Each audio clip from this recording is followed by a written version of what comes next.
What do you get when you mix a little bit of sugar, a dash of spice, a whole lot of everything nice, and an accidental amount of Chemical X? You get the most adorable butt-kicking superhero team known as the Powerpuff Girls. This is a cartoon that I was never embarrassed to admit that I watched.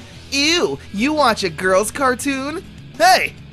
Shut up! The Powerpuff Girls blended Japanese anime with traditional American cartoons, and it made for one of the best Cartoon Network programs the network has ever seen. And like a madman, we're going to review and rank every single episode of the Powerpuff Girls. There's a lot to cover here today. The original series from the 90s that I grew up watching, its weird mid-2000s sequels, the anime, yes, this is real, and of course, and with the news of the series once again being rebooted, as well as that god-awful live-action series I hope never happens, let's start our journey at the beginning. So we begin our journey with the episode Monkey See, Doggy Do, and it's kind of a weird debut episode. Our very first look at the Powerpuff Girls as an audience member is with them completely asleep, while Mojo Jojo breaks into the museum and steals an ancient Anubis head. With it, he starts turning the citizens of Townsville into dogs, and the girls need to figure out what's going on. They eventually find out Mojo is behind all this and go and stop him. It's just kind of a weird way to kick off your series. Apart from the opening theme song, back in the 90s, you'd have no idea who these girls are or what their personalities are. This feels more like an episode that would premiere mid-season. I also didn't need to see this naked Japanese man eating sushi. Like, why is he naked? None of the other people were naked when they got turned back into humans. Not a great first episode, but I promise things only go up from here. Mommy Fearist actually gives us a nice look into Professor Utonium's life. It starts off with him having a fun time with his daughters, and you can tell that they mean the world to him. But after he puts them to bed, he quickly slumps into a depression, realizing that he doesn't have anyone by his side when he goes to bed. That is until he runs into a seemingly sweet woman at the grocery store, Mrs. Goodlady. First name, Ima. Yes, Ima Goodlady. Okay. The girls set him up on a date, and it apparently goes super well, because after just one date, he offers Mrs. Goodlady to live with him and the girls. Jesus, Professor, you gotta be one of the biggest simps I know. The girls are excited to have a new mother figure around the house at first, but when left alone without the professor, she becomes a real mean and nasty woman, purposefully making a mess for the girls to clean up and grounding them, so forth and so on. And when the girls try to tell the professor, he just instead believes this girl he's literally dated one time. Turns out, however, this was all part of her plan, because one night after grounding the girls, she sneaks out and robs a bank knowing they couldn't stop her. The girls catch on to this and await for Miss Goodlady to come home. Only she was never Miss Goodlady to begin with, and was instead Seducer? Seducer? Who would have guessed it? I am so surprised a network made for kids allowed their villain to be named Seducer. The professor eventually sees through her ruse and apprehends her, and once again, the day was saved, thanks to not being a simp. Definitely a step up from the previous episode. I like when the girls have to deal with more grounded problems that their superpowers can't always solve. To the top of the list it goes.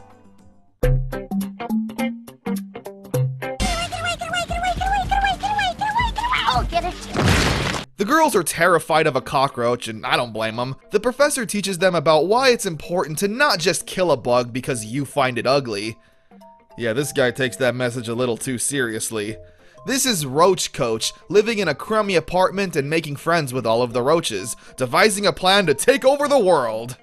Starting with this hot dog.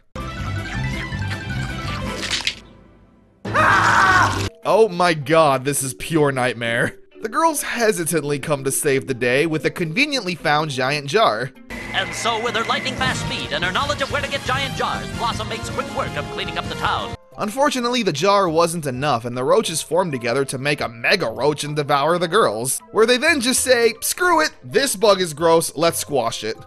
Which they do, making the professor's lesson about valuing bugs completely useless. But hey, at least he follows his own code, right? It doesn't bug us. Professor. Spiders just creep me out.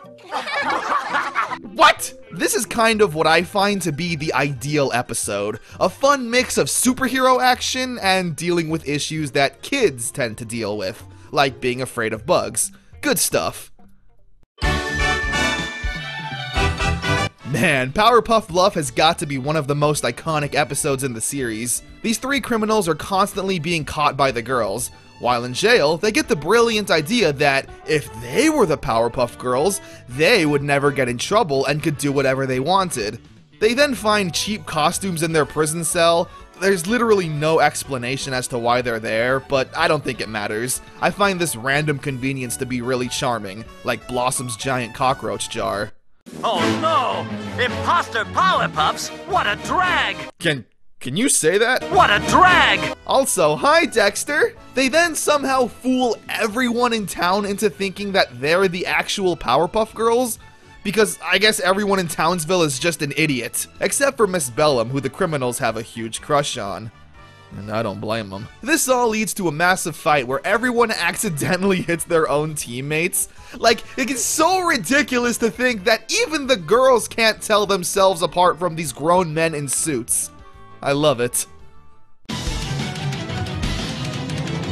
Oh man, we're already here, huh? This episode introduces another mainstay villain, one so evil and foul, we couldn't dare utter its name. So we'll just call it him. Oh, snake bees. Literally, he's just supposed to be the devil, and his voice sends chills down my spine every single time. How could you let the Powerpuff Girls humiliate you so completely? The girls just beat one of his monsters while Buttercup and Blossom bicker, with Bubbles accidentally revealing to him that she hates it when her sisters fight, which him absolutely plans to exploit. We then cut to the house with the two sisters still arguing, while Bubbles cries alone in her room wanting them to stop. It's such a sad and realistic portrayal of a kid just wanting everyone to get along, while everyone else fights amongst themselves. Him then uses this opportunity to speak to Bubbles through her stuffed animal, giving her bad advice that he knows she'll try to give to her sisters, that will inevitably make them more and more mad with each other, leading to the breakdown of Bubbles' mental stability even harder. Episodes with him are always the most interesting to me. They always go for a more psychological attack rather than a straight up physical one. The girls of course realize they shouldn't be fighting when they realize Bubbles is in trouble, and once again, the day is saved. Him is an absolute monster, and I really can't wait to see more episodes he's in. They're fighting because of you, because you believe your toys can really talk, and you actually do what they tell you to do. On the other side of the evil spectrum, we have the Amoeba Boys. Townsville's worst and most harmless villains, if you can even call them that. They desperately want to be bad guys, with their introduction being them literally struggling to steal an orange from a fruit vendor. And of course, committing the most heinous of crimes.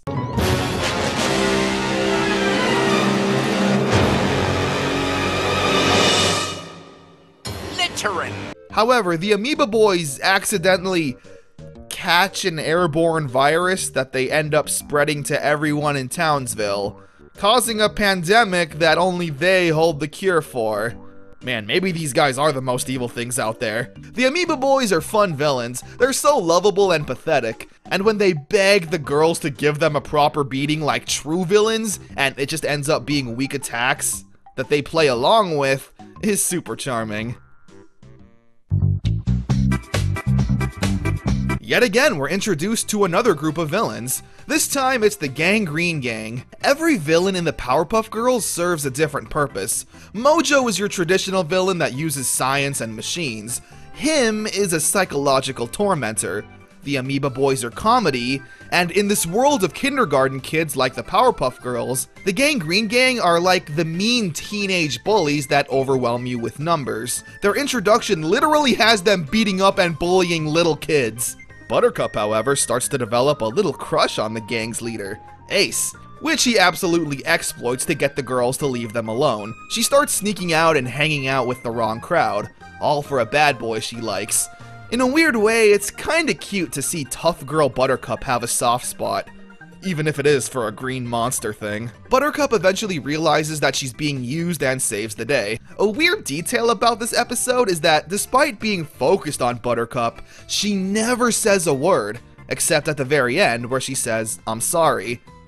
I thought that this was weird when I was younger, but now I realize I guess it's just because she had a crush on the guy and was too shy to say anything the whole time. I don't know, I thought it was kinda cute.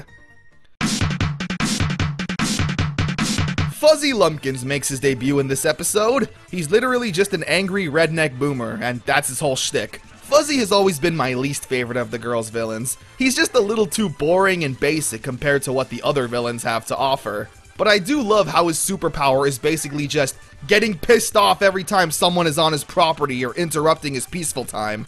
And just absolutely punches these little girls in the face. He does not care. A fine enough introduction, but going towards the bottom of the list. Here, Buttercup scares her sisters about the Boogeyman, with Bubbles being especially terrified of the story. It turns out, though, that the Boogeyman is real, and he literally just wants to boogie. He's voiced by Kevin Michael Richardson, which, if you don't know the name, you'll definitely recognize the voice. Your Boogeyman have just completed step 1 of my grand master plan. We spend a lot of time seeing all of these monsters. Some of them have pretty cool designs, but are ultimately forgettable once they're off screen. You're just waiting for the Powerpuff Girls to come by and smack them down, which they of course eventually do. A fairly good episode that surprisingly spends most of its runtime following this one-off villain, going under Insect Inside. Man, this episode has one hell of an opening. The mayor recounts a story of seeing a magician when he was younger. He invited a young girl on stage who looks a lot like Blossom, and he made her teddy bear disappear. She then gets upset and exposes him as a fraud, which literally leads him to falling into his Iron Maiden and dying right then and there. That's hardcore. A moment of silence. Oh well, let the festivities begin! The magician returns though in the form of a zombie who wants revenge on Blossom, who he thinks is that little girl from years ago. This is the first episode to really utilize the evil red backgrounds. It makes the world really feel under attack and haunting. The magician even drowns Bubbles and cuts Buttercup in half. Oh my god! However, the girls are always one step ahead. Using the power of magic, Blossom revealed that she was the zombie, Bubbles and Buttercup were okay, and the magician is once again killed in his Iron Maiden, doomed to repeat the horrific death he faced as a human. And once again, the day is saved! This episode had more of a horror element to it, which I really like. It wasn't anything crazy like Courage the Cowardly Dog or anything, but it's still a nice change of pace. The Gangrene Gang returns with more of their teenage antics, this time in the form of making prank calls. They prank call the Powerpuff Girls from the mayor's office, telling them about Mojo, him, and Fuzzy Lumpkins all causing problems, where the girls then show up, ruin their day off, and leave. I love it when the villains call each other like, "Yo, you are not gonna believe what just happened to me." The villains eventually find out that it was the Gangrene Gang who were the source of everyone's miserable day. So Mojo and friends go to the mayor's office and beat the hell out of them. It's so funny and oddly satisfying watching these villains essentially kick the crap out of these obnoxious teenagers. And the episode has that great ending of, once again, the day is saved, thanks to Mojo, Fuzzy Lumpkins, and him. Dang, speaking of him, another episode so soon. The episode starts with showing off just how much everyone loves the Powerpuff Girls. Life is so perfect when everyone loves you. And this pisses him off. So they release an evil toxin through Townsville that will turn everyone against the girls. Cats don't want to be saved, old ladies are being mean, even their teacher encourages bullying and how to properly throw things at the girls. Some of my personal favorite things include the Powerpuff hotline now having an angry face, and the mayor threatening to arrest the girls with Miss Bellum pulling out a friggin' revolver. Miss Bellum, would you care to go first? It would be my pleasure. I am still so in love with you. As a kid, I remember there being more turmoil with the girls, being sad that nobody wants them or likes them anymore, wanting to cry and give up. But maybe I'm thinking of another episode. The resolution is the most Powerpuff Girls thing ever. They just use violence to solve the problem. There's literally a moment where the professor is confronting the girls under his spell, and they just beat him up without hesitation. Also, whoa, are we sure this is allowed in a kid's show? There's a new hero in Townsville who I literally thought was Major Glory from Dexter's Lab, but was instead Major Man, the most handsome and perfect superhero ever. Perhaps a little too perfect.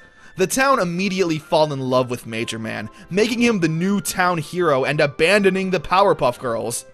Why? You can have more than one superhero. The citizens of Townsville suck. Of course the hero turns out to be a big fat phony, planning out and staging all of the evil deeds he stopped. The girls then need to expose him to the town, that he's a fraud, which they eventually do.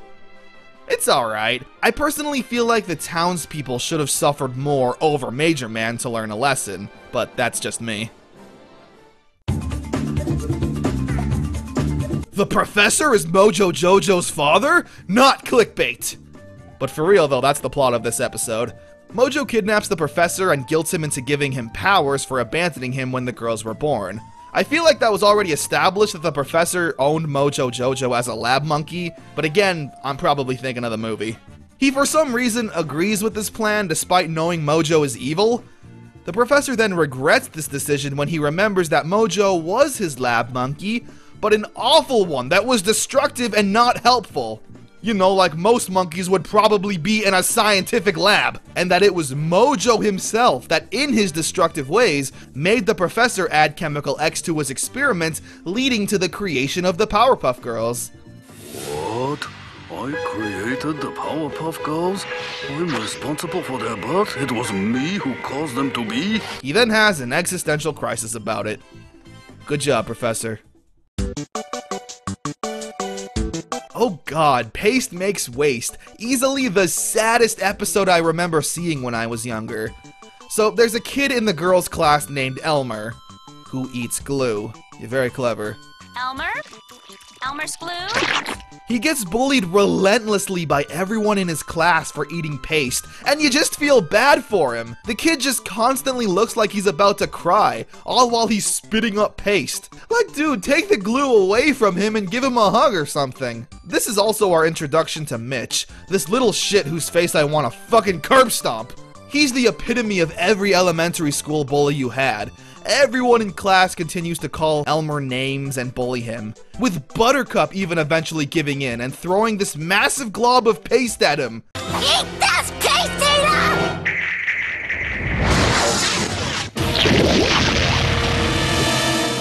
Just look at the poor kid. Like, what got into you, bitch? Sorry, I just really like Elmer. She's told to apologize, but doesn't do it.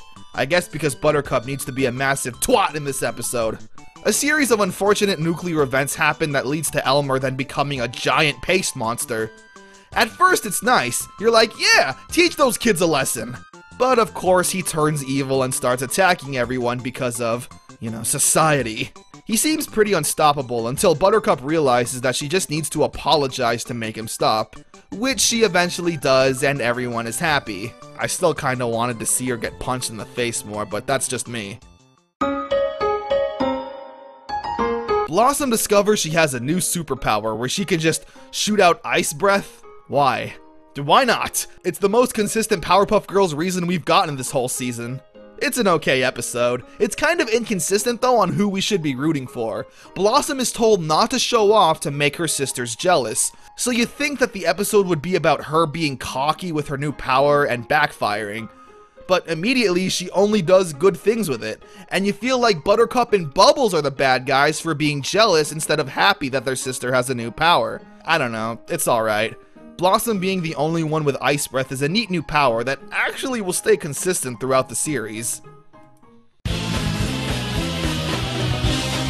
Aw, Bubbles, isn't she so cute? Just the sweetest, most precious thing in the world?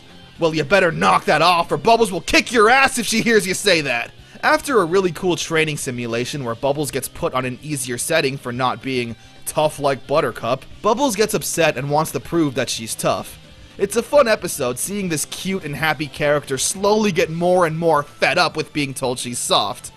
Starting off with harnessing all that anger in the training simulation, and then absolutely flooring Blossom during a game of Duck Duck Goose where Blossom teased her once again. I got you! You're out! Gone! Finished! You were beaten down, sister, by cute little Bubbles! Sheesh! I also like how the episode ends with the girls giving Bubbles the respect she deserves after beating up Mojo by herself, as opposed to Bubbles going too far with her anger and needing to apologize or something stupid like that. Great episode. Well, after a string of awesome episodes, we were bound to get a blah one eventually. So we're in the POV of the mayor when he gets abducted, and we don't see what's happening for a good bit. But we hear the action of the Powerpuff Girls beating up Mojo, and then the girls start giggling. And none of us know why, including the mayor. The mayor wants to know why the girls were laughing, and they go on a long tangent explaining their side of the story of what went down and how they stopped Mojo Jojo. The only thing I like is that when Bubbles recounts her story, the art style is done in this crude crayon art that looks like it was done by a kid. It goes on for a bit too long, only to have the reveal to be that the mayor was naked the entire time. Not super worth it, going at the bottom of the list.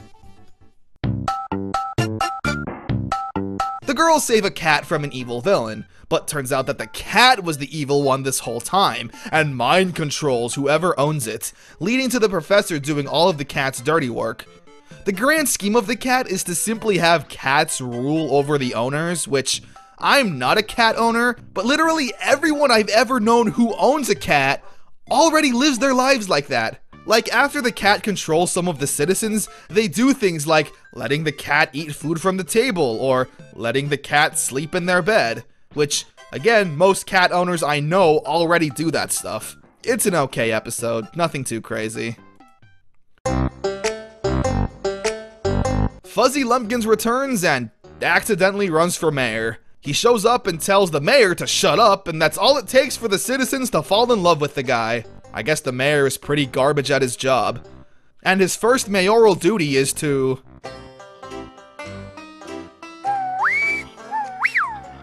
Hey, maybe this guy ain't so bad after all. The mayor ends up needing to have a wrestling match with Fuzzy to get his job back. Tom Kenny does a great job here. Him yelling and going crazy sounds a lot like the Ice King. Fuzzy! You can throw away my things, and I don't mind the hay on the floor, but no one wears my mayorin hat! Now give it back! You ever want to see a day in the life of Mojo Jojo? Well, here you go. I love when cartoon villains live the most mundane lives. The first 5 minutes of this episode is literally Mojo waking up, trying to make breakfast and realize he needs more eggs, only to forget his wallet, go back upstairs, come downstairs, and wait at the crosswalk, all while getting annoyed.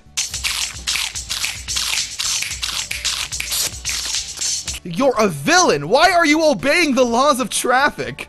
This is an episode that makes you feel bad when all of the unfortunate things happen to Mojo. The girls show up and go through all of his baby pictures and ruin his stuff. He even offers them candy at one point. Sure, it's to have them sit still so he can shoot them with a laser, but the gesture is still there. Oh yeah, boy! Love, love, love, love, love, la la la, it makes the world go round. In this episode, a bleach truck crashes into a clown and he loses all of his color and joy. He goes around sucking the life out of everything in Townsville, with Bubbles desperately using her crayons to color everything in and give it back life. But no, the only way to resurrect the town is with a song! Open your eyes and take in everything that you see. Look at all the colors, red, yellow, blue, and green. Love Makes the World Go Round is one of the best songs to ever be written in the history of the world. Suck it, Beatles!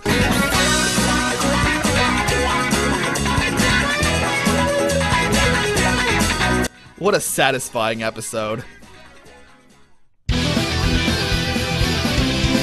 The Rowdy Rough Boys was the Powerpuff Girls' first special episode. You see, a regular episode of the Powerpuff Girls goes for 22 minutes, but it's split up to have two 11-minute episodes. But the Rowdy Rough Boys took up the full 22-minute time slot, and I think it was a fantastic first episode to do that with. We get a montage of Mojo Jojo getting beaten up and thrown in prison. He eventually realizes in order to defeat the Powerpuff Girls, he'll need his own.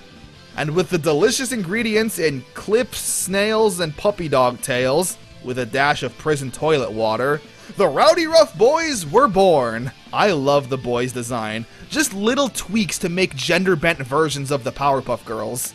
And they do not mess around. They straight up beat the shit out of the Powerpuff Girls. I don't think you could show someone punching a girl, let alone a kindergarten girl, in the face multiple times nowadays. The added runtime allows for the action scenes to go on longer, which in this case is a benefit. It's a fairly even fight at times, but the Rowdy Rough Boys eventually overwhelm and overpower the girls. And just when it looks like the Powerpuff Girls are defeated, Miss Bellum of all people gives the girls the— dang girl, why are you sitting like that? Anyway, gives them the secret to defeating the boys. Kisses. Ew, cooties! Boys don't like kisses, which is why I haven't kissed a girl. Literally having them explode and die seconds after the girls kiss them.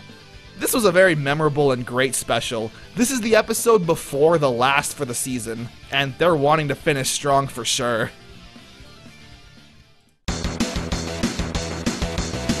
Okay, here we are. The last episode of Season 1, Dynamo. It's alright. It starts off with the girls in Little Tokyo Townsville being attacked by this tiny little fish monster. It puts up a tiny bit of a fight, but nothing too crazy. And for some reason, this worries the professor, saying how the girls are his entire world and doesn't want to see them in danger. Which, yeah, is incredibly sweet, but this monster is the thing that makes the professor worry? They've literally fought the devil twice! Anyway, the professor then makes the girls a giant mecha robot named Dynamo. He basically forces them to use it for their own safety. It's kind of like when your parent says, "Don't forget to bring a jacket," in the middle of July, and you live in the desert. And when you say no, they force you to leave the house with a jacket on. The end sequence goes on a bit too long. This is another 22-minute special, so the episode has a lot of moments of the mech transforming and pulling out weapons, and then shooting wildly, missing the monster and destroying the city. This sequence of blowing up the city goes on for literally 6 minutes, which feels like an eternity. It's an alright episode, but I really do love the design of Dynamo. And giant robot fights are like pizza. Even when it's bad, it's still pretty good.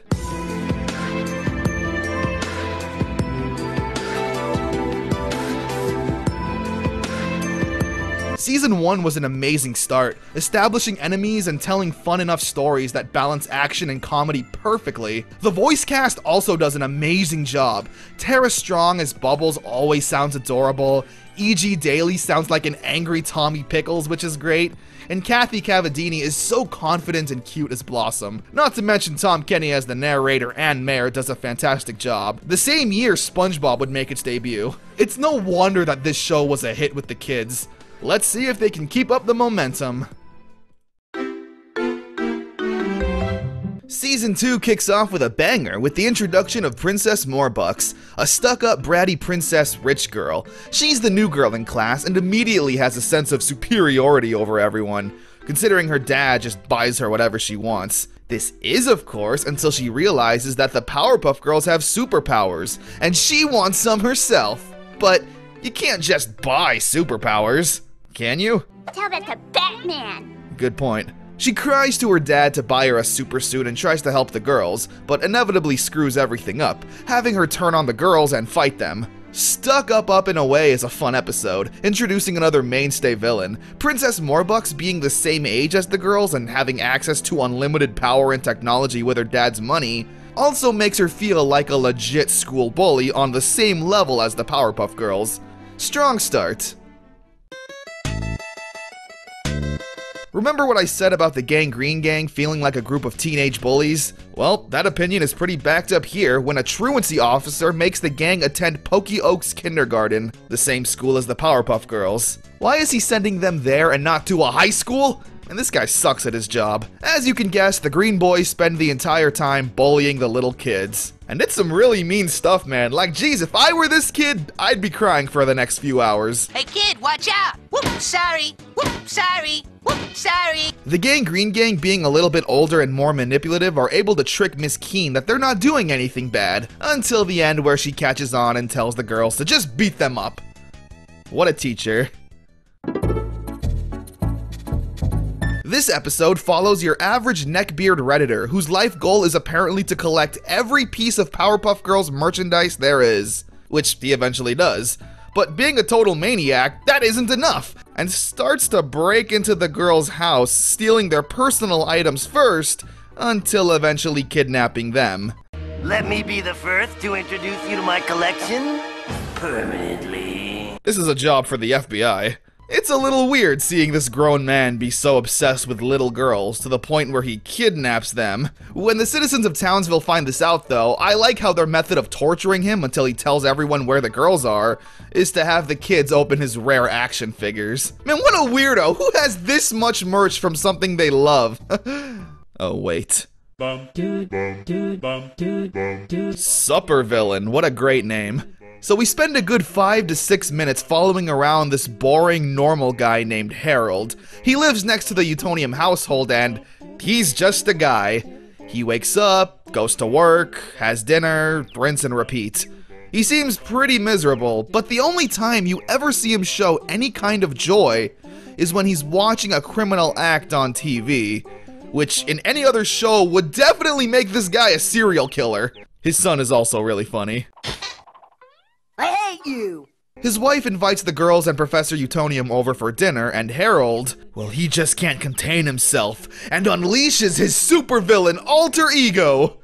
I like how this guy's wife is just concerned with having a nice dinner and nothing else really matters to her. The episode ends when the cops show up and arrest the guy when the girls say he has a gun, which is literally just a hairdryer. Harold's wife is extremely upset for the Powerpuff Girls ruining her dinner, and I feel like this isn't the last we'll see of her.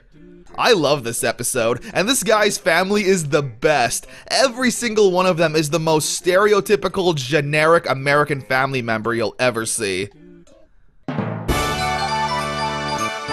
It's the Powerpuff Girls' birthday, and it's being broadcast live on TV for the world to see. Mojo Jojo, Princess Morbucks, and the Amoeba Boys also plan on celebrating by sending dastardly gifts to the girls in hopes to destroy them. It's always a fun time seeing the villains interact with each other.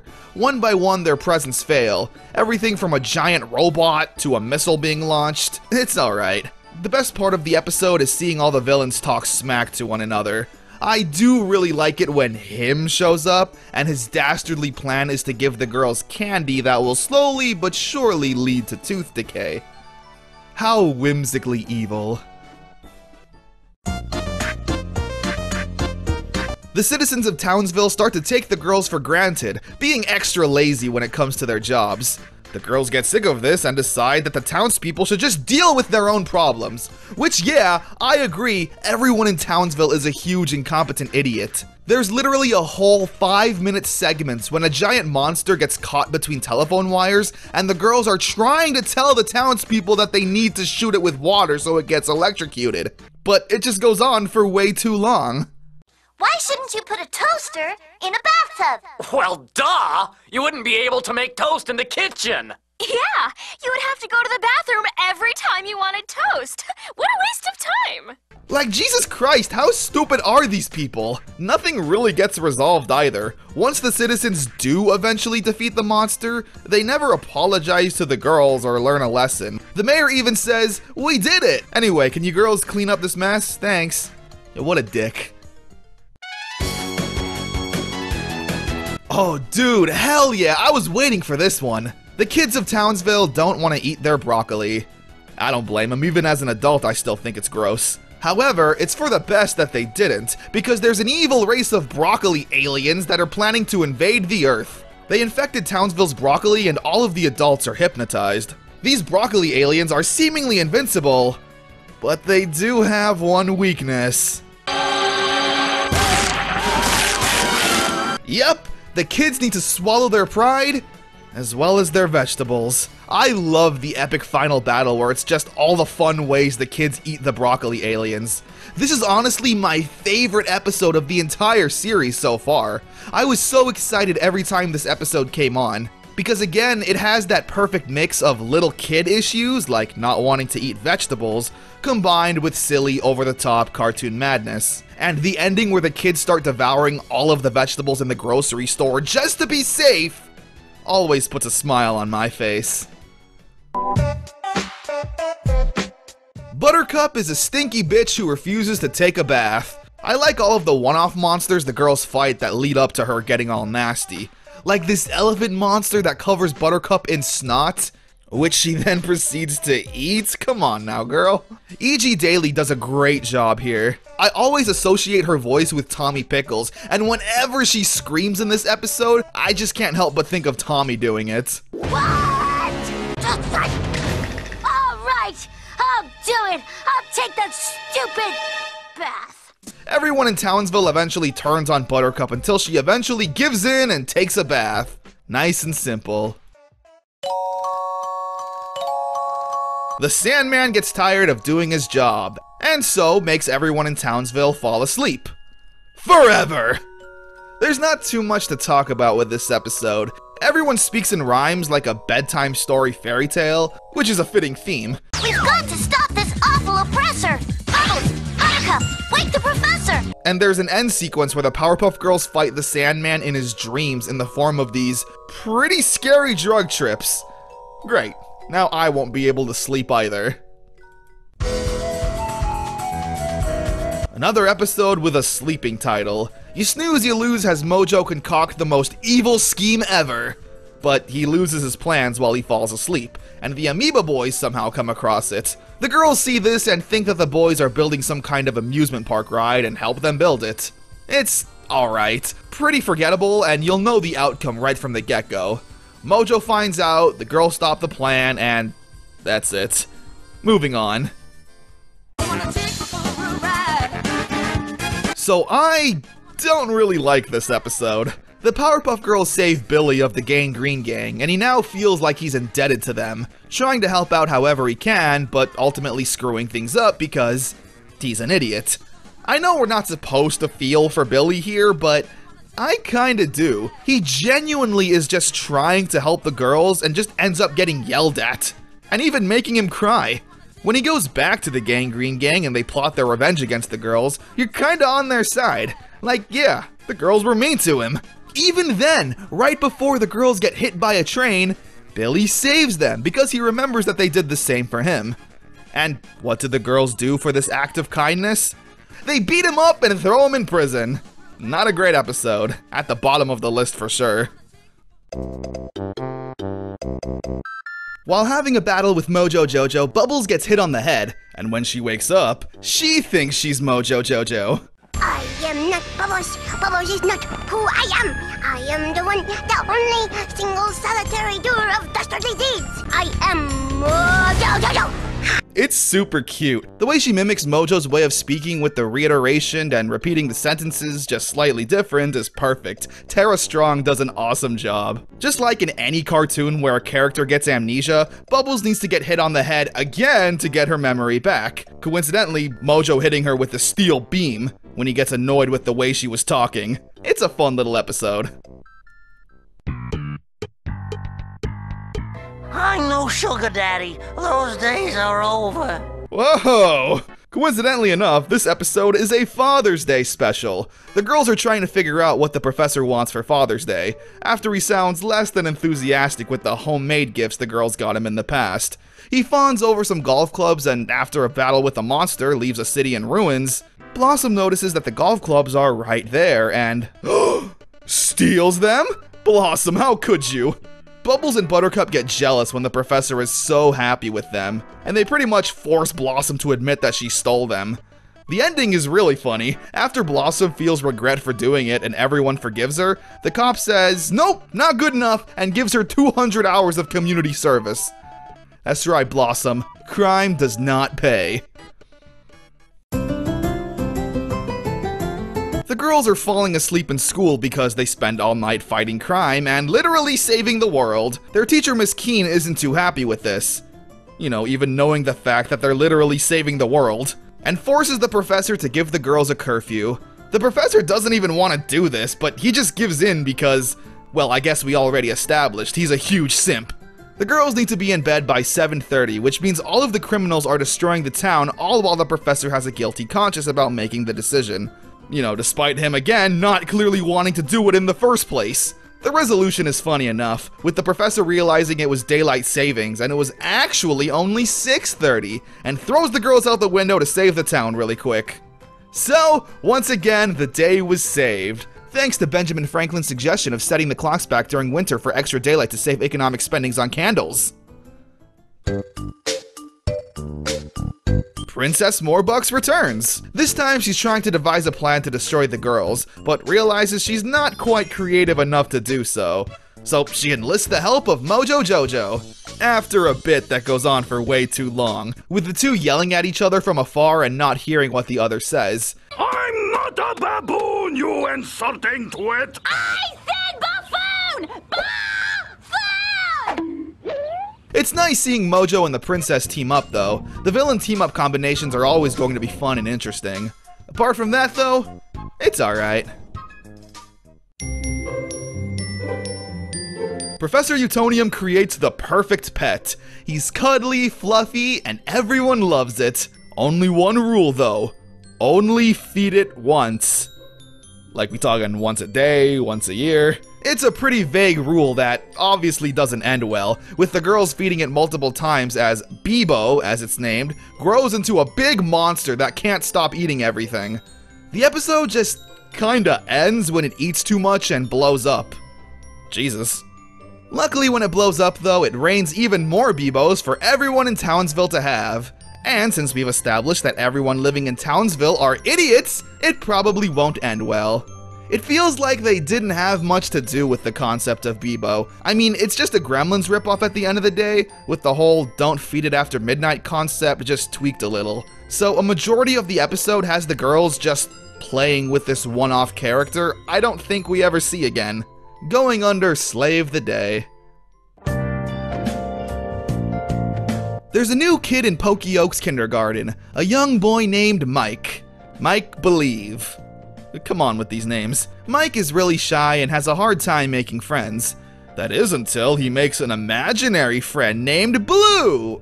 No, Patches. It's kind of cute at first, until Patches starts causing problems for all the kids in the classroom. It's a nice little mystery. Is there really an imaginary friend named Patches who's doing all of these bad things? Or is it just Mike acting out to get attention? But being the Powerpuff Girls, however, of course it's an evil imaginary friend that the girls need to fight with one of their own, which was definitely someone's first crush. Oh hey, this is the episode with that Cartman cosplay. How random. It's a solid episode. I like the mystery aspect of is Patches real or is Mike just a jerk, ending with everyone being friends. Aww. Ah, love is in the air in the city of Townsville. Everyone is feeling the love. Especially this dirty-ass kid trying to run around and kiss everyone against their will. That's a lawsuit! The girls overhear that he has cooties. Scared by this magical disease they know nothing about, they are terrified of this kid, to the point that they have drug-fueled nightmares about it.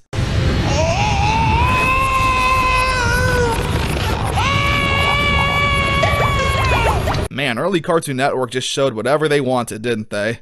Mojo Jojo hears of this new fear and harnesses the kid's power to scare off the girls. Which, even if the cooties weren't real, which they aren't, I still wouldn't want this gross-ass kid trying to smooch me every time he sees me. What's his problem? It's another okay episode. It ends with the girls realizing that there are no cooties and smooching the boy as a thank you. Okay then. Oh man, I remember seeing this episode all the time when I was a kid. During a rainy day, the girls need to use their imagination to play Powerpuff Girls and save the city. The girls argue about who should play who. They do really fun impersonations, like Blossom putting stuffed animals in her shirt to mimic Miss Bellum, as well as her impersonation of Mojo Jojo.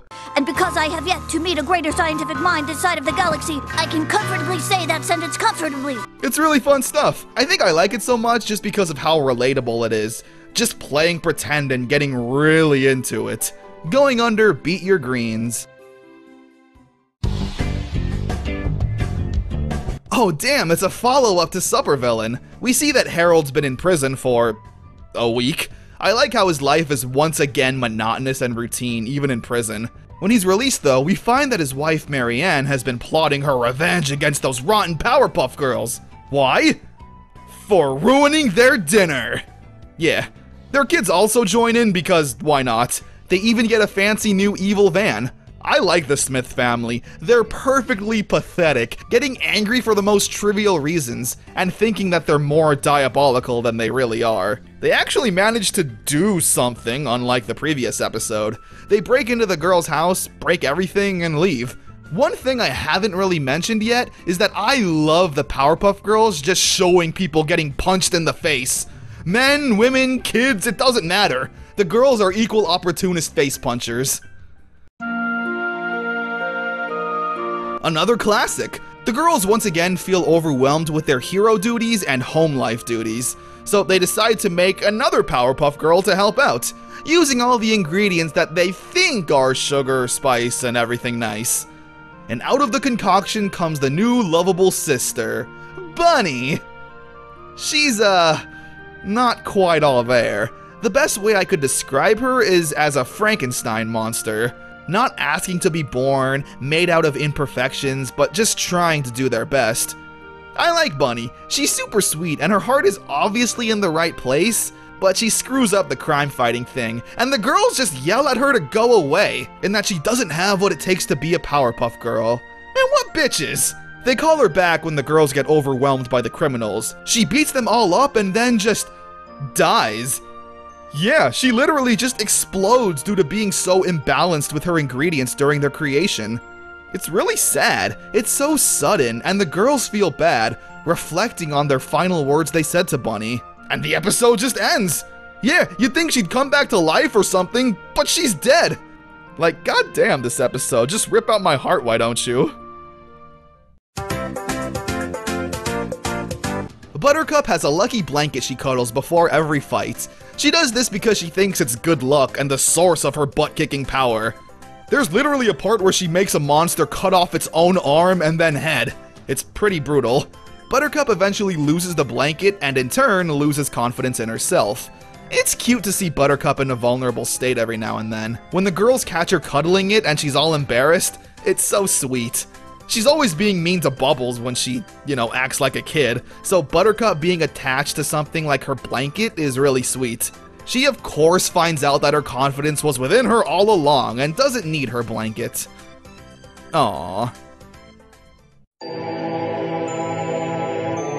Oh, okay, now this is the him episode that always stuck with me back in the day. So the girls are planning to go on a weekend vacation with the professor. They're so excited that they decide to race home after school. They race so fast though that they either enter another dimension or fast forward through time. When they're finished, they realize Townsville is now a desolate and abandoned apocalyptic hell site. They run to see the professor who's gone mad trying to recreate the Powerpuff Girls, but can't remember how to. He even freaks out when he sees the girls, thinking they're illusions of him going crazy. Apparently in this world, there was an evil that attacked, and the girls were nowhere to be seen. The mayor even friggin' dies, Jesus Christ! It turns out that the evil that took over the world was him. Everyone in this world looks so decrepit and creepy. It's another great psychological thriller episode, showing that the girls have a strong need to be liked by everyone, which has subtly been hinted at throughout the series, driving them to the point of tears. The girls eventually fly up into space and, I guess, go back in time or to their own dimension. Again, I'm not super sure. The ending is a little sad though, and I don't think they meant for it to be that way. The professor is ready to go on their vacation, but the girls say that they can't go, because if they ignore their duties for just one day, they know the worst that can happen. Like, it's played up for laughs, sure, but I don't know. It's still kinda sad that the Powerpuff Girls know they aren't allowed any time off from being heroes. Here we have the most diverse and multicultural friend group the world has ever known. They wish they had powers like their good friends, the Powerpuff Girls. And when Mojo approaches them creepily in an alleyway to offer them the goods, they of course accept it! But the powers only last for a short time. When they run out, they end up tweaking, begging for more. Oh man, I'd do anything for some chemical X right about now. I think it's also funny the name of the episode is Mojo Jonesin, with jonesing being a slang word for someone who's desperately trying to get their fix. It's a fun little PSA about not talking to strangers and accepting whatever they're offering. The kids even beat up the Powerpuff Girls simply because Mojo told them to in order to get their next fix. Good episode with a nice moral lesson. Although, if a stranger offered me superpowers in an alleyway, you bet I'm taking it. Alright, final 2 episodes of the season. We start off with Miss Bellum seducing the mayor to get the day off. Damn, this is kinda saucy stuff. Especially this part where Miss Bellum grabs the mayor's pencil and shoves it into the pencil sharpener hole. The way the mayor's hands lay on the pencil really makes it look like, you know. Conveniently though, every time Miss Bellum seduces the mayor and asks for the rest of the day off, a crime happens with 0 pieces of evidence left behind. The girls eventually find out that this seductive Miss Bellum isn't Miss Bellum, but actually... Sedusa! That's right, Sedusa returns once again. I like how Miss Bellum is actually the one who kicks her ass, getting her revenge for kidnapping her and stealing her identity. I've always viewed Miss Bellum as the unofficial mother of the Powerpuff Girls, so seeing her beat the crap out of Sedusa and then cut her hair while she begs for mercy is oddly sweet. For the last time, Mayor, it was not me trying to seduce you. It was Sedusa. Where are you going? To the prison! Visiting hours are almost over! You are a sad, strange little man. Also, in this episode, we see that Miss Bellum lives at 69 Yodelinda Valley. Which, yes, 69, the funny number, but I googled Yodelinda Valley to see if it was a reference to something, and it's apparently a play on the words yodel in the valley, which is a slang term for when a guy, does mouth stuff to a girl downstairs. You feel me? That's a reference I'm surprised was allowed to happen. And the last episode of the season is a slumber party. Mojo Jojo dresses up as a girl and sneaks into the girls-only sleepover in order to destroy the Powerpuff Girls. A majority of the episode is spent with Mojo doing a weird girl voice and actually just having fun with everyone. It's really cute to see, I don't know. There's more episodes of Mojo being a normal person living his life than there are ones with him doing evil, diabolical schemes. He eventually breaks into the professor's lab and throws Antidote X on the girl, which I guess knocks them out. Luckily, all the other girls at the sleepover aren't having any of that and beat up Mojo in a pillow fight. This guy gets beaten up by pillows. How are we not supposed to think he's adorable?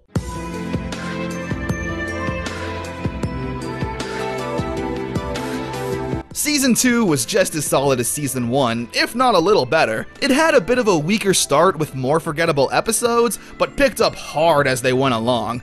Everyone on the team seemed to have found their stride with the series. There were more episodes in Season 2 than in Season 1 I remember seeing all the time on TV back in the day. I had a harder time ranking these episodes also than I did with the previous one, simply because there were a lot more quality and fun ones overall. I liked a lot of them for different reasons. Let's see if Season 3 can keep up that trend.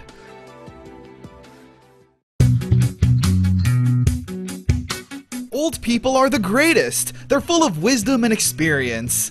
Such is the case with an old supervillain team known as the Ministry of Pain. They're old people who decide to come out of retirement after seeing those do-gooder Powerpuff Girls saving the day. I love the play on Pokey Oaks Elementary with the retirement home being called Pokey Folks. Blossom tells the girls that they can't beat up senior citizens because it's morally wrong, or whatever. and instead has the brilliant plan of recruiting an old superhero duo, Captain Righteous and Lefty. It's a fun episode full of old people's antics. I love the old superheroes and supervillains getting back into the game plots, like Mermaid Man and Barnacle Boy. The episode ends with a pathetic old person fight that leads to everyone involved going to the hospital and being in critical condition. And that at the end of the day, yeah, they're just old people that shouldn't be fighting, and it would have been for the best if the girls just stopped the Ministry of Pain and threw them in jail or something. Really fun start. Blossom just has the most beautiful perfect hair, doesn't she?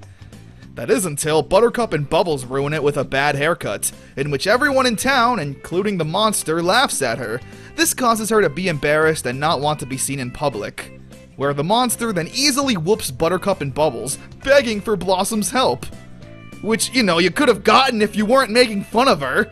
The professor has to build up her confidence to not care what other people think, and to save the day. It's nice to see the professor actually give fatherly advice to the girls. I actually think this is the first time he's done that. And the resolution of Blossom zapping her sisters and giving them bad haircuts is a satisfying ending. The professor gets a new job in the town of Citiesville, which turns out to be a dirty, trashy, no-good hellhole of a city, mainly because it's so realistic. It's like you took the Powerpuff Girls out of their cartoon world and threw them in some trashy town in Idaho or something. One of my favorite characters is the mayor, just a normal jerk politician guy, who, when the girls talk about wanting to help fight the city, the mayor instead talks about passing bills and needing to do actual law to make the things happen. It's great, and when the girls blow up a bridge to stop some criminals who only stole a couple $100s from the bank, the mayor flips out, saying they caused millions in property damage. Hey, ladies. Nice dresses. Someone needs to arrest this guy. It's a really great fish out of water story, with of course them returning to Townsville when everyone agrees they hate living there. Going at the top of the list for Season 3. The Powerpuff Girls need a babysitter and call, is that Zelda? Yeah, that looks about right. Mojo Jojo instead shows up, and since the professor told the girls to listen to whatever the babysitter says, Mojo demands they take over the world. The Powerpuff Girls of course act like kids, demanding dinner first, to play games and watch TV. Mojo actually gives up on his plan pretty quickly and just tries to make the girls go to bed, but they're still being difficult. This is another episode that makes you feel bad for Mojo. He literally backsteps on this whole babysitting plan, but still watches over the girls when he has no reason to, actually fulfilling his babysitting duties. I kinda wish the girls would just be nice to him sometimes, as opposed to driving him crazy and eventually beating him up. Which is of course what happens. It's a fine enough episode though. Just wish they wouldn't make Mojo so likable sometimes. Crisscross Crisis. After the professor does some sciencey shenanigans, it ends up with everyone in Townsville switching bodies with someone else, with Buttercup being in the professor's, Blossom in Miss Bellum's, and probably the funniest from just a visual standpoint, Bubbles in the mayor's body. Mayor, what are you doing over at our house? Oh, I'm not in your house. You're in my body. A lot of the comedy comes from seeing these characters with different voices come out of their bodies. There's a string of crimes happening throughout Townsville, with the girls showing up to the villains' hideouts and beating them up, only to realize, oh yeah, everyone in Townsville has had their body swapped. Milk and cookies. The added runtime once again adds for more entertaining banter, and of course action scenes, with the girls fighting Mojo Jojo and being transformed into multiple different things. A really fun special that made me laugh a ton.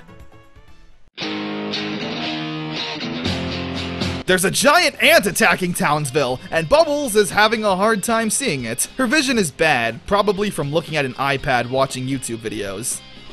Okay, iPads didn't exist yet, but if this episode was made today, you know that's why it would happen. To fix this, the professor makes Bubbles glasses that make her look like a dork, because this is the early 2000s, and glasses are for nerds! Blossom and Buttercup of course tease her and make her embarrassed to wear them. This is, Literally the same plot as a few episodes ago when Blossom was embarrassed with her bad hair. Only now it's Bubbles. Have you girls learned nothing? The episode ends in the exact same way, with Bubbles not caring what others think and saving the day. It's weird we got the same episode twice, so close to one another.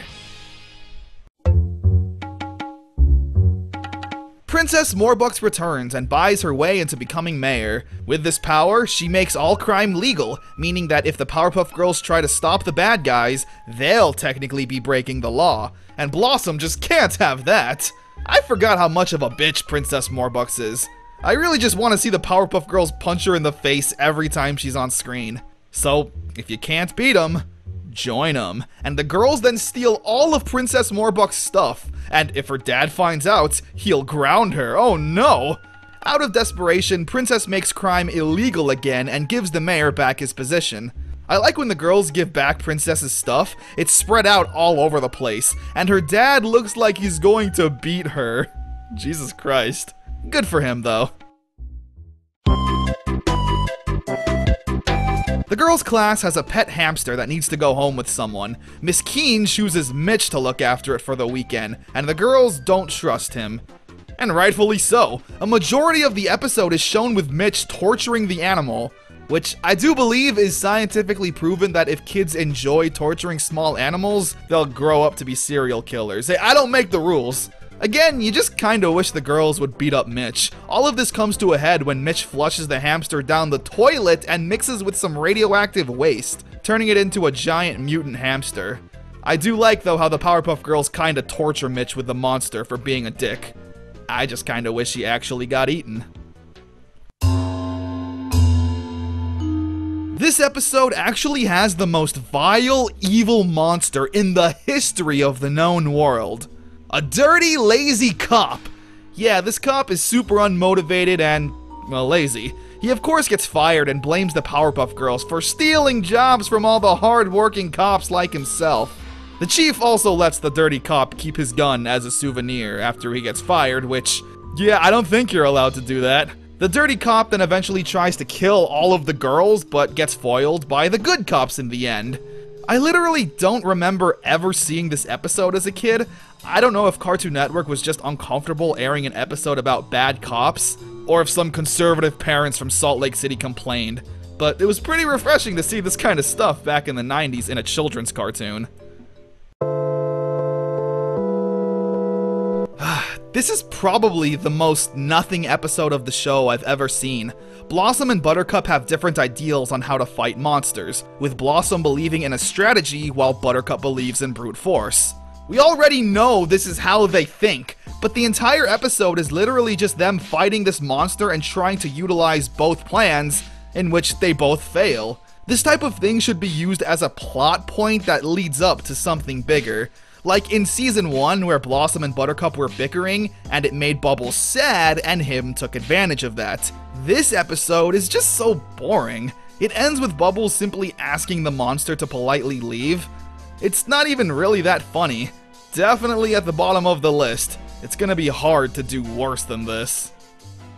What we do here is go back. Here we have a recap and retelling of Episode 1. It starts with Mojo Jojo stealing the Anubis head and turning everyone into dogs, with the Powerpuff Girls and Mojo reminiscing on what went wrong with this plan originally. Again, it goes on for way too long because it's not like this is some old episode from decades ago. It was literally 2 seasons ago. If this episode came out in 2022, then sure, recapping the very first episode could be fun. But instead, they spend so much of the runtime having Mojo say things like this. The dogs, the biting, the dropping. Once more.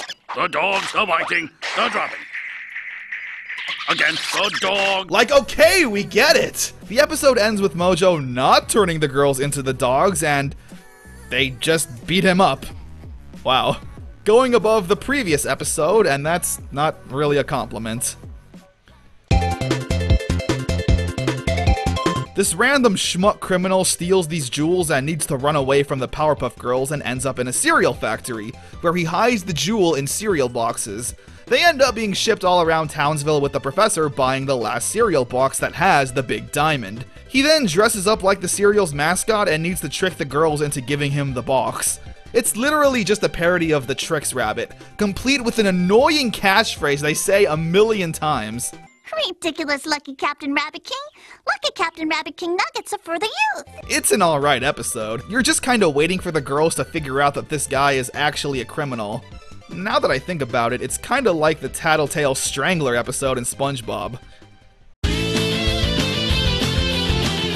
The girls are reading their favorite comic books, and they're upset that they don't have cool costumes, abilities, and gadgets like them.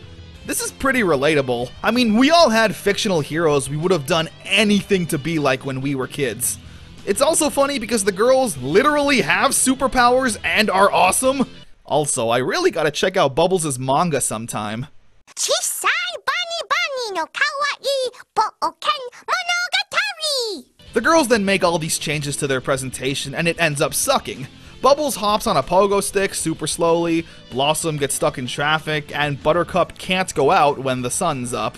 It literally takes the monster to say, listen, you girls don't need all these fancy gadgets and backstories to be great. You're the Powerpuff Girls, and that's awesome enough. Wow, what a guy. Again, you can't even be mad at the girls, because if given the chance to be our favorite superheroes when we were kids, no matter how lame the powers, we would do it in a heartbeat. The Powerpuff Girls get addicted to candy when the mayor offers them a piece every time they save the city. This leads to the girls making a shady deal with Mojo Jojo, in which every time he attacks the city, the girls will stop him and get their reward. Mojo eventually turns on the girls and steals their candy, where they then give Mojo one of the most mean-spirited beatings I've ever seen in a children's cartoon. What? Huh? Oh, what, you going for something? You going for that? No. You want some more, man? You do? No. Yeah? No. God damn. The girls eventually realize what the candy has done to them and apologize to the mayor, where he rewards them with more candy, having no lessons be learned. This giant booger monster attacks Townsville looking for its cat. That's it. It's really a nothing episode. The girls bring over a cat, he says it's not his, destruction, rinse and repeat for 11 minutes. Man, I'm really surprised with how many lame episodes are in this season. Hopefully it picks up. The mayor gets fed up after being told he relies on the Powerpuff Girls to do his job, and that he pretty much sucks as a mayor. So to prove his worth, him and Miss Bellum go up in a hot air balloon fighting crime. It's nice to see that the mayor isn't totally useless and does care about his reputation. He of course goes too far and starts beating up everyone in Townsville, until the Powerpuff Girls stop him. Oh mayor, you're so silly! Even if you did cause a nuclear war. The girls wake up surrounded by new toys they're super excited for. It turns out, however, that the professor actually stole them while sleepwalking. The girls find this out, but instead use the sleepwalking to steal more toys that they want. It's another episode with the girls in a child's moral dilemma. Like, they know that they shouldn't have the professor steal toys, but they're still kids after all, and getting all the things they want is something any kid would take advantage of. The professor eventually realizes what's happening and is disappointed in his girls. So to teach them a lesson, the professor and everyone acts out a scenario where he goes crazy during his robbery and gets shot down. Like, brutally shot down. It goes on for a while. Like, damn, I think they get it. A really fun episode with a nice moral lesson for the girls. There's this little guy in a suit that sucks the heads off of people who know things and uses that information to commit crime. It's got a good horror vibe at the beginning, especially with the villain just being some guy. Not a creepy monster or vampire, but a regular human with a monster mouth. He's pretty intimidating at times. The girls defeat him by having him suck on the mayor's head and absorbing so much stupid that everyone dies. The end. There's a new female villain in town known as Femme Fatale. She hates men and even convinces the Powerpuff Girls to become radical feminists after she tells the girls about the lack of female superheroes and supervillains, and that if they lock her up, there'll be no more female representation on the villain scene. So they let her go. Okay. The girls then start being mean to all the boys, threatening the kids at school, refusing to clean their rooms when the professor asks, and even yells at the mayor. The resolution is honestly a route I didn't expect the episode to take. Miss Keene and Miss Bellum have a heart-to-heart with the girls, essentially telling them that radical feminism isn't going to solve anything. And while that there is injustice in the world, simply defending a woman, even if she's evil, just because she's a woman, isn't the way to do it, showing all of the damage that femme fatale was causing even to other women. Femme fatale was only also stealing Susan B. Anthony coins because it's the only currency with a woman on it. The Powerpuff Girls take Miss Bellum and Miss Keene's words to heart and tell that dirty criminal that Susan B. Anthony wanted to be treated equally to men. Not better, not worse. And that's exactly what we're gonna do to you. So they beat the shit out of her and throw her in prison. The girls' hands are rated E for everyone. Equal rights means equal fights, bitch! The professor is sad that he doesn't get to spend a lot of time with the girls because they're always out fighting crime. It's crazy that this is the first episode to cover this topic. They really want to drive this point home because it's another 22-minute special, so the first 7 minutes is literally the professor trying to enjoy quality time with his daughters, but duty calling. It's really emotional and doesn't use any dialogue, just showing the characters' faces and music to tell the story. The professor eventually creates his own super suit to help the girls and spend more time with them. At first it's great, but then the professor starts being embarrassing in public by simply being a dad. My little Bubbles. You'd never guessed that only a few months ago she had a bedwetting problem. The girls want him off the team without hurting his feelings, so they give him a fight with Mojo Jojo, and after some serious injuries, he realizes that this isn't for him. And I guess goes back to just not spending time with his daughters. Not a great resolution, but definitely a great episode. I wish we had more with the professor and the girls. Buttercup gets a love for money after the professor gives the girls an allowance. Buttercup then knocks Bubbles' tooth out by accident and learns about the Tooth Fairy. And after seeing Bubbles get $1 for her tooth, Buttercup gets the genius idea to just knock the teeth out of all of the villains in Townsville, so the Tooth Fairy will give her money for it. It's pretty similar to the Candy episode, with Buttercup eventually going too far and just beating up the villains when they're not doing anything bad, just so she can get more teeth. But I think it was more well done here, and the climax is more satisfying. All of the villains realize what's going on and work together with Blossom and Bubbles to get their revenge. Which, yeah, they kick the hell out of Buttercup and knock out all of her teeth. It's good to see the girls get some punishment when it's deserved. Do you like the Beatles? Then great, this episode is going to be so much fun for you. If you don't like the Beatles or know anything about them like me, then I guess it's still okay. Mojo Jojo, him, Fuzzy Lumpkins, and Princess Morbucks team up and realize that the Powerpuff Girls don't stand a chance against them. They beat them all, so they become the Beat-Alls. The whole episode is centered around Beatles references and imagery, a lot of which I don't get because I don't care about the Beatles. Like, yeah, they're walking across the street, I know that, and I recognized like 1 or 2 song references. Hey, Jude! Hi, girls. This is Judy. I like how Mojo meets a girl monkey named Moko Jono, and she's the reason the Beat-Alls split up and eventually fail.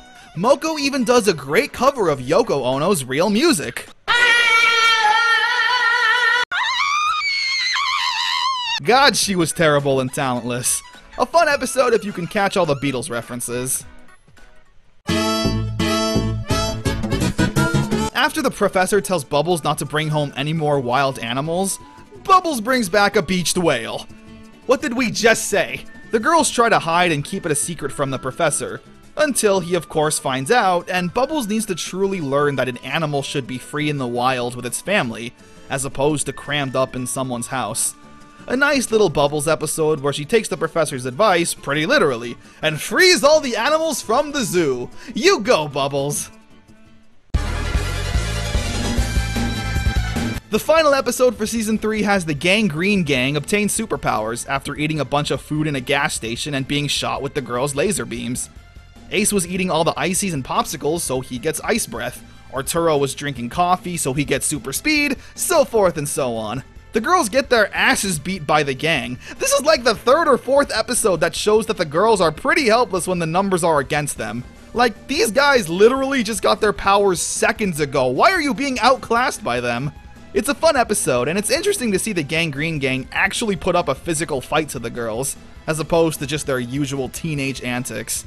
Of course, the gang lose their powers once the gas station food settles, and, well, the episode just ends, because we all know what was gonna happen.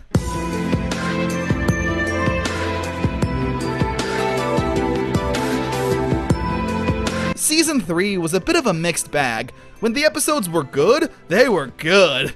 But when they were bad, boy, were they pretty boring. Season 3 was still really solid, and I enjoyed my time watching. But this season marks a really important turning point in the series, for better or for worse. Genndy Tartakovsky, one of the lead writers, animators, voice directors, and storyboard artists for the show, Jesus, would leave to start work on his new show.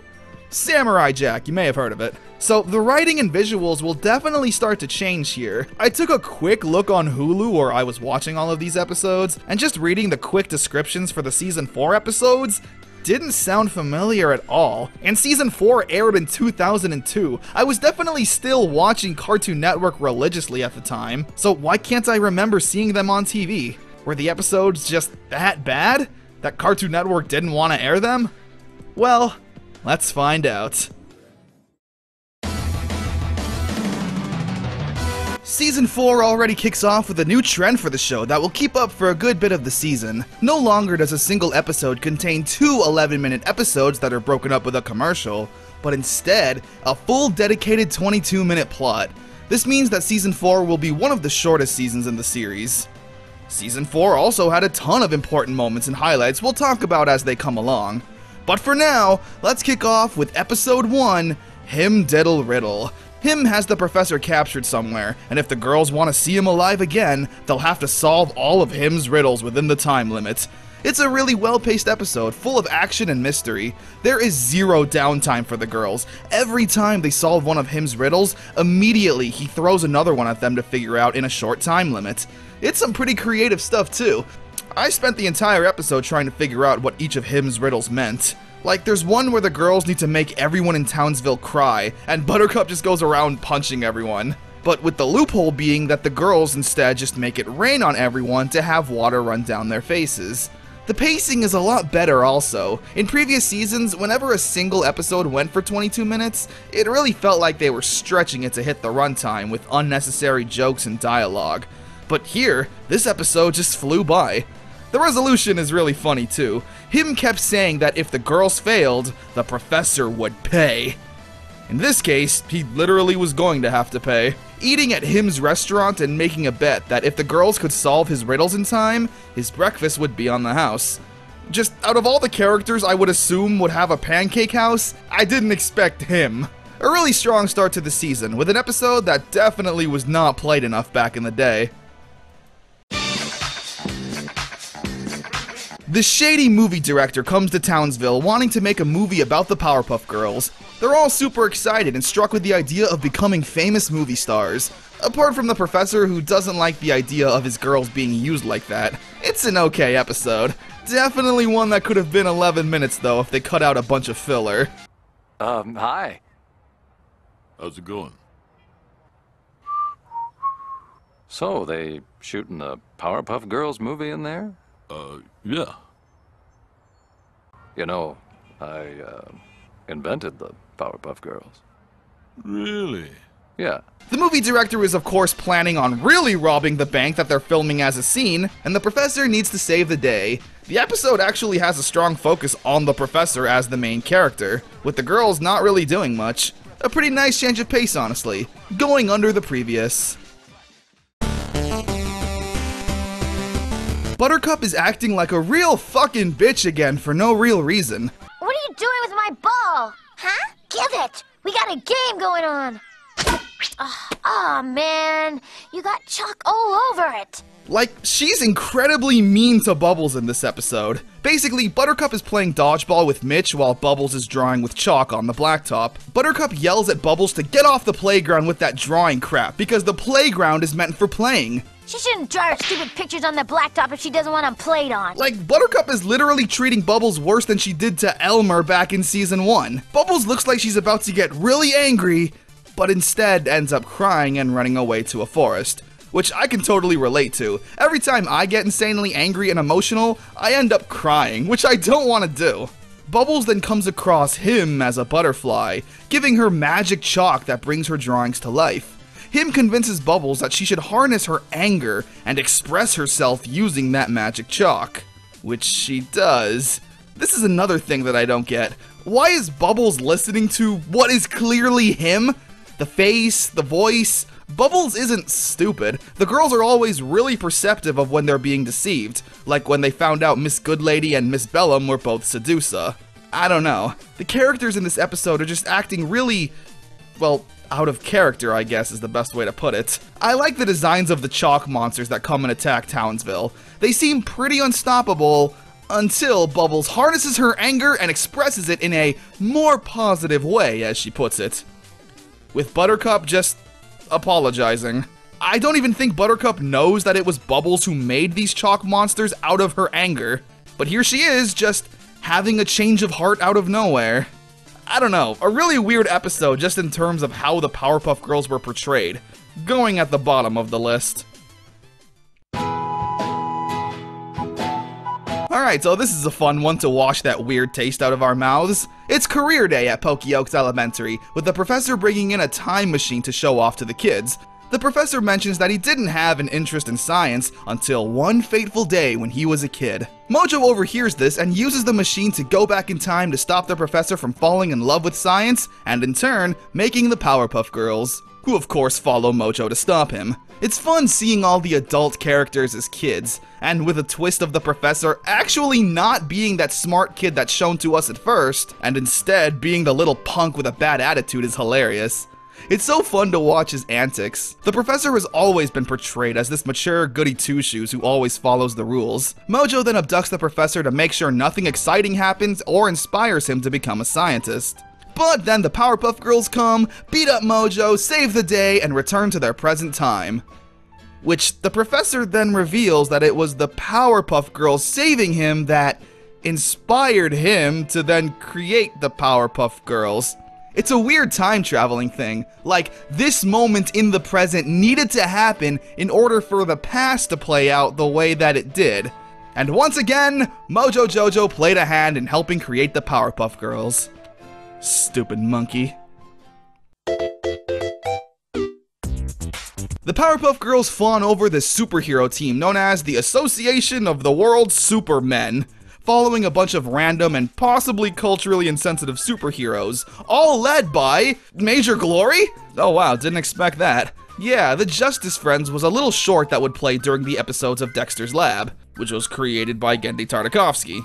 The girls go to join the team, but all of the heroes laugh at them for being cute little women that need to go back into the kitchen. I'm not even kidding. You are little girls. You should be at home with your mommy, learning how to cook and clean and blah blah blah blah blah, whatever women stuff. So the girls prove themselves to the AWSM, or Awesome for short, and put the girls through rigorous hero tests that they pass with flying colors, even outperforming the guys easily. Which is great to see. The Powerpuff Girls kick ass. I feel like this episode was made as kind of a middle finger to everyone who said, oh, well, the Powerpuff Girls are only for girls. The guys, of course, don't accept the girls on their team, but when the world is in danger, the Powerpuff Girls are the ones to save the day. It's a pretty fun episode with a nice ending of the guys wanting to join the Powerpuff Girls team. It kind of feels like a bit of a sequel to Equal Fights, with the girls dealing with sexist problems, but for real this time, and simply proving that they're better. Okay, this episode definitely could have been cut down. It's raining in the city of Townsville, and the raindrops are actually nanobots that are taking over the city, so the professor needs to shrink down the girls in order to fight them.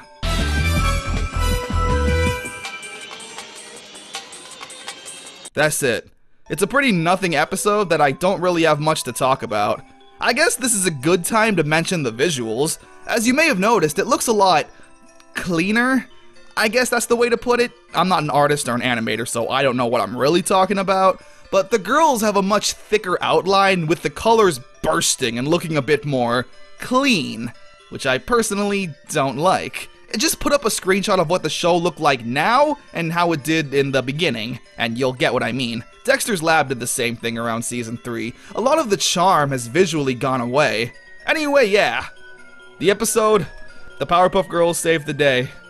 And moving on.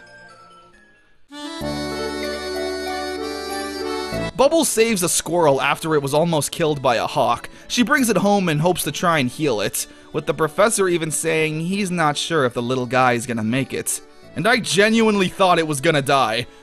It would have made for a really short episode now that I think about it. I just thought that because I literally did the same thing when I was a kid. I found a baby bird on the road that didn't make the fall from its nest. I took it home and tried to nurse it back to health. Yeah, it didn't make it. Huh. Well, maybe if I had some chemical X it would have, because that's exactly what Bubbles does, giving it in turn superpowers and becoming a member of the Powerpuff Girls. Powerpuff Bullet.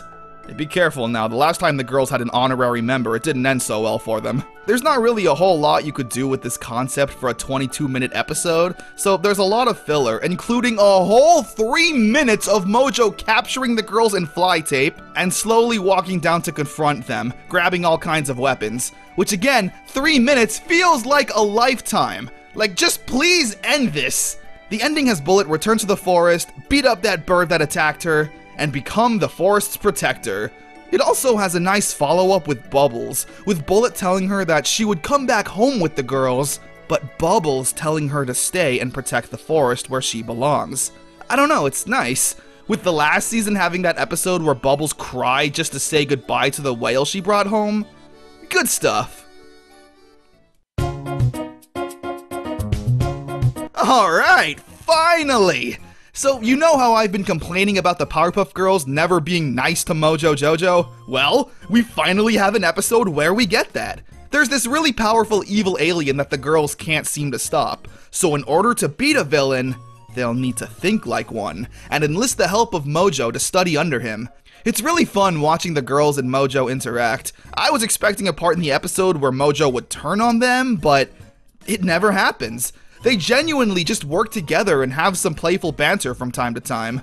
First, you have to be mean. Oh, for crying out loud! There! Good. I like it a ton. The episode ends when none of Mojo's plans work and he goes, what monkey pun should I use? He goes bananas, he goes apeshit, and ends up saving the day. And thank God the episode doesn't end with the girls beating him up, but instead with a hug. Duh. More of this, please. Going to the top of Season 4.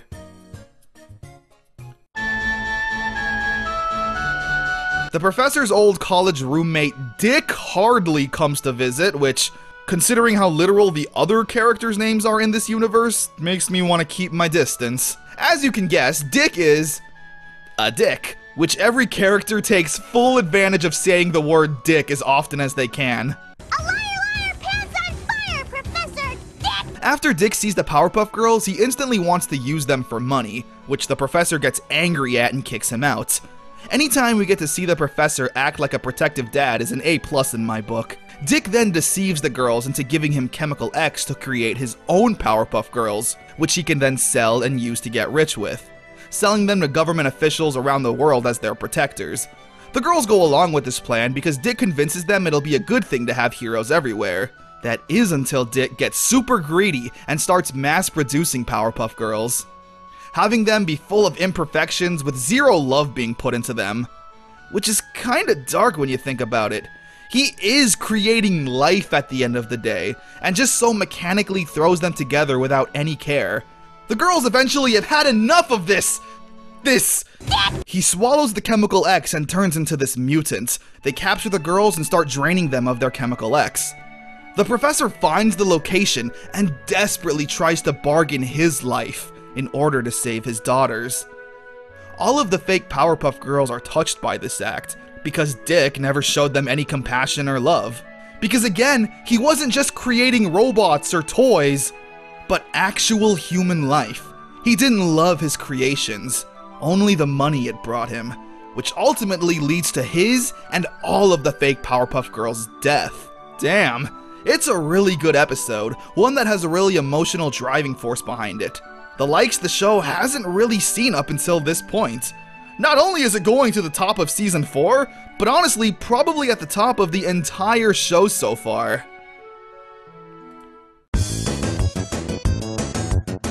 There's a new girl that moves in next door to the Powerpuff Girls, in the old Smith house, and sadly we don't get any reference to the evil family at all.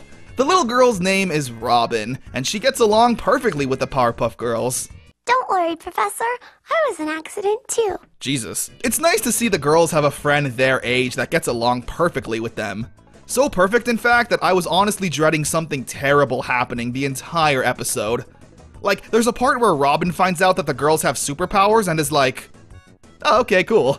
I was thinking this has to go wrong somehow. Like, her family ends up moving away, or she turns out to be evil. Luckily, nothing like that happens. A rift in the friendship starts to happen though when the girls need to go out and save the day, leaving Robin behind to be by herself. It's another situation involving children problems. Robin starts to think that the girls don't like her anymore, since they're not prioritizing her over saving the city. Princess Morbucks eventually comes into the picture and worsens the situation by gaslighting Robin, having Robin think even more that the girls don't like her. It has a nice resolution with the Powerpuff Girls and Robin still being friends and learning to deal with their responsibilities. Season 4 is introducing a ton of side characters and not writing them off, with the possibilities of them showing up in later episodes, which I'm pretty excited for. Now this episode marks an important time for the series, because the Powerpuff Girls movie would make its debut. I remember seeing it in theaters and just being so sad. It's such a depressing and somber movie. Like the first Rugrats movie. What's with kids movies being so depressing? It's an origin story of the Powerpuff Girls and Mojo Jojo, with the girls trying to figure themselves out and control their powers, with everyone hating them at first for being so destructive and creepy looking. The movie unfortunately bombed in the theaters, but that didn't stop the show from continuing, leading to the next episode. Now here is where you really will start to notice that the visuals take a very strong turn, looking really different and even more clean, if that's the right word. It's Valentine's Day in Townsville, and the girls get the brilliant idea to set up the professor and Miss Keene when they both express no interest in dating due to being busy. The adults find out pretty quickly that this was a ploy from the girls to set them up and just laugh it off initially. That is until the professor takes Miss Keene home and catches her when she trips. And just like that, true love blossoms. They act like an annoying teenage couple, ignoring their duties and just being all cutesy on the phone. You doing, cutie pie? Oh. Oh, just fine, Fuzzy Muffin. I'm so happy to hear that, sweetie pants. Oh, well, aren't you sweet, Cuttlefish? They of course break up after the professor says he doesn't like cats. And that's it, honestly. A pretty harmless yet fun episode. After Blossom fails to stop one of Mojo's robots and Buttercup saves the day, Blossom starts to think that she's an unlucky jinx and can't do anything right. So much so that she leaves the Powerpuff Girls to work at a hot dog stand. She leaves a note saying that she's done, and then Mojo leaves a note saying that he actually kidnapped Blossom, and the professor needs to come to Mojo's lair without bringing Buttercup or Bubbles. Which he does. Again, why are the characters acting so stupid? Blossom literally then just, gets her confidence back. It's fine, I guess. So, here we are at the final episode of the season. Told you it was short. The Powerpuff Girls all have fears. Blossom being afraid of failing school, Bubbles is afraid of the dark, and Buttercup has arachnophobia. Which is totally valid and not something to be made fun of. Him invades the girls in their sleep like Freddy Krueger and fuels nightmares based on their fears. The visuals in some of the girls' dreams are pretty interesting. Buttercup is trapped in this Picasso-looking mess, I guess to visualize the panic in her brain every time she sees a spider. I don't know. I also like how Bubbles' toys come to life and attack her. This is straight up some Five Nights at Freddy's stuff.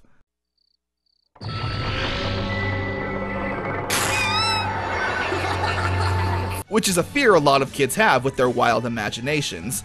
Blossoms is the most boring, being afraid of getting a bad grade on a test. Like what? The episode ends with the girls needing to overcome their fears, and in traditional Powerpuff fashion, beat the crap out of him! Yeah, welcome to their nightmare.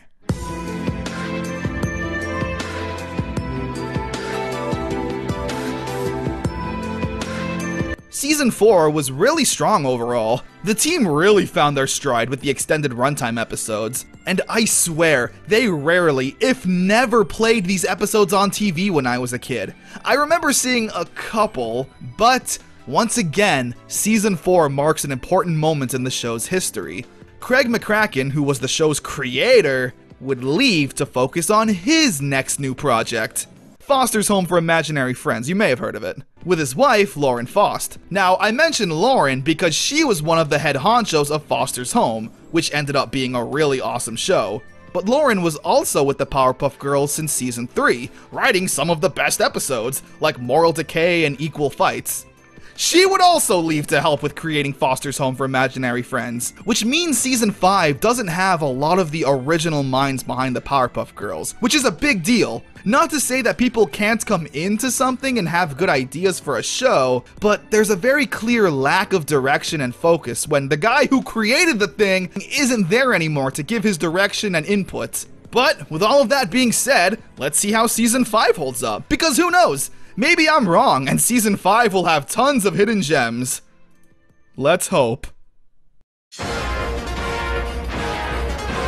The girls are tasked with ending racism. Okay, it's not that serious, but you'll see. So, the mayor buys Monster Island and kicks out all of the monsters living there, forcing them to live in Townsville. I like that the monsters actually try to fit in, and it's the humans that end up being mean and close-minded, saying that monsters and humans can never get along. We don't want any monsters in our town! I like how it's the intolerant townspeople that are really causing the problems. They're always antagonizing the monsters and being real pricks for no reason, even when the monsters are just acting like boring, normal people. Look, I don't want to be rude or anything, but I'm really trying to concentrate here. Could you just stop looking at me? I'm not looking at you. I don't know, kinda wish the monsters would just eat them or something. Things get resolved when the monster lawyer sues the mayor and gives the monsters back Monster Island, meaning that segregation was the only way to find true happiness. Thanks, Powerpuff Girls. An okay start to a season that I hope doesn't take a nosedive anytime soon. Okay, well, episode 2 takes a nosedive already. The talking dog, who sporadically made random appearances throughout the show, witnesses a crime so horrible and is too shocked to talk about it. So the police put him in witness protection with the Powerpuff Girls until he's ready to speak. He then just spends the entire episode saying rude things and getting on everyone's nerves. That is one amazing mustache. You can barely see your hideous rotten teeth. Nothing really happens, but the girls need to put up with it because when the dog's asleep, he starts listing off details of the crime, which turns out to just be a meat shop dumping bones in the ocean. And that's just terrible because dogs like bones. Okay. The resolution isn't that funny, and the comedy of the dog saying rude things for the sake of it just drags on. Not a good episode.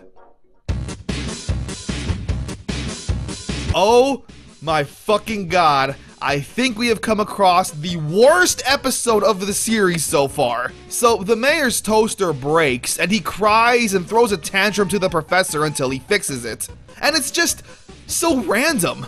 Like, yeah, the mayor has always been incompetent, but he's never acted like a literal baby before. Mayor want toast! Mayor want toast! I think the beginning part of this episode was meant to be a tribute to Dexter's Lab, with the professor doing science stuff and the mayor breaking everything, complete with, Ooh! What does this button do? But it instead comes off like a modern episode of SpongeBob, with the mayor being so annoying and obnoxious, and it doesn't help that he's voiced by Tom Kenny. So I can't help but hear the irritating portrayal of what SpongeBob would become.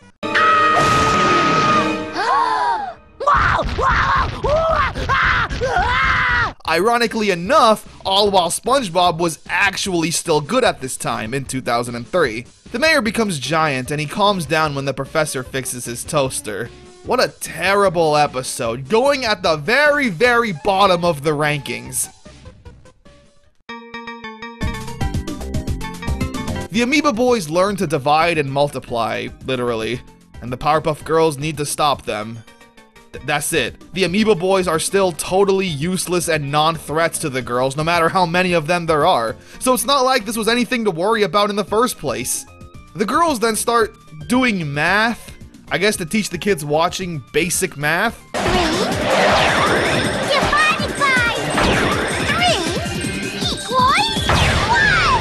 I don't know. The Powerpuff Girls is not a preschool show. Why is this happening? Yet again, another bad episode. The professor falls asleep for a big conference tomorrow, so the girls need to be extra quiet, all while a random normal criminal breaks into their house. Bubbles has her first interaction with the criminal and just completely ignores him. Like, this is what I was talking about. The girls are starting to lose their characters and are just becoming walking stereotypes. Bubbles is cute and dumb, so that's all she is. And the entire episode is spent with the girls stalking this criminal, telling him to leave and to be quiet so he doesn't wake the professor. Like, why aren't you just kicking his ass real quick then? Is it so we can have all the epic jokes like this? I sure picked the wrong house to rob! You sure did. Especially with the episode ending with the professor punching the guy in his sleep. Whatever.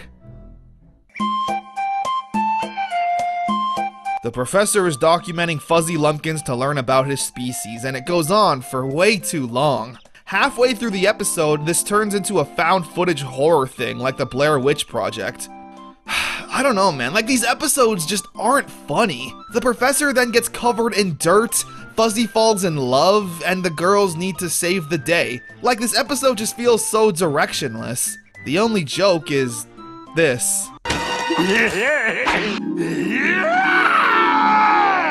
Yeah, and Professor would have been our mom.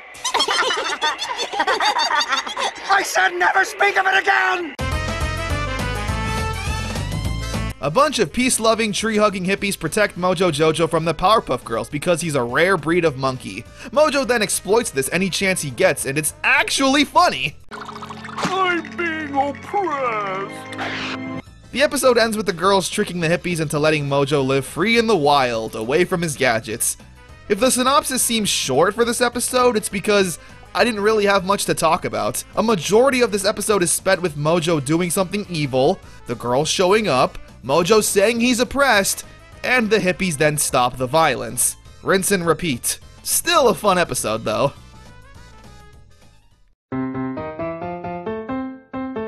The girls get a substitute teacher who they think is evil because of the way he looks. Hey, weren't you girls just trying to end racism a few episodes ago? What happened? Anyway, he's of course a nice guy that the girls keep mistaking for evil anytime he does something.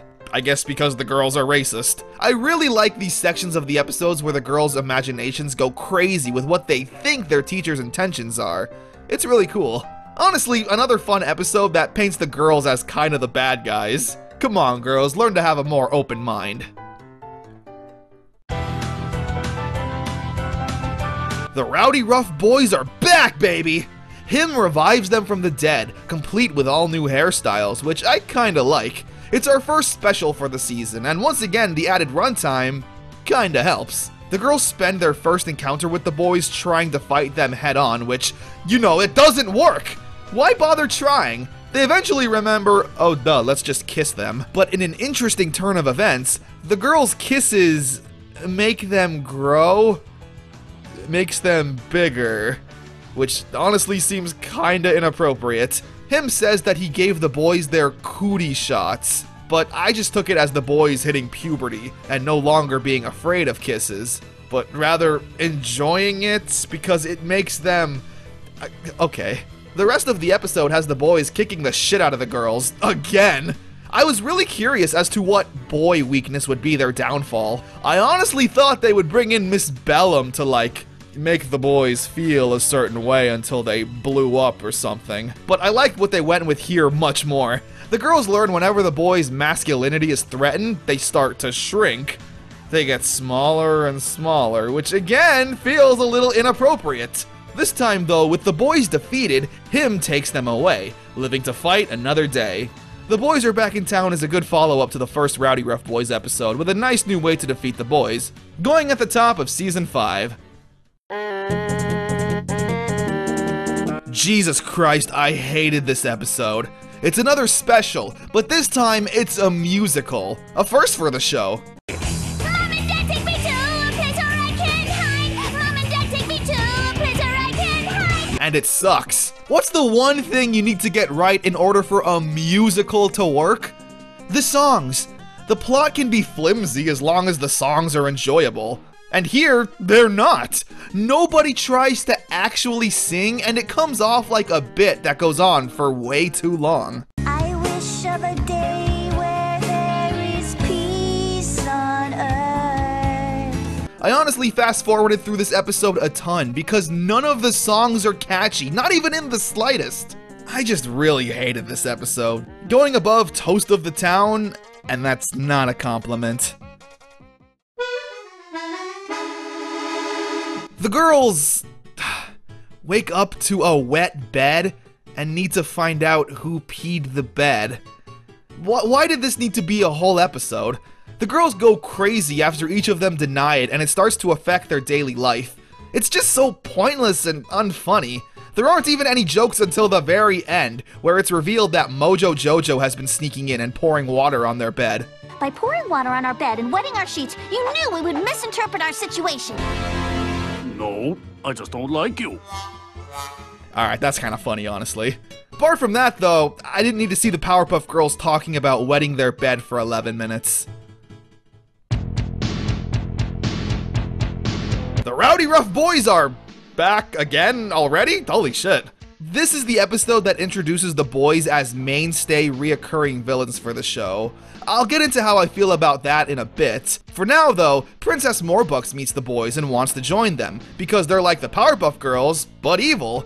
They of course say no because she's a dumb girl, and the Powerpuff Girls take offense to that, and actually work together with Princess to stop the boys. I was kind of excited at first to see this team up, like maybe they'll actually get along with a common goal, like the girls did with Mojo a few episodes back. But no, Princess quickly sees the girls are emotional and uses it to join the team temporarily. The episode quickly falls off a cliff from here though. Princess gives the girls vehicles to fight with, and they suck with them. The boys then commandeer the vehicles, blow each other up, laugh it off, and the episode just kinda ends. No real resolve or saving the day. Pretty weak episode. A caveman reawakens in Townsville and is stealing seeds. That's it. The first few minutes shows the girls in caveman time, which doesn't make sense. It plays out like that SpongeBob episode where the whole thing had no dialogue, and I was like, oh god, please don't let it be like that. And luckily, it wasn't. This episode, though, again, just doesn't have any real consequences. The caveman is stealing seeds, and it only affects the mayor, who once again is acting like a baby. I can trust no one! Mayor, are you alright? I don't have one more seed! Just really forgettable and whatever. The girls are reminiscing on when the show was actually good. They literally only do this for like 20 seconds though, and after that they start to reminisce on moments we never got to see. AKA episode ideas that they probably wanted to make, but didn't have enough ideas for. At least that's what it seems like to me. I like the idea of the girls turning into teenagers and dealing with teenage girl problems.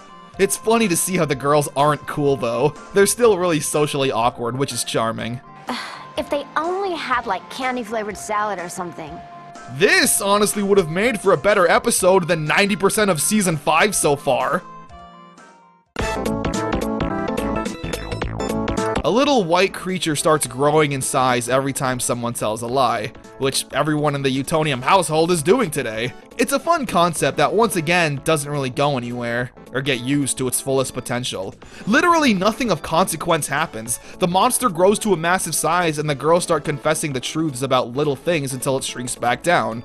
Once again, the day is saved, I guess. It's just a nothing episode. It's not funny, it's not action-packed, it's just there. Boomer, which is the blonde rowdy rough boy, gets captured by the girls, and they send in Bubbles in disguise to figure out their next move. It's cute to see Bubbles needing to act like a gross boy, and Tara Strong's voice she does for Bubbles here sounds a lot like Timmy Turner. Well, I ate it. And if you want it, you can tear open my stomach and eat my intestines, you jerks. It's actually a fun episode. I like it when Bubbles needs to act not like Bubbles.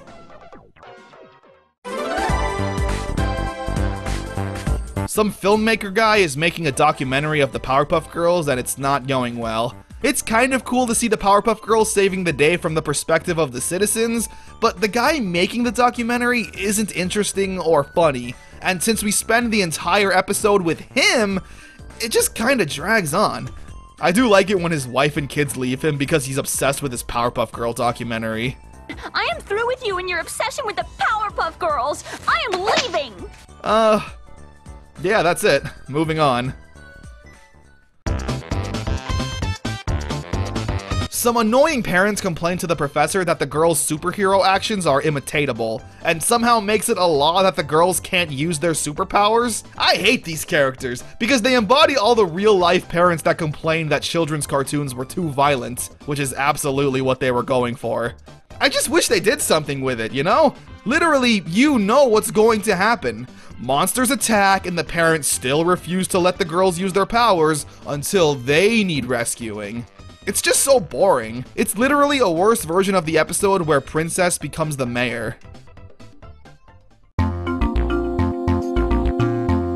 The girls overhear the professor say a bad word, and they start enthusiastically saying it themselves over and over again without knowing what it means. If this sounds familiar, it's because SpongeBob literally did this 3 years earlier. Like, it's the exact same episode, complete with a funny noise for the censor and all. I can't believe this! You're such a baby! You're not nice! It's not a bad episode or anything, it's just been done already. Why are you trying to make the same exact thing most kids have already seen? The payoff isn't even as good. You remember in SpongeBob how long it took for Mr. Krabs to find out to tell the two to stop saying the bad word? Remember how funny the episode was after SpongeBob and Patrick knew it was a bad word, but kept saying it anyway, not wanting the other one to tell on them? Well, here, the whole episode is the girls saying the bad word in ignorance, and once the professor tells them to stop, they of course do. It's just not as funny as the episode they're ripping off from was. Fuck. Or, I'm sorry. Fuck. What about now? It's time to rock with the biggity buck bumble. Mojo Jojo is having a yard sale, and the gang Green Gang want to buy a laser beam. The girls need to stop them from doing so, and the only way to do that is by buying it first, I guess. So the gang and the girls need to find ways to earn enough money to buy the laser. It's okay. It once again just feels like a bit that goes on for way too long. And by the time the bit's over, the episode ends. Like, if this were season 1 or something, the gang would buy the laser and the girls would just blow it up with their superpowers in a couple of seconds or something. That actually would have been a funny payoff, as opposed to what actually happened, which is that the mayor bought the machine and it turned out to be a snow cone machine. How random, XD. God, thank God we're almost done with this season. Alright, so this episode's actually pretty cool. The girls go and see a silent movie when the characters come to life and steal the professor. So the girls need to go into the silent movie and save the day. It's a really unique episode with no dialogue when they're in the silent movie portions.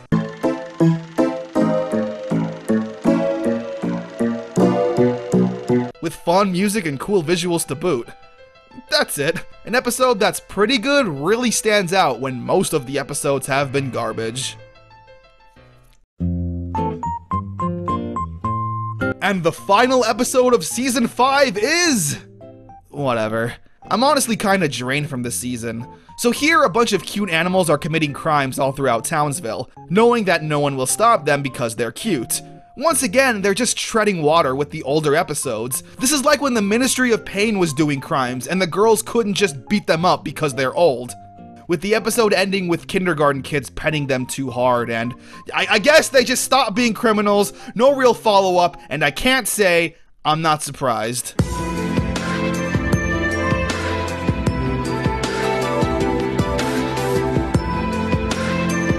Season 5 was so bad. Like, I didn't expect the show to take such a massive blow in quality. So many episodes were just nothing. They weren't action nor comedy, and I can't even blame anyone for it. As previously mentioned, everyone who was a major player with the show since its inception were now gone, working on their own projects. Which leaves us with a bunch of people who, while I'm sure are talented in their own right, can't make a consistently good Powerpuff Girls episode. I never saw these episodes air on Cartoon Network when I was a kid, and I'm glad I didn't, honestly. But, with all of that being said, Season 6 will be the final season of the original Powerpuff Girls show, before the anime and the 2016 reboot. Did it go out with a bang? Or did it fizzle out and die a sad death? I genuinely don't know. I'm writing these scripts as I'm watching. So, let's finish this bad boy. Bad girl. That doesn't sound any better.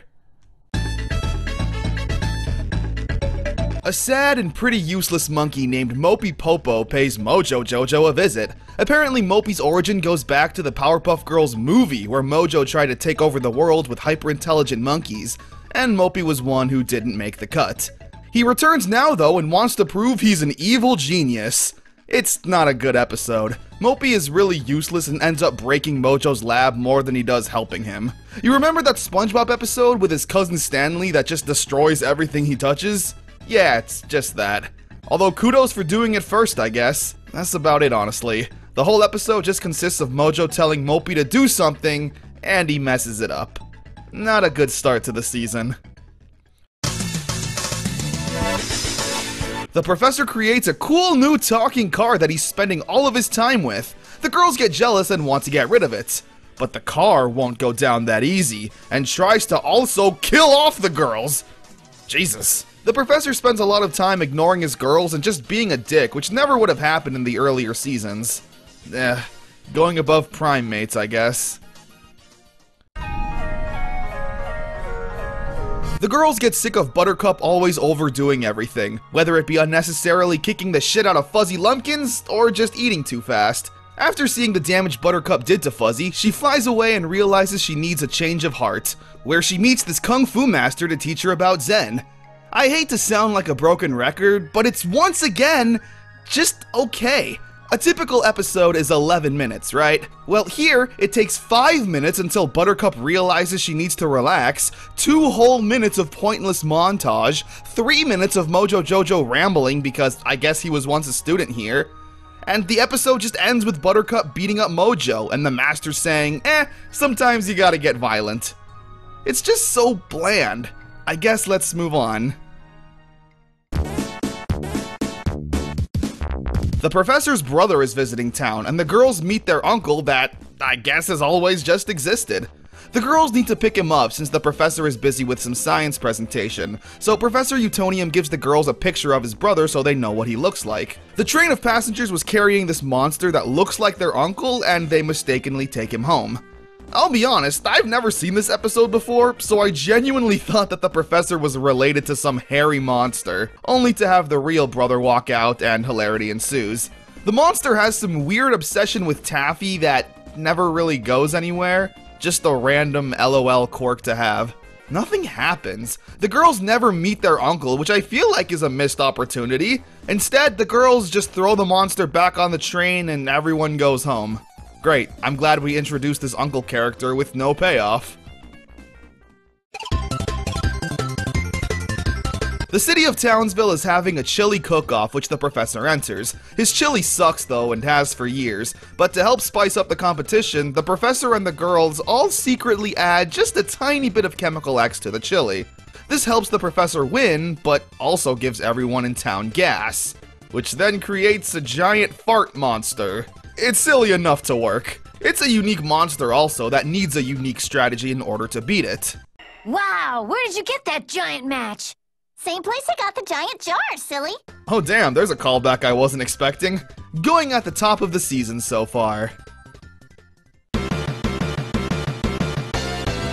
Dynamo returns and is destroying the city.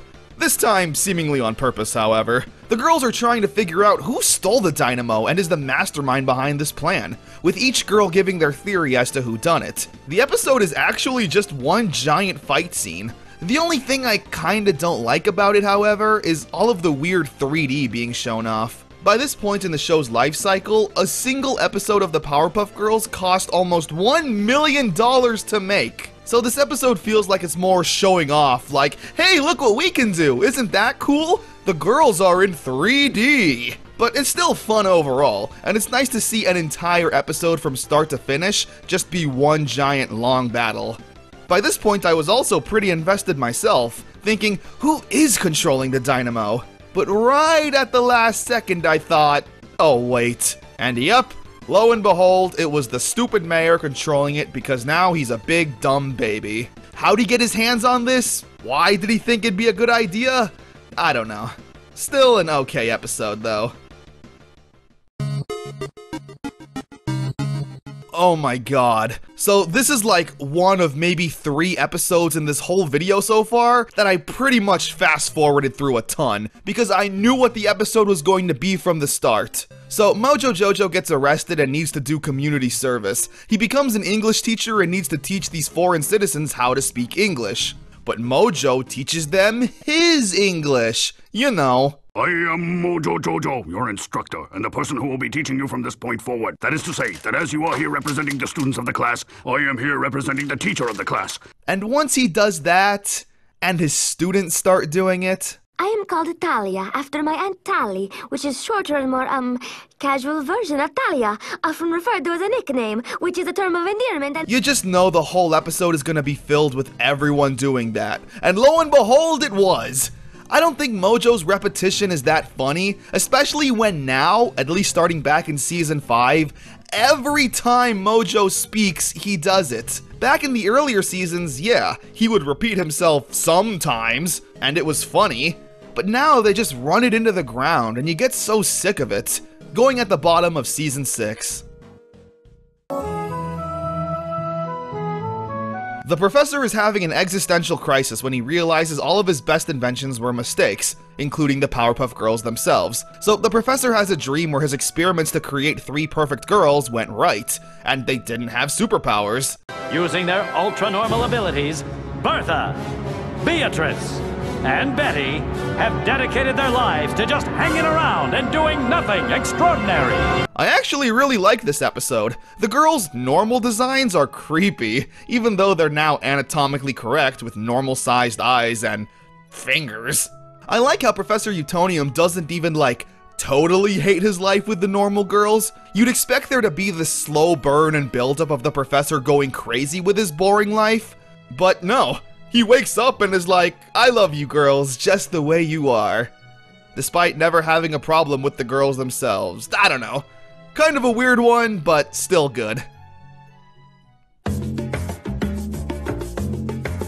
A new female villain named Mask Scara, get it? Uses her makeup to vandalize posters and people to yassify them. And it's apparently just the funniest thing according to the citizens. I know Gumball wouldn't come around for another 10 years or so, but that show knows how to use an epic meme face or a funny face to make the audience laugh. Simply caking on makeup isn't funny to me, or most of the population I'd assume. They also call this the trashy look, which seems kinda mean to me, I don't know. Like any girl who puts on this much makeup is trashy? Based Powerpuff Girls. Okay, so I was watching these episodes on Hulu, and Hulu doesn't have the Christmas episode for whatever reason that aired back in Season 4, so here it is now. Princess Morbucks tries to ruin Christmas by putting everyone on the naughty list, so the girls travel to the North Pole to stop her. It's a pretty basic Christmas special with a nice heartwarming end, and the joy of seeing Princess get what she deserves. Merry Christmas, everyone! The girls think the professor is getting rid of them after mishearing him talk about, they're not perfect and I need to get new ones. It's shown immediately after that the professor was actually talking about cakes he was decorating, which I'm not a fan of. The viewer now doesn't have any suspense as to what the professor was talking about, so when the girls start to get defensive and destroy the lab to save themselves, you're not really on their side because you know nothing bad is going to happen.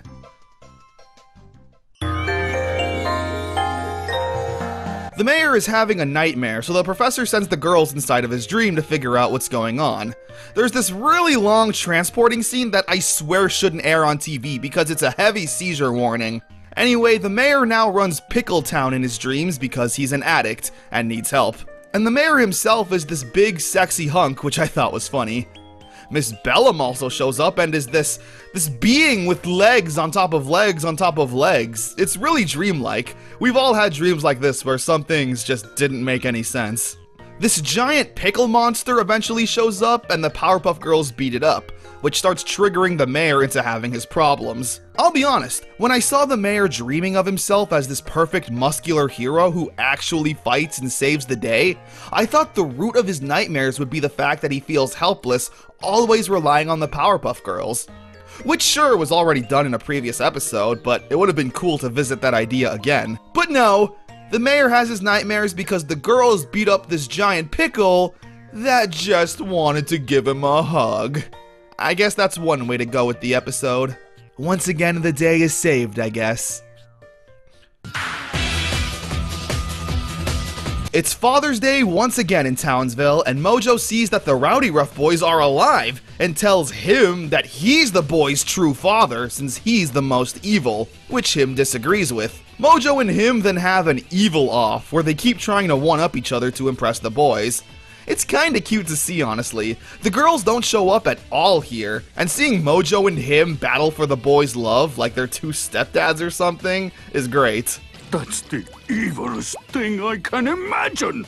Oh, so that's where that meme comes from. The boys say they don't care who their real dad is because all they care about is destroying the Powerpuff Girls.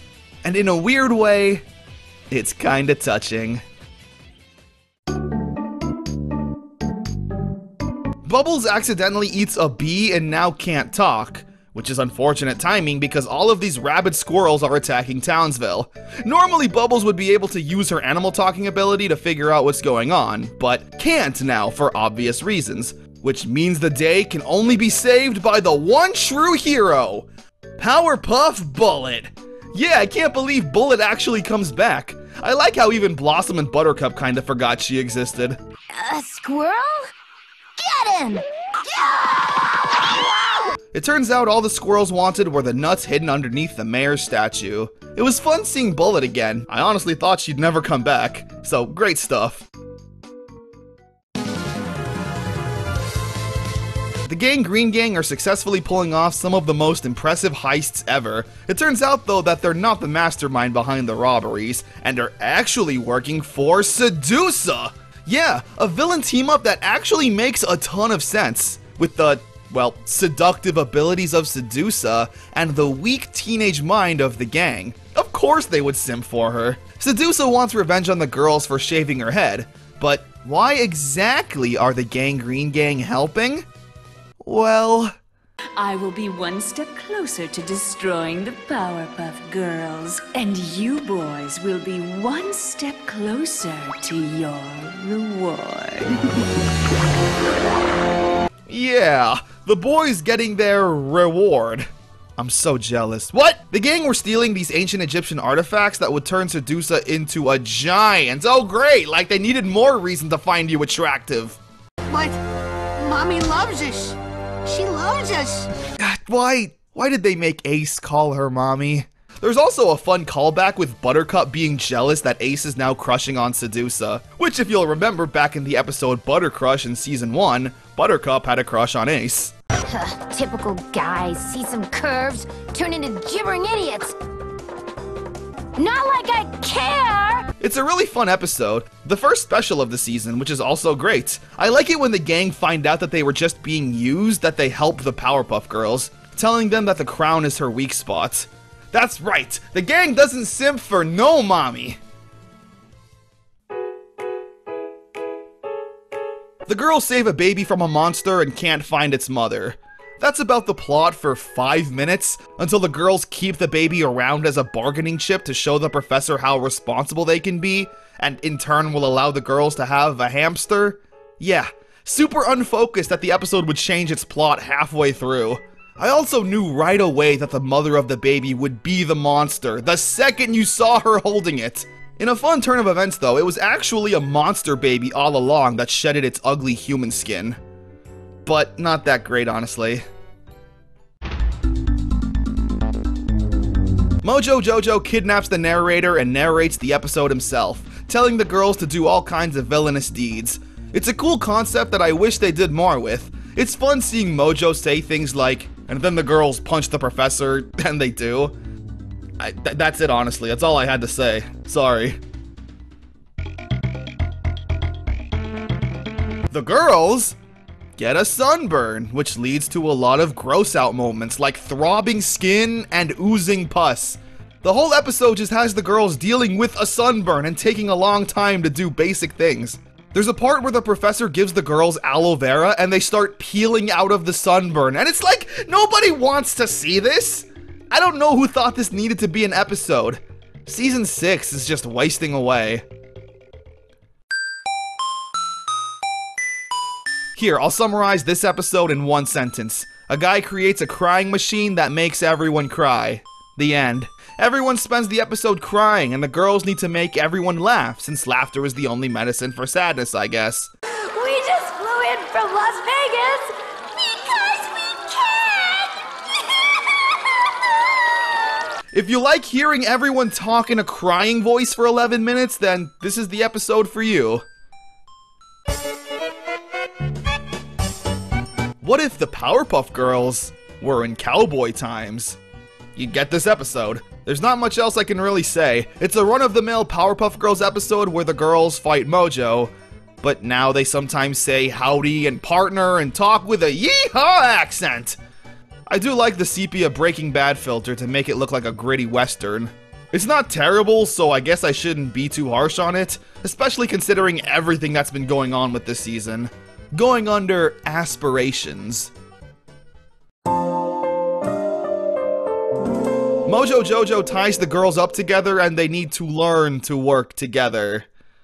This episode is so forgettable, I'm just gonna spare you the 11 minutes.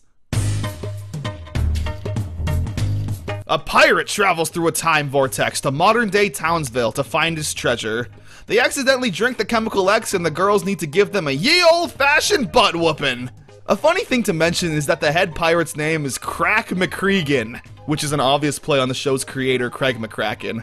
There haven't been a lot of episodes with a simple action focus, so it's really refreshing to see something that could have possibly fit in with the older seasons. Good stuff.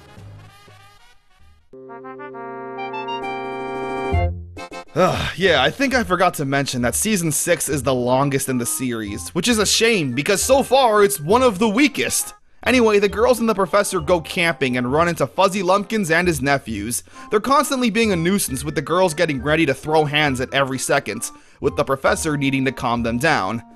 I think you know where this is going. If you guess that eventually the professor loses his shit and starts fighting Fuzzy, you win!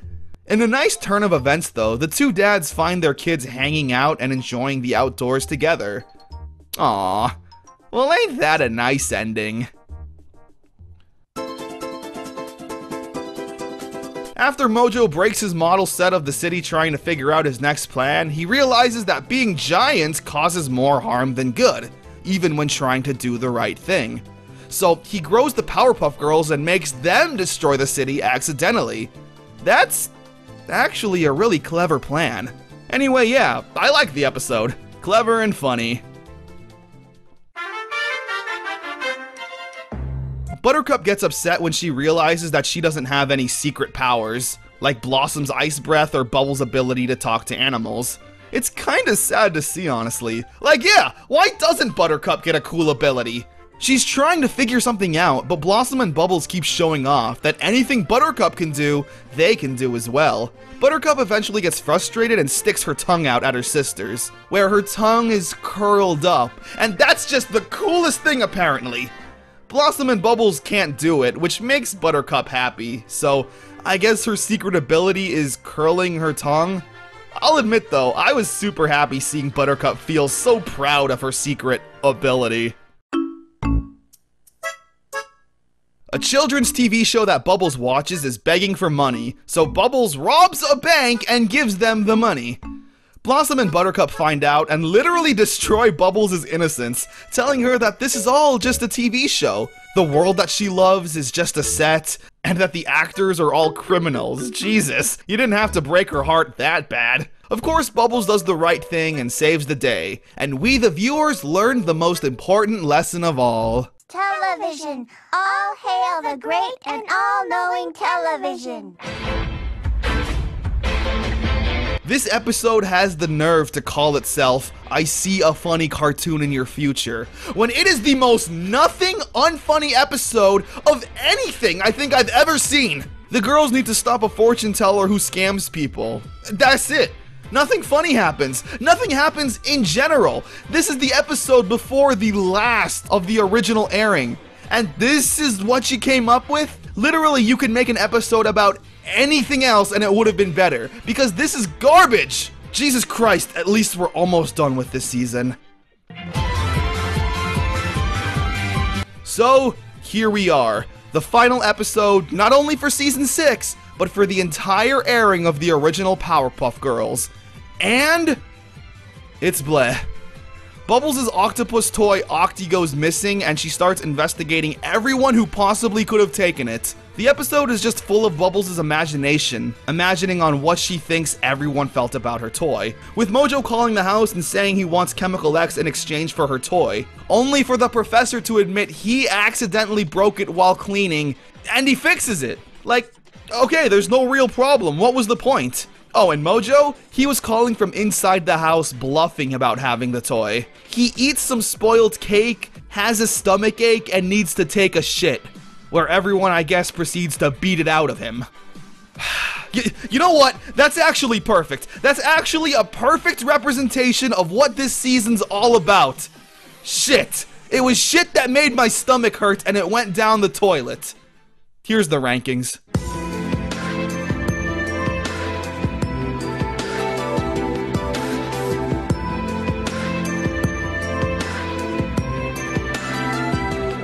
Anyway, where was I? Season 6 was so pathetically bad, and it's no wonder the show was cancelled. What started out as an amazing cartoon in Cartoon Network's golden era, slowly but surely went down the drain in terms of quality. The final episode of the OG Powerpuff Girls aired in 2005. By this time, we had Foster's Home for Imaginary Friends, The Grim Adventures of Billy and Mandy, and Ben 10. Shows that were just better when compared to Season 5 and 6 of the Powerpuff Girls. It's sad to see that the show had to end on a low note. But there are two more specials that we'll talk about chronologically. A 10-year anniversary that came out in 2009, and another special that came out in 2014. So while Season 5 and 6 were downers, there's no denying the first 4 seasons were legendary. Whoop-Ass Stew, which was the original working name for the Powerpuff Girls that I'm surprised I forgot to mention, definitely created a legacy.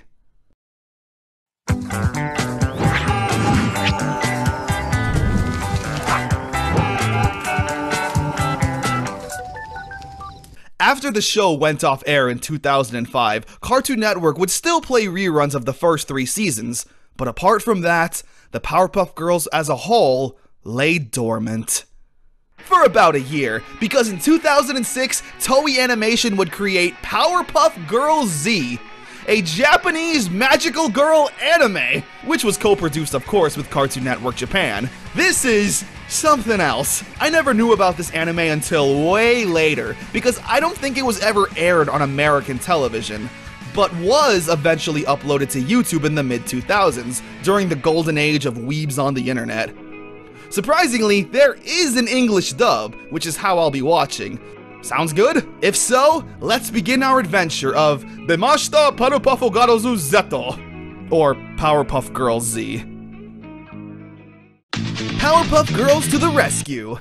The show kicks off with quite possibly the most Powerpuff Girls episode ever. We see our heroes Blossom, Bubbles, and Buttercup, now junior high school students, needing to excuse themselves from class to go stop Mojo Jojo.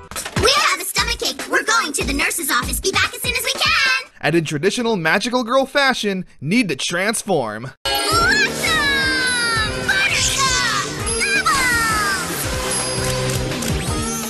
I hope you like that, because they do it in every single episode. Which I actually don't mind, considering I love Power Rangers, and they do a similar thing in every episode too. Anyway, the girls show up and need to fight Mojo Jojo because he's stealing candy from children. How evil! I have a new robot that uses candy for fuel, and I will use it to take over the world! That voice is also very evil. We also get to see now that the girls have trademarked weapons. Blossom has a yo-yo, Bubbles has a bubble wand, and Buttercup has a hammer. The action is pretty fun and serviceable in terms of children anime standards. We also get a peek at the mayor and Miss Bellum, who's now blonde but still has her face covered. I like that. New Townsville is saved by eating ice cream, followed by violence. And yeah, the city is called New Townsville now. A fantastic first episode. The Secret of the Powerpuff Girls! We get an origin story for the girls and how they became superheroes, and it's really different compared to the original cartoon. Here, Professor Utonium and his son, named Ken, are working on Chemical X, but accidentally add an extra ingredient to the concoction, creating Chemical Z. These Z-waves go out of control and start raining down on the city, where it hits a young girl named Blossom, transforming her into Powerpuff Blossom. Blossom definitely has the biggest personality change. Normally, she's an uptight do-gooder, but here, they made her more eccentric. She's a massive comic book nerd who's obsessed with superheroes, loves boys, and sweets. Your typical female anime hero. She's super excited to be a hero and even beats up Mojo and saves the day on her own. The Z-Wave also hits a popular girl named Bubbles. She's sweet and adorable, with every guy in school having a crush on her. And the last girl to get hit by the wave is Buttercup, a tomboy skater girl who I definitely had the biggest crush on back in the day. Another big change is that, yeah, the girls aren't sisters. They aren't even really friends, just 3 random girls that need to come together to form a superhero team. The episode ends with Professor Utonium grabbing Blossom and explains everything to her that they need to find the others. Another fantastic episode. Bouncing Bubbles! We now need to get Bubbles on the team. She's flying around and being adorable. Not too much has changed in terms of Bubbles' personality. They meet up and beat the crap out of Mojo Jojo again. Poor guy. The professor then takes the girls back to the lab and explains what the Z-Waves are and how it gave them powers. It's really cute seeing Blossom and Bubbles interact, because we know how the Powerpuff Girls' relationship dynamic works from the previous show, but now, with them being complete strangers, it's nice knowing that they're still able to bond. But there's still one more girl who needs to join. And then there were 3! The girls find Buttercup, but as you can expect, she's the least interested in becoming a hero and doesn't really mesh well personality-wise with Blossom and Bubbles. Again, it's super cute to see. Stupid, ridiculous skirt! Oh, gross! That's totally uncool! I can't do this. You don't understand. The Powerpuff Girls? No way. These teenage incarnations of the girls feels really natural, like this is a true sequel of sorts. Buttercup, of course, eventually gives in and slowly starts to become friends with the girls. And with the team complete, it's time to...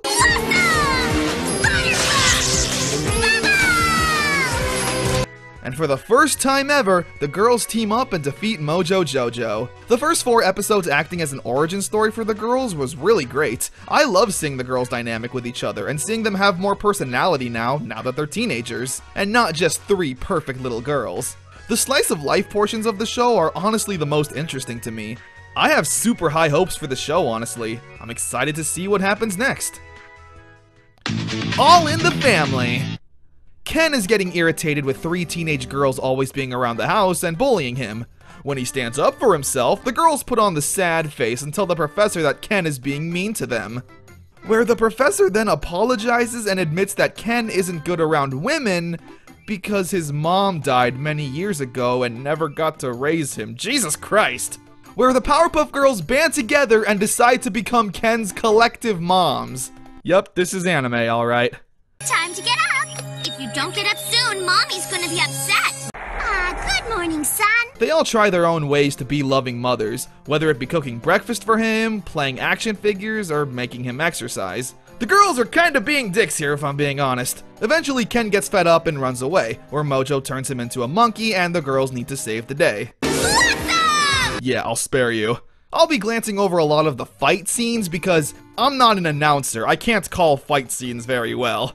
Anyway, once again, the day is saved, the girls apologize, and instead agree to be Ken's older sisters instead. Aww, that's nice. And also a lot less creepy fan arty. Mojo's Revenge.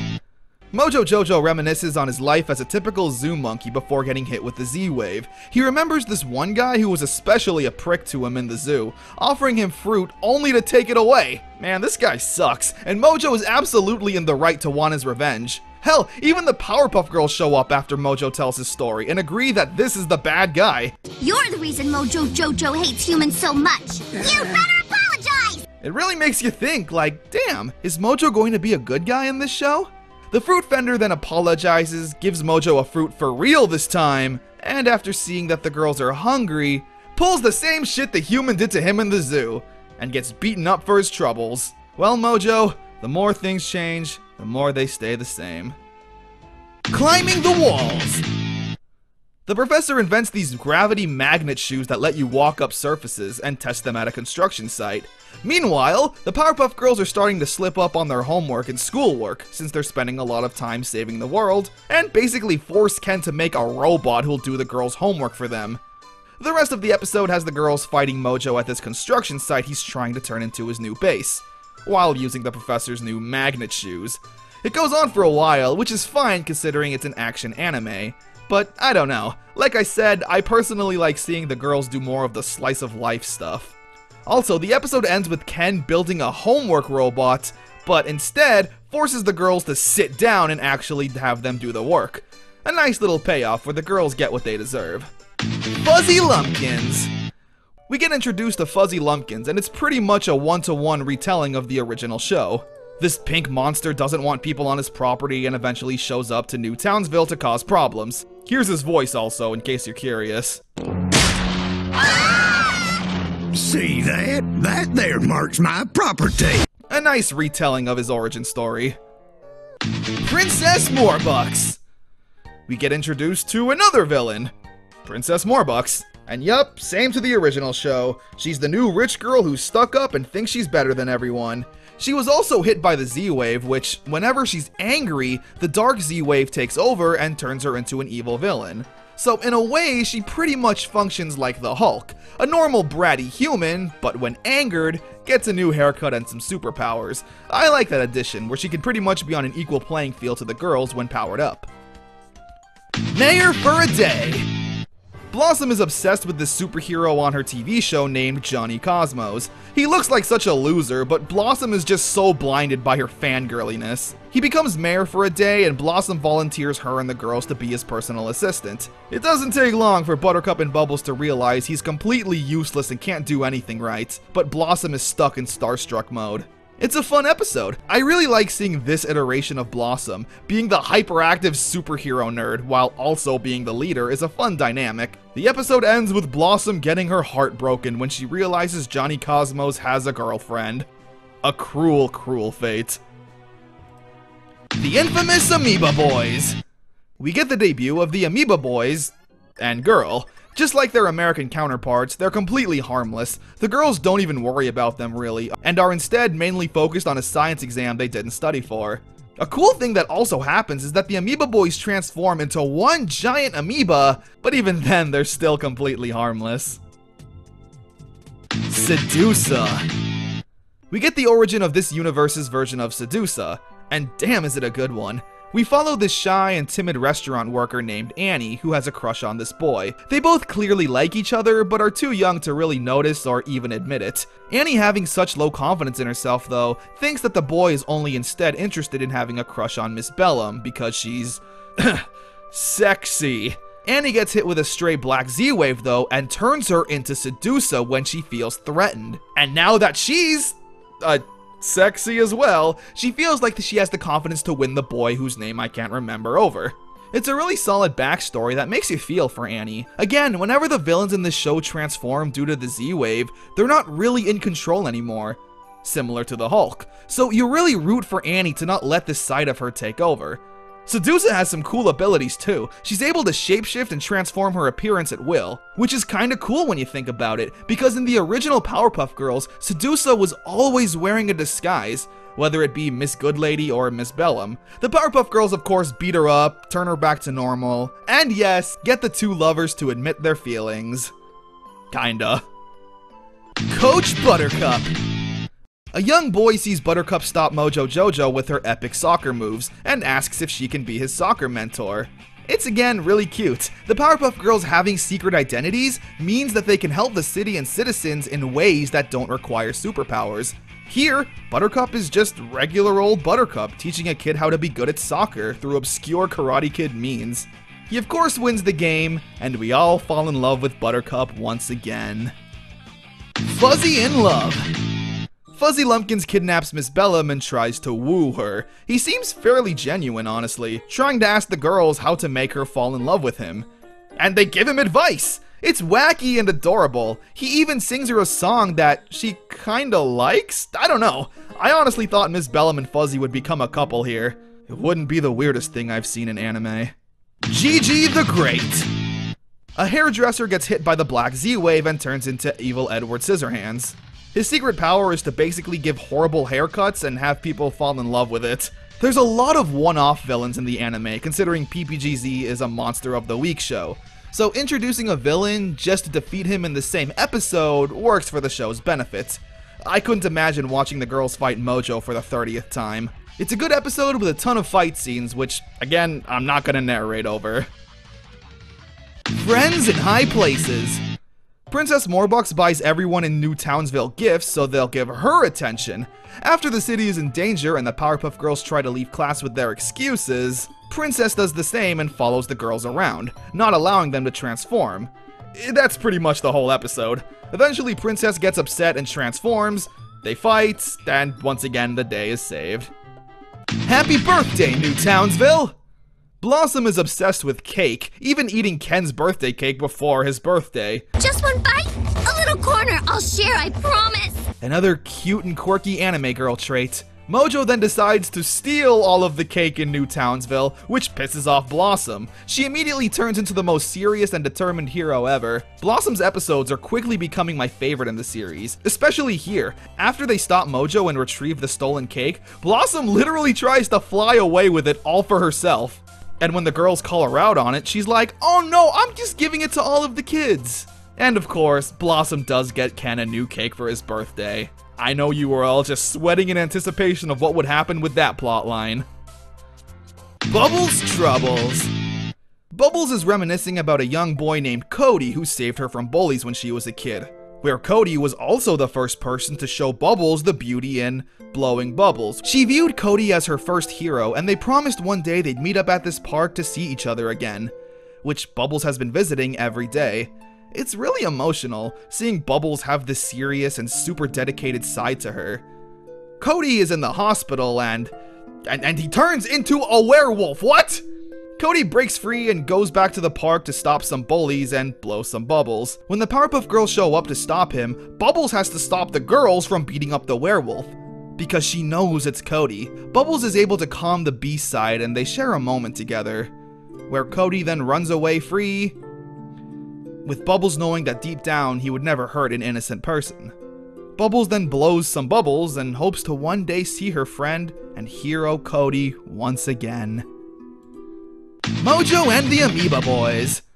Mojo teams up with the Amoeba Boys and it's a total train wreck. It's the blind leading the blind. The girls view this team up as nothing more than a nuisance, getting in the way of their teenage lives. A majority of the episode follows Mojo trying to be a leader to the Amoeba Boys. Splendid! Yes, jolly good! As you can guess, there's still no real match against the girls and get their butts kicked. Revenge of Negatron. Something is taking away the color in New Townsville. Oh, I've seen this! Love, love, love, it makes the world go round. Unfortunately, that's not what happens, which kinda bummed me out. I was hoping to see a J-Rock cover of the song. Instead, there's this old camera that got hit with Z-Waves after being thrown out. He feels betrayed that nobody is using him anymore. And the only way to solve this problem is with violence, go figure. In a fun turn of events though, the girls then talk it out with the camera. It turns out it was the mayor who threw away the camera and made it feel worthless. The mayor apologizes and continues to find use for the camera. A happy ending for everyone. Attack of the Gangrene Gang. We get introduced to the Gang Green Gang. They're the same annoying teenagers from the original show, except now they have a girl. My favorite part of the episode is actually seeing the gang's family, where a lot of them just come from normal middle-class households. The gang were once human, but after being hit with Z-Waves, they turned green. That's it, no powers or nothing, just green skin. To extend the episode, there's this whole soccer tournament going on that the gang are trying to interrupt, and Buttercup has to stop them. Fashion action! There's a fashion designer in New Townsville, and that's it. She wants to do a photo shoot with the girls that of course only Blossom and Bubbles are interested in. Mojo Jojo sneaks in because, I don't know actually, I don't know how this would help him take over the world. This also marks the fact that Mojo Jojo is dressed up as a woman in both the original show and the anime. Cool. The Way of the Noodle. This ramen bowl comes to life after the owner of this ramen shop gets upset at its customers for wanting weird and wacky ramen recipes. Blossom and Bubbles also want weird things in their ramen, with Buttercup being the only traditionalist. It's a very Japanese episode, if you could tell. The ramen bowl becomes giant, they fight, and once again talk out their differences, so everyone can be happy and find the middle ground. Thank you, Talking Ramen. You really were the voice of reason. Sleepless in New Townsville. Princess Morbucks keeps triggering the girls' belt and forcing them to transform and stop her in the middle of the night. What's important to remember is that the belts only trigger when it detects black Z-Waves, and Princess only emits black Z-Waves when she's upset. So the girls decide to break into her house and investigate, where they find out that Princess actually has a sister that her family treats way better, giving her more attention and love, and that Princess is only acting out so that her parents will pay attention to her. Oh. But of course we can't feel too bad for Princess, so she becomes bratty again and the girls have to beat her up. Maybe violence is the answer sometimes. Picture this! This kid who works for the school newspaper takes awful pictures of the Powerpuff Girls. My best friend could take better pictures than these, and he's a dog! You made the Powerpuff Girls look like ass! Wait, what did he say? You made the Powerpuff Girls look like ass! You made the girls look like ass? The girls try to help him get a good picture, but he's pretty incompetent, messing up at every step. That's the whole episode, honestly. Moving on. Revenge of Digitron. I probably have even less to say about this one. The mayor and his brother, the school principal, get into an argument over the phone, where their anger manifests into this giant phone monster. In typical anime fashion, the brothers need to make up and be friends again to stop the monster. Somehow. The Mojo League of Evil. Mojo Jojo, the Gang Green Gang, and Fuzzy Lumpkins all meet up in a bar, where they all complain about the Powerpuff Girls, not for beating them up, but for doing so easily and treating the villains like they're not even a threat.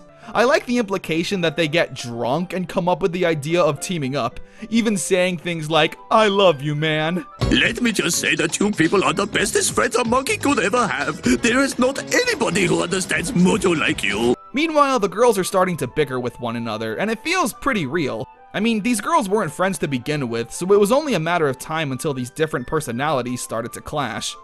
When the Mojo League of Evil shows up, they're still not even a threat with their powers combined. They only get the upper hand because the girls can't stop arguing with each other. Once the girls realize that they're friends and shouldn't fight over stupid things, I think you know where this episode goes. Practice makes pandemonium. You remember that ramen episode we just watched?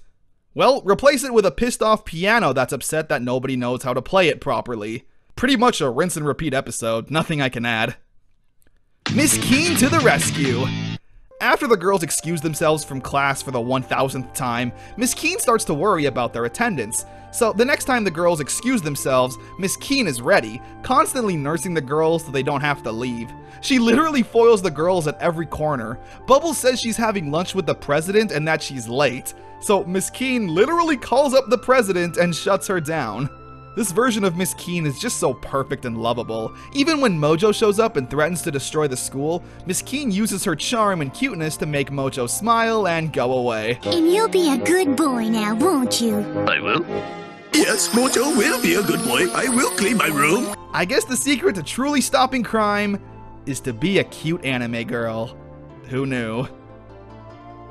The Rowdy Rough Boys! Yep, it was gonna happen sooner or later. Mojo Jojo creates the Rowdy Rough Boys, this time using ingredients that he stole from the girl's house. I really love the boys' designs, they're perfect. I'm also expecting Butch to call the girls dorks at any second. They call me Brick! Yo, I'm Boomer! And I'm Butch! The boys aren't exactly powerful though, they're instead just annoying gross boys that get on the girls' nerves. They never even fight each other, which I guess could be a little more inappropriate now to show teenage boys punching teenage girls. My favorite part of the episode is seeing Mojo being obsessed with wanting to be the boys' dad. But the boys, being teenage boys, don't want their parents around them, which makes Mojo cry. Like, damn, don't make your mother cry! Quack Quack Attack! Poochie, the robotic dog assistant to the professor and Ken, I can't remember if I mentioned him already or not, finds a toy duck that got hit with the black Z-Waves and needs to babysit it. It's cute enough, I guess. Veggie Vengeance! The girls don't want to eat their vegetables, and alien vegetables invade the Earth. Wait, this sounds familiar as well. The only difference here is that the vegetables want to be eaten and feel disrespected by Earth for not eating enough of them. Oh, okay, sorry. It's definitely a more lighthearted take on the original episode. Nobody's getting eaten alive or begging for mercy. It's a cute one for sure. Seeing the girls argue about not wanting to eat vegetables to the vegetables that want to be eaten is hilarious. Pastry Puff Panic. We get the origins of him. He's basically an entity that can possess anything. In this case, it's a mummy. Lots of shenanigans involving a mummy then ensue, which then includes eating pastries. Not as evil as the original show. Hopefully him starts wreaking hell on Earth, that'd be cool to see. A comedy of terrors. This comedian tells really bad jokes, gets hit with the black Z-Wave, and the girls need to stop him. Pretty forgettable, to be honest. Genuinely nothing else happens. Beetle Battle! Kids at the school are involved in beetle fighting, which feels like animal abuse. One of the kids admits to using steroids on the beetle that, while making them strong, also shortens their lifespan. Jesus. What makes it really sad is that the kid is shown to have been bullied a lot for playing with bugs, having the beetles be his only friends. And now he's filling them with steroids just to be accepted by the humans who were mean to him. Ken also joins in the battles and being trained by Buttercup, who of course likes bugs. The episode ends with the kid learning to love his beetle instead of torturing it. A Ken in need is a friend indeed. The girls make fun of Ken for being homeschooled and having no friends. What a bunch of assholes. So despite being a genius and graduating super early, Ken decides to go to school for a day to try and make some friends. He's a good kid trying his best, but sometimes his super genius brain makes it difficult to interact with the normal kids. One of which is Casey, Blossom's little sister who's just as eccentric as Blossom. She's also adorable, and this standoffish kid named Joey. We follow Ken throughout his day, genuinely trying his best to make friends. And when Mojo attacks the kids, they need to work together, eventually blossoming into a beautiful friendship, which is nice. It's good to see things work out for Ken, and I hope Joey shows up again. The Right and Wrong Way. Bubbles' pencil and eraser come to life and argue with each other. If you like seeing pencils and erasers argue with each other, then this is for you. Flower Power. It's Christmas in New Townsville, where him has invaded a ton of flowers, making them evil, and the girls gotta stop it. The flowers that come to life are once again upset that nobody wants them in their house for being ugly. This is like the 4th episode to have an inanimate object come to life and be upset that nobody's treating them right. Annie, though, makes a return and says she'll take them home because she loves flowers and doesn't judge things on their surface level looks. Which is a nice callback to her Sedusa episode, where she only thought the boy would be interested in her if she looked hot. And with that, marks the halfway point of the anime. Yep, we still got a good bit left, but I figure this would be a good point to take a little break and give some of my thoughts. So far, Powerpuff Girls Z has been amazing. It honestly feels like the sequel that should have aired on Cartoon Network. The girls being middle school students, not friends in the beginning, and having to keep their secret identities is enough to freshen up the show's formula that was starting to feel pretty stale towards the end of the original show. The voice actresses are doing a perfect job. They feel like the natural progression the girls' voices would take after growing up. PPGZ works whether you've seen the original cartoon or not. Every time they introduce a villain, their more in-depth backstories are really what grab my attention. The girls can sometimes be annoying, but I think I'll just blame that on being an anime for kids. But oh, the outros are easily some of my favorite parts. There's like 5 different outros that'll play with different vibes and visuals. From a song standpoint, this one is my favorite. From a visual one though, this one's my favorite.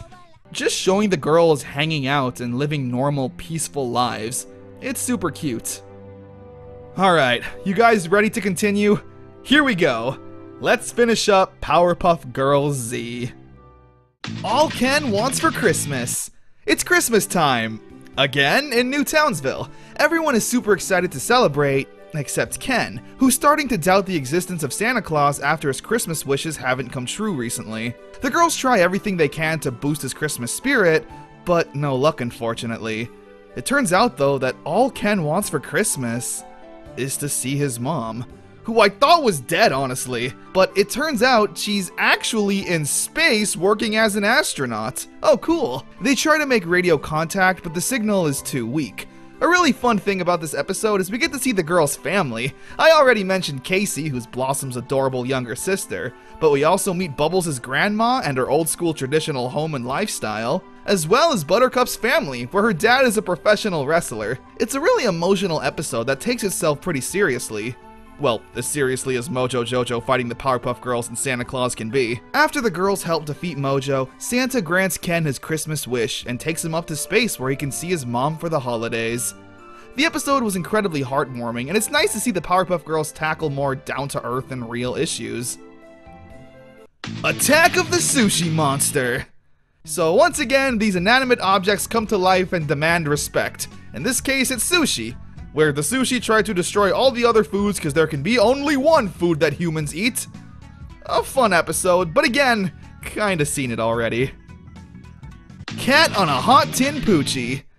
After the girls defeat and turn Princess Marbucks back to normal again, they accidentally leave her cat behind with Poochie. The episode follows them bonding and seemingly becoming close. You can kinda sense that something devious may be plotting, but you really don't want it to happen. Poochie doesn't have any other animal friends and gets really attached to Sapphire. Princess's cat's name, by the way. Of course Poochie falls in love with the cat. She admits that she was only using him to learn about the professor and the Powerpuff Girls' secrets, though. Breaking this poor dog's heart. I love the resolution, though. Let me help you get home right away! Yep, Sapphire may have been a cat, but she was also a pretty big bitch. The League of Lovely Ladies.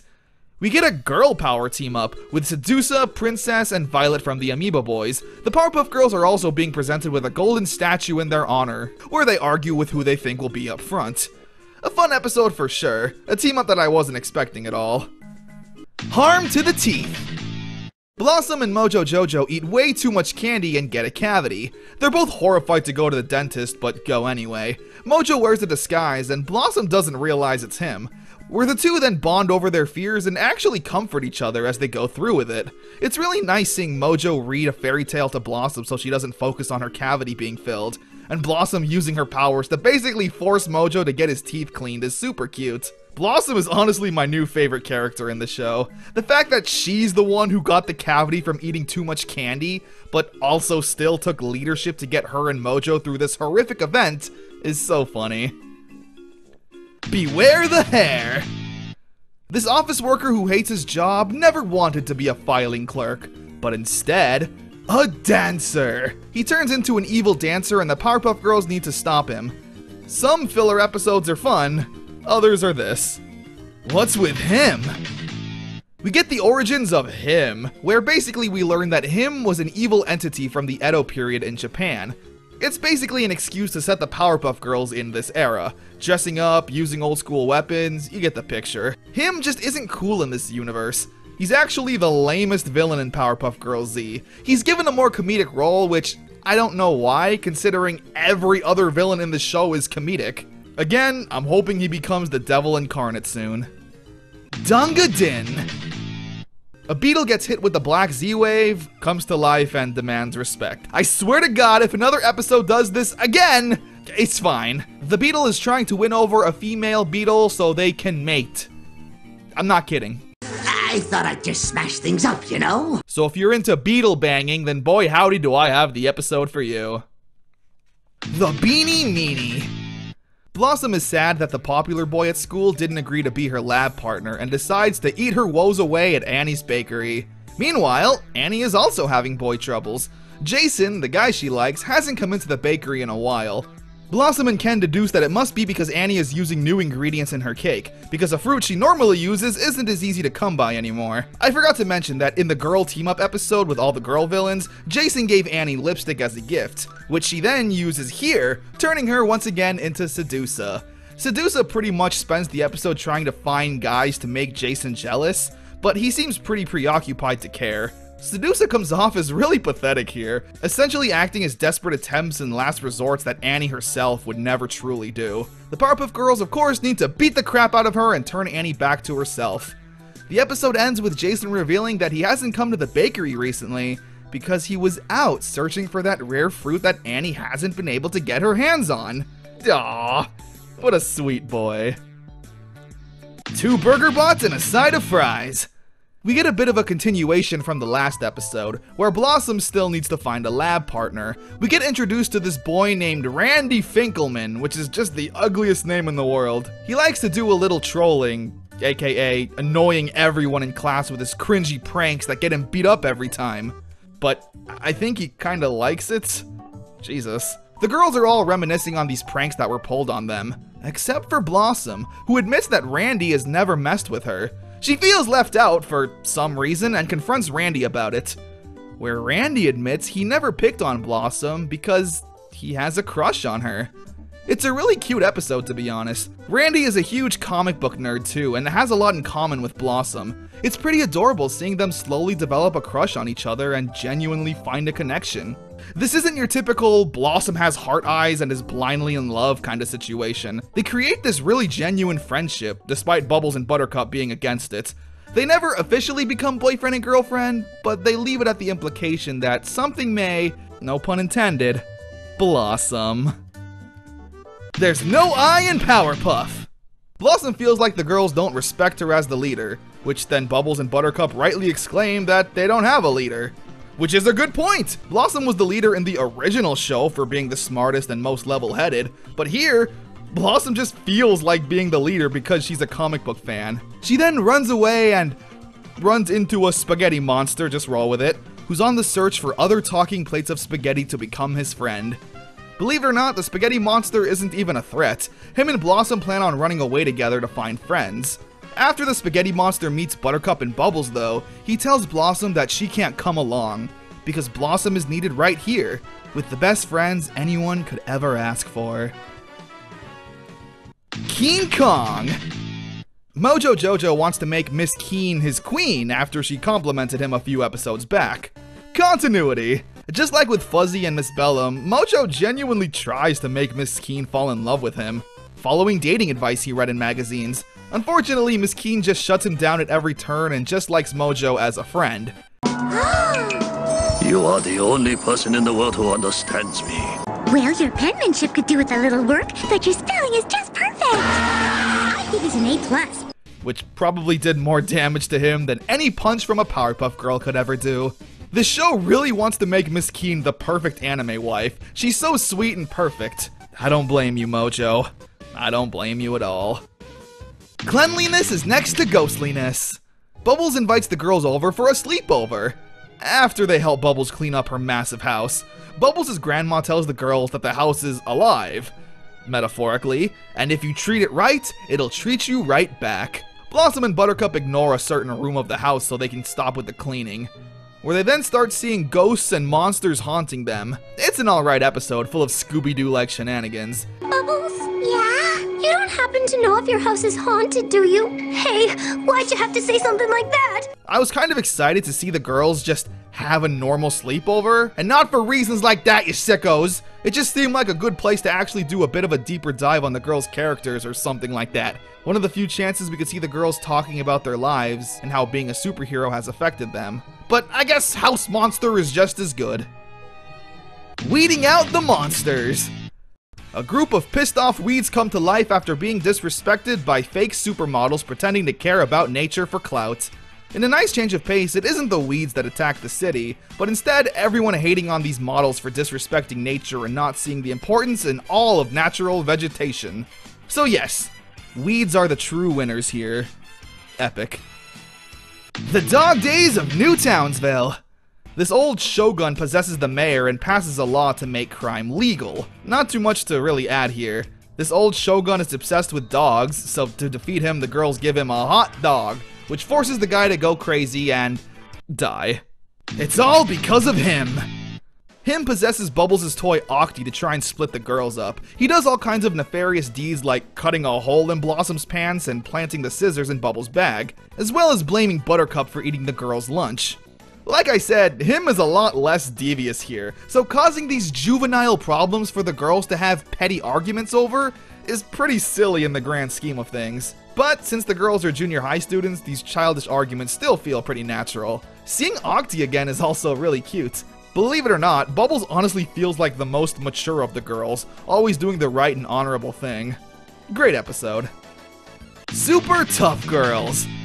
This failed comic book artist, or manga artist if you want to be more specific, is being mistreated at his job and everyone telling him that his art sucks. Him feeds off of this and possesses his art, making the artist draw all kinds of monsters that come to life and fight with the girls. With his ultimate creation being these literal handsome JoJo versions of the Powerpuff Girls. Hope you're ready for the Super Tough Girls Z! I absolutely love this. The Super Tough Girls needs to be a super violent and gritty anime now. Which may be the case in New Townsville, because after the girls beat him and convince the guy to follow his dreams and create his own manga, he creates the Super Tough Girls and it becomes a massive hit. So yeah, just waiting on that anime now.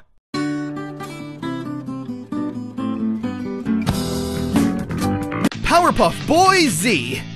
The principal forces the girls to stay in class to take their final exams, since their attendance is awful. All of the villains use this opportunity to attack the town. But have no fear, because the Powerpuff Boys are here! Professor Utonium, Ken, and Poochie all get cute little super suits and try to battle villains. I like how Ken uses Home Alone style offense to stop the Gangrene Gang. I like how the girls also just aren't good at school. They do things like play Eeny Meeny Miny Mo and rock paper scissors to choose their answers on the test, which I honestly would do sometimes when I got tired of these stupid tests. So once again, the day is saved, thanks to the Powerpuff Boys. Enter the entourage. Princess angers her entourage/friends, and the girls want to become Princess's friends so they can go to her party and meet some celebrities they like. It's a pretty boring episode, honestly. Not much else happens. Little Ken's Big Wish. After not being tall enough to ride the roller coaster, Ken wishes upon a star that he could grow up. Unfortunately, the Black Z-Wave didn't fully understand the wish and grew him into a giant. So the girls need to help Giant Ken be a giant until they shrink back down. Another okay filler episode.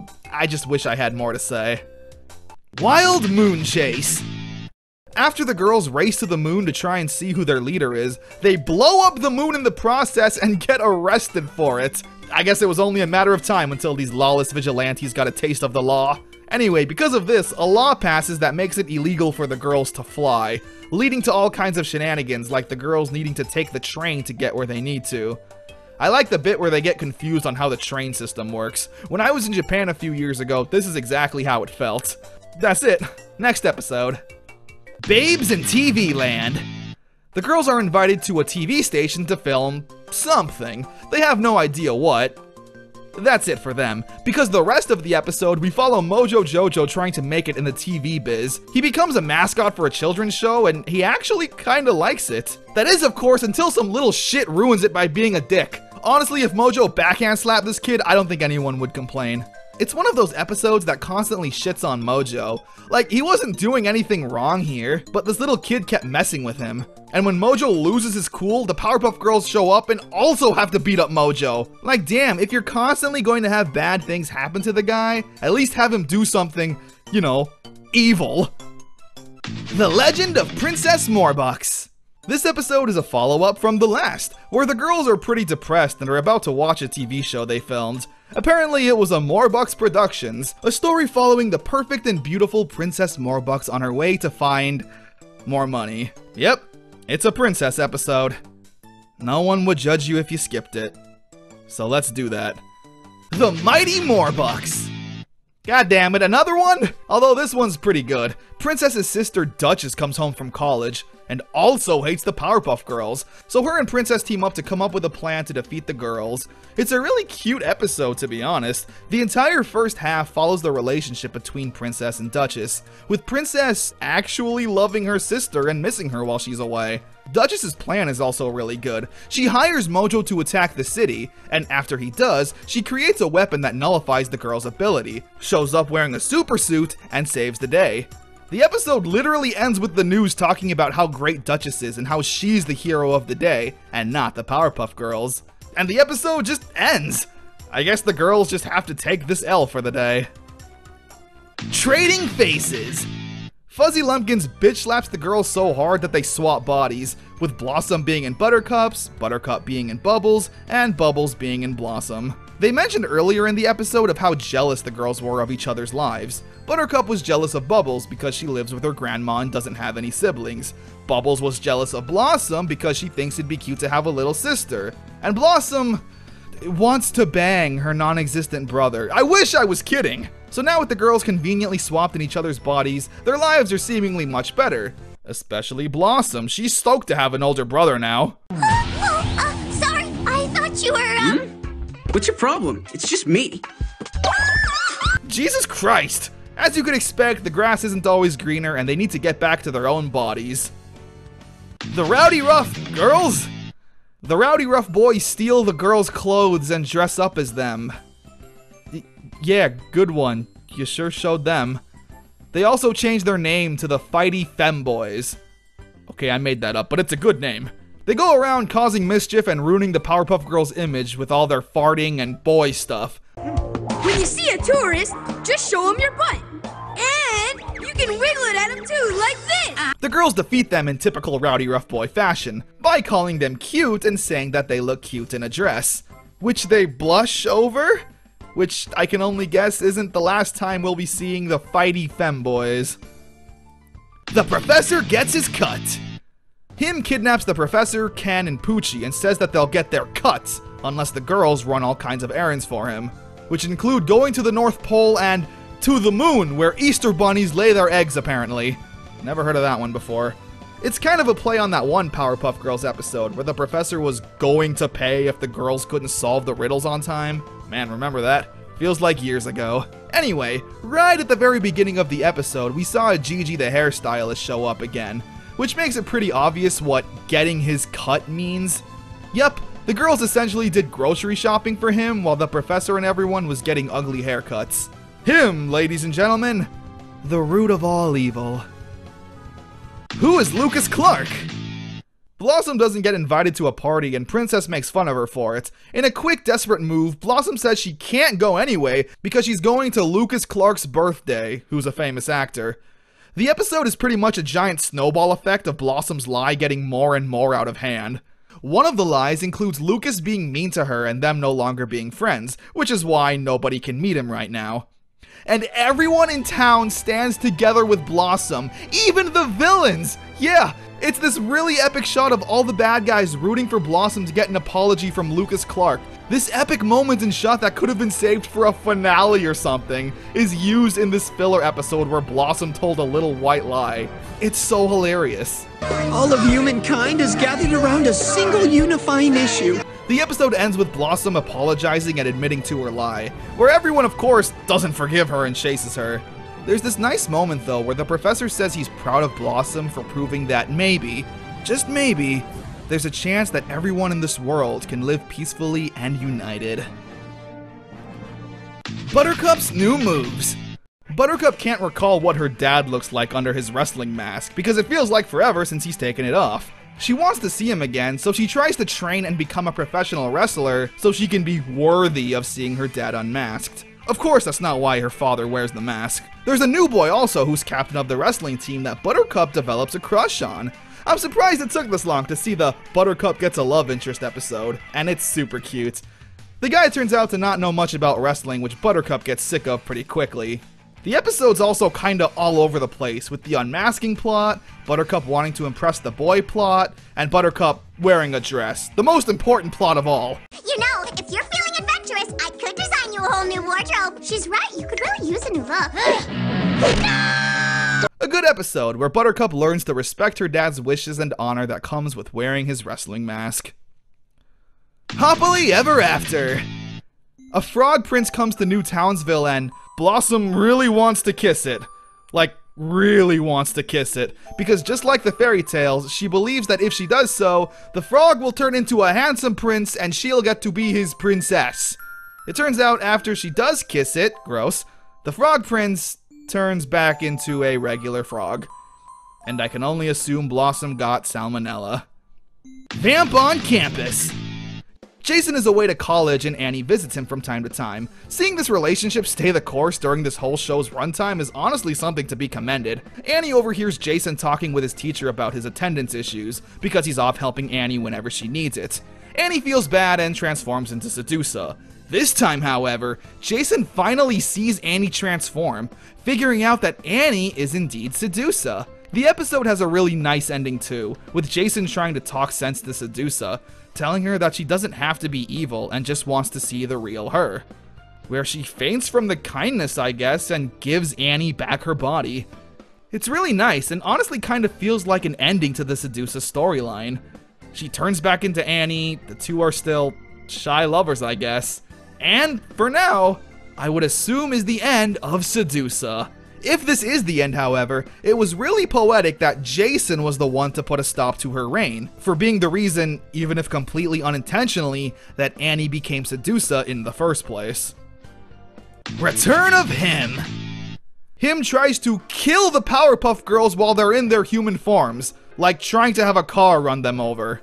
Damn, alright, that's a start. It's the first time the girls have ever battled with him in his true form. Usually he's possessing an item or a creature. There's nothing too crazy to talk about. The return of him isn't that impactful considering we just saw him a handful of episodes ago, forcing the girls to do his grocery shopping. A step in the right direction with him trying to ruin the girls' normal lives as opposed to attacking their superhero forms though. Keen for a break. After Miss Keen's weird monster boyfriend breaks up with her, and Mojo Jojo gets beaten up one too many times, the two decide to go on a vacation together. They're really hitting it off, but it's obvious Miss Keen is just using Mojo as a rebound, which is a sentence I never thought I'd say. Normally it'd be weird to ship a monster character with a human character, but the fact that Miss Keen was dating this mole rat rockstar creature, why not then? It's another episode where you just feel really bad for Mojo. He's genuinely trying to get Miss Keen to like him. They go to a hot spring together, and I don't know why, but I was genuinely expecting to see Miss Keen, like, you know, with no clothes on. Don't judge me. An okay episode, I guess. Just like with the original show, I'm not a fan of just bullying Mojo when he hasn't done anything wrong. Like giving candy to a baby. Mojo turns the girls into children via candy. The girls are absolutely adorable to see and surprisingly aren't annoying at all. It's another episode with Mojo kinda doing the responsible thing. Sure, he's the one that turned them into babies, but he still took them to the fair and even brought them to the house to let them sleep after they tired themselves out. My favorite part of the episode is watching Mojo try and talk himself into bashing these children's heads in while they sleep. Damn. A cute episode for sure. Bubbles and the Beast. We get the conclusion to the episode about Bubbles and her friend Cody, who was turned into the werewolf. It's a more emotionally driven episode. It mainly follows the girls learning about Cody having a disease that's kept him in the hospital for 7 years. The nurses tell the girls he was always a light in the other kids' lives, cheering them up when they needed it, but mention no one ever came in to see Cody. It's really nice seeing Bubbles take on the mature lead. She spends most of the episode just talking to Cody and reassuring him that everything's gonna be okay. And that she'll always be there for him, like he was for her. Of course, he eventually turns back into a human, and Bubbles and Cody may just live happily ever after. Again, I love the more mature storytelling in these episodes. The girls needing to act like adults to deal with some of their problems is always welcome. The Happy Thought Blaster. The professor tells the girls that in order to battle him, they'll need to harness the positive energy to combat his dark energy. The professor found a way to do this and pretty much forces the girls to be happy, making them dance and sing. Buttercup, of course, initially has an issue with doing this because she's not a fan of forced happiness and positivity. This episode feels like when you go on a vacation with your family and your parents demand that you have fun and smile. We're on vacation, damn it, smile! It's great. Nurse Curse.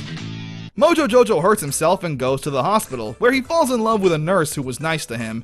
He extends his stay just to spend more time with her, where the girls then take over and become Mojo's nurses instead. They treat him pretty badly, and it's again another situation where I don't think Mojo deserves it.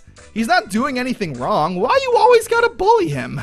He's such a tragic character, especially because he's never even been close to taking over the world, so it's not like he's a real threat or anything. I don't know.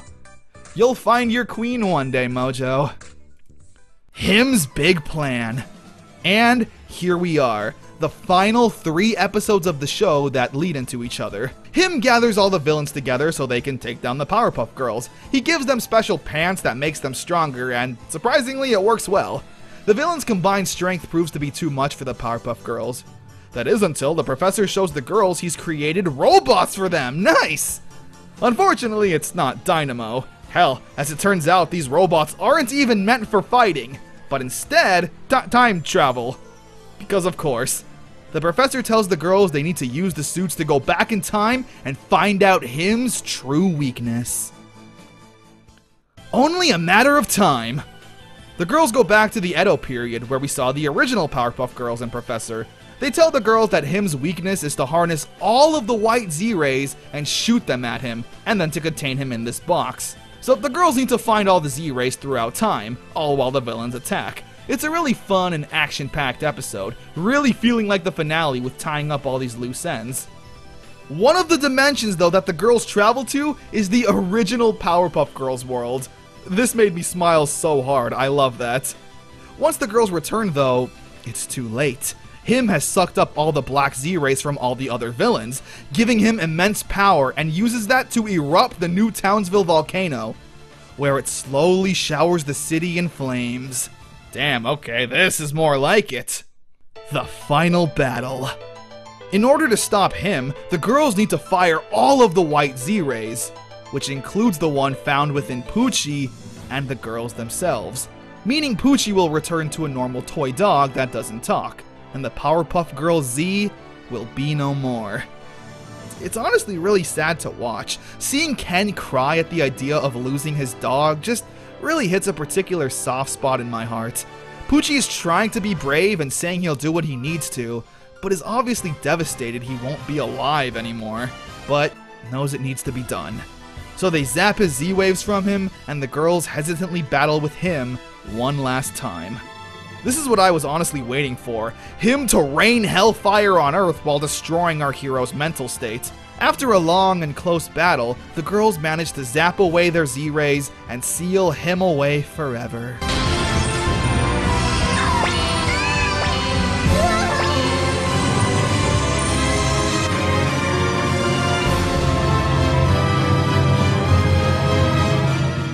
But hey, the professor didn't know that using the Z-Rays would take away the girls' powers. It was just a theory.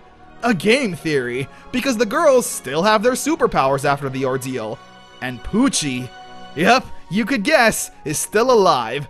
I don't find this to be a cop-out at all, because the Z-Rays are a scientific anomaly that the professor doesn't fully understand, so it makes sense that his theory of everyone losing their powers wouldn't be absolute. The show ends with a really satisfying and heartwarming montage, with the girls reminiscing about everything they've been through, and everything they'll continue to do in the future. The villains still have their powers and mutations, which is a nice ending because, hypothetically, there could be another 300 episodes of the girls fighting crime and going about their teenage lives. It's an ending that satisfies, and lets you know that New Townsville is in good hands.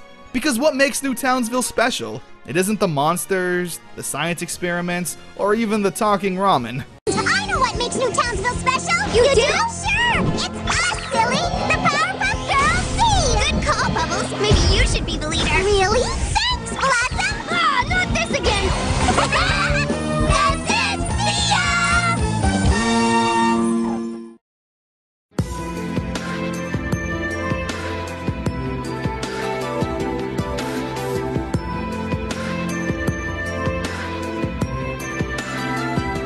Powerpuff Girls Z was such a fun ride. When I went into it, I figured there was no way this show could be that good to warrant 78 episodes.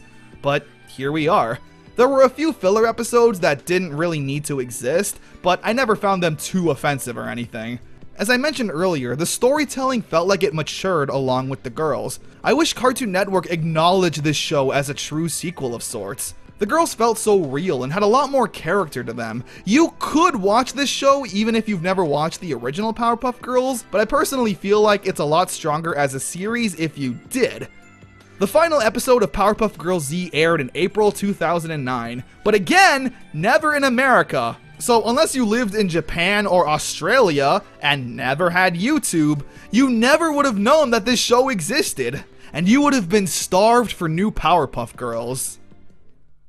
That is until January 19th, 2009, where a TV special celebrating 10 years of the Powerpuff Girls aired, called Powerpuff Girls Rule. Roll the title card.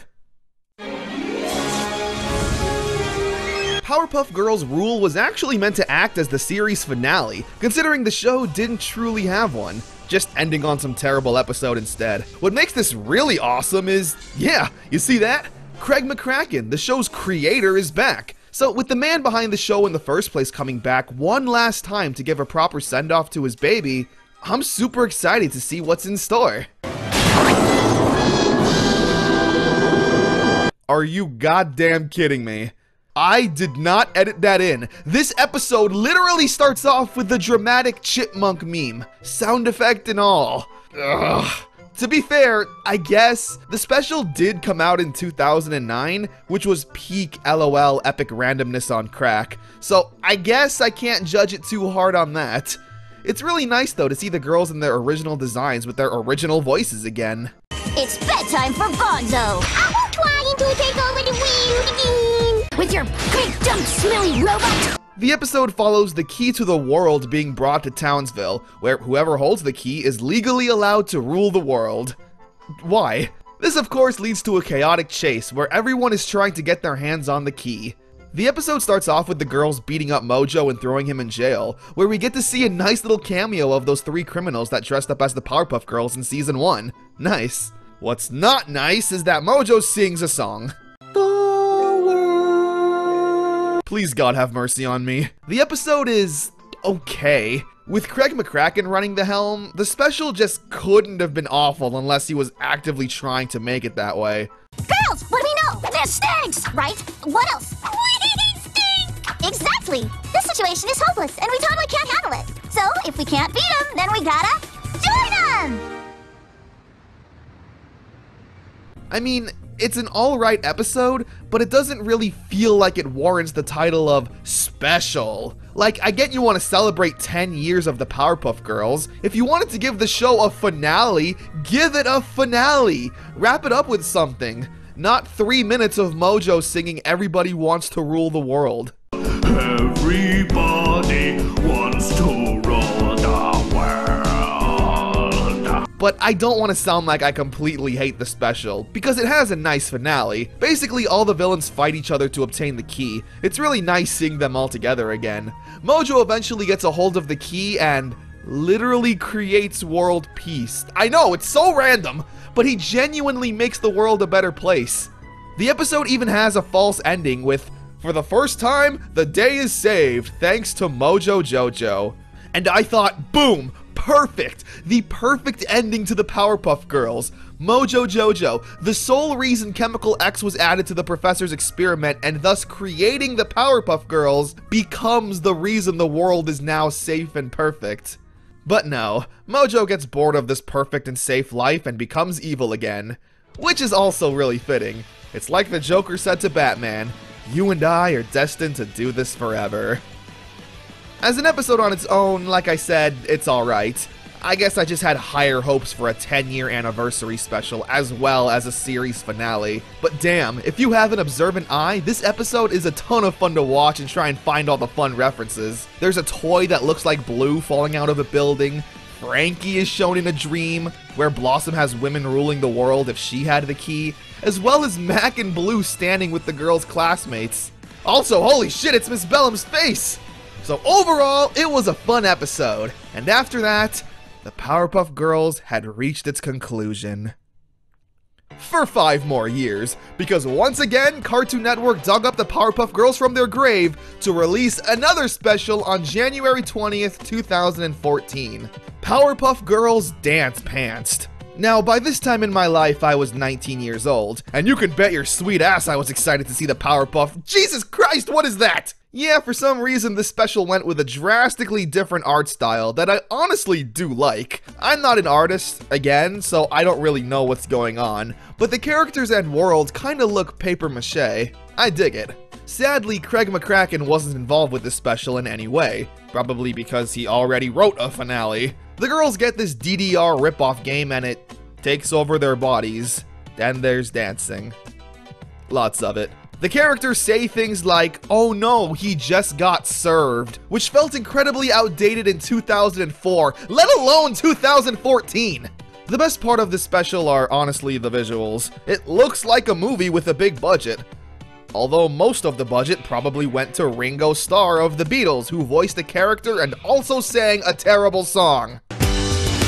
Wish I was a Powerpuff Girl. I hate the Beatles. If the episode didn't have this unique art style, it would absolutely feel like some random Season 6 episode. If I had to rank the specials, I would easily put Powerpuff Girls Rule over Dance Pantsed.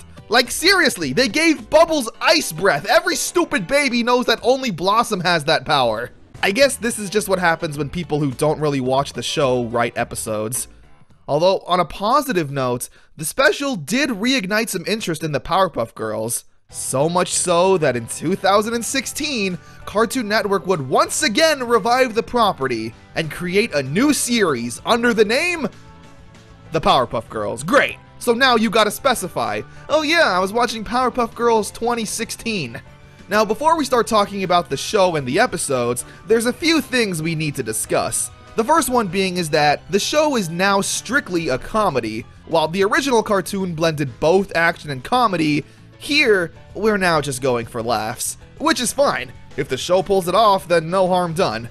A sad thing to mention, though, is that none of the voice actresses of the girls make a return here. It's a whole new cast of voices, which Kathy Cavadini, Tara Strong, and E.G. Daily all voiced their disappointment in the fact that they were never even reached out to for the roles.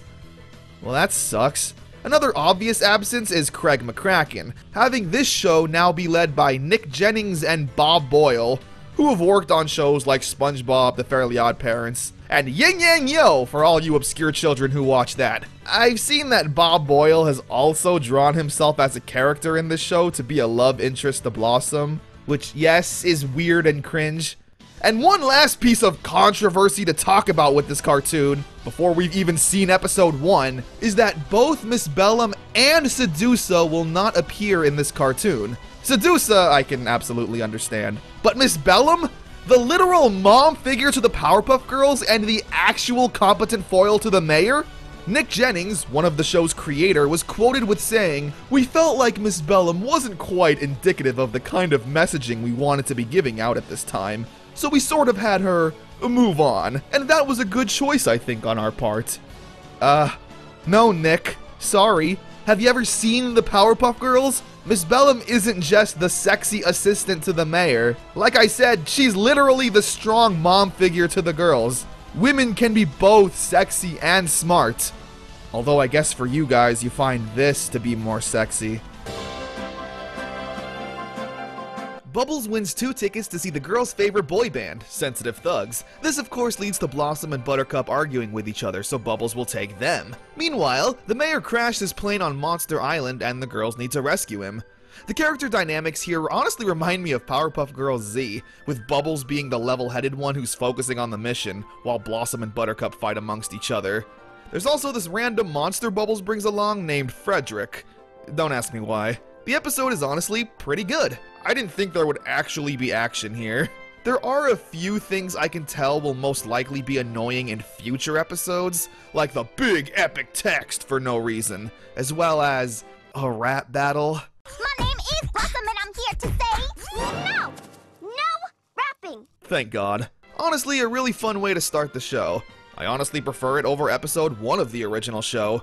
Also, Bubbles of course predictably takes Frederick to the concert. The girls' new voices are definitely going to take some getting used to, with Bubbles' voice not being as high-pitched and cutesy, and Buttercup doing whatever she's doing now. Jeez! You can't talk till someone says your full name, dude. That's for calling me a buttzilla. Blossom's voice honestly sounds closest to the original. He'll keep their profiles growing long after they become obsolete. Tom Kenny as the mayor and narrator also returns. All these monsters are darling. They go nuts for my pickles. Let's move on to episode 2.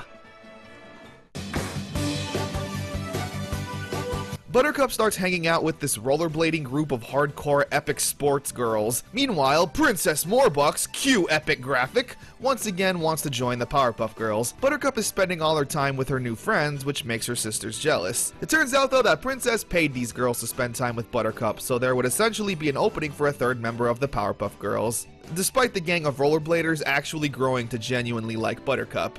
Once again, another solid episode. I like how when Buttercup finds out her friends were paid to hang out with her, she beats the shit out of them. So overall, a pretty good episode. Another fun detail I like is that the Powerpuff hotline are now smartphones that the girls have, meaning they can be contacted individually. Kinda like Powerpuff Girl Z. Cool.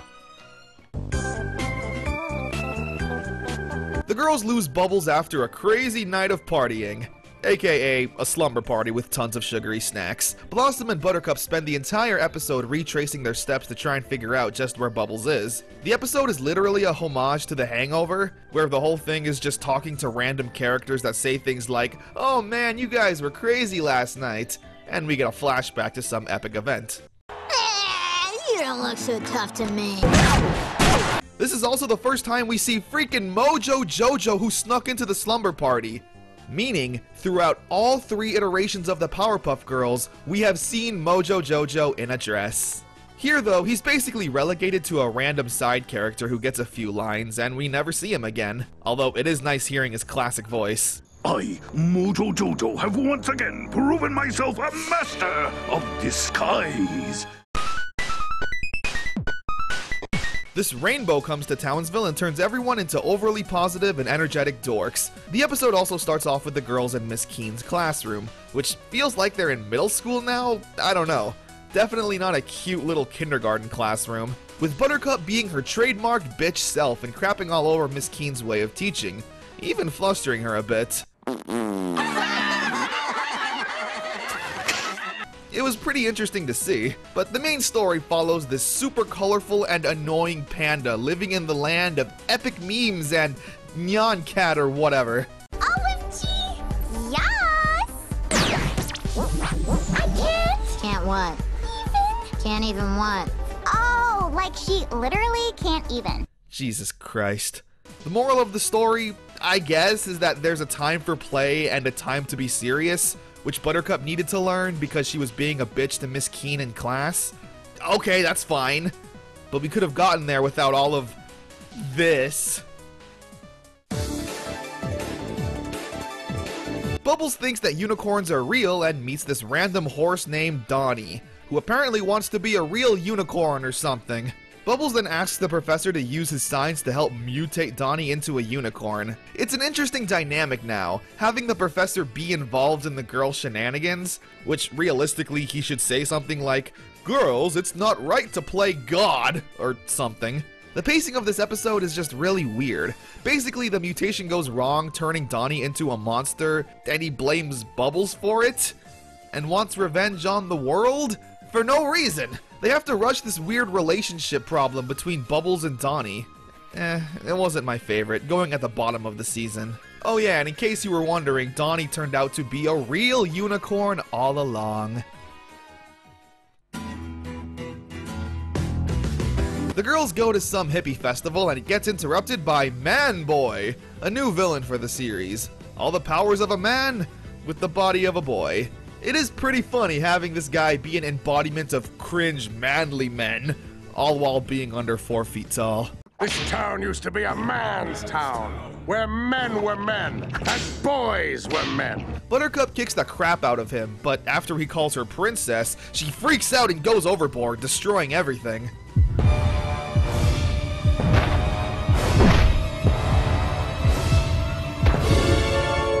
Buttercup is then forced to be more zen and learn about inner peace, similar to the episode in the original show where she had to do the same exact thing, literally with the same outcome of, yeah, try and relax, but also beat up things when you need to.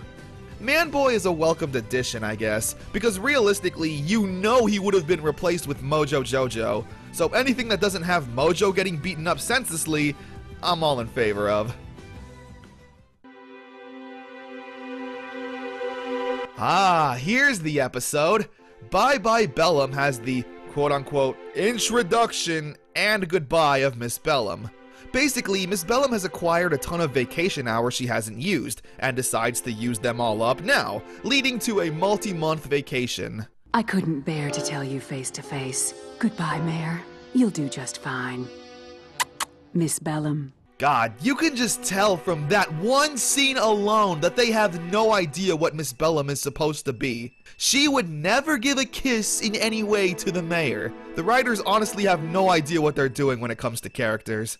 Apart from that though, the episode is actually pretty nice, basically focusing on the mayor needing to learn to be more independent without Miss Bellum around. It's a very welcome change of character from what he was in season 5 and 6 of the original show. He actually realizes he caused a villain to escape and actually stops it himself. Even ending the episode with a nice acknowledgement that Miss Bellum knew deep down that the mayor would be just fine without her. Buttercup is angry that Bubbles has a toy. Bitch. She gets so upset with Bubbles that she literally steals Octi for herself to hide and destroy, but Buttercup quickly learns that Octi isn't so bad and is actually a fun toy. Because Buttercup is also a child, shocker! This new villain named Pack Rat shows up and steals Octi, where Bubbles finds out and is pretty pissed. What does that mean? Does that mean you know where Octi is? Tell me, tell me, tell me! Angry Bubbles is great no matter what. You know how the episode is gonna play out. Buttercup apologizes, Bubbles doesn't accept, Buttercup does something noble, Bubbles accepts. Bubbles breaks her arm and gets put in a cast. Yeah, we've seen this. Blossom and Buttercup will make fun of Bubbles and...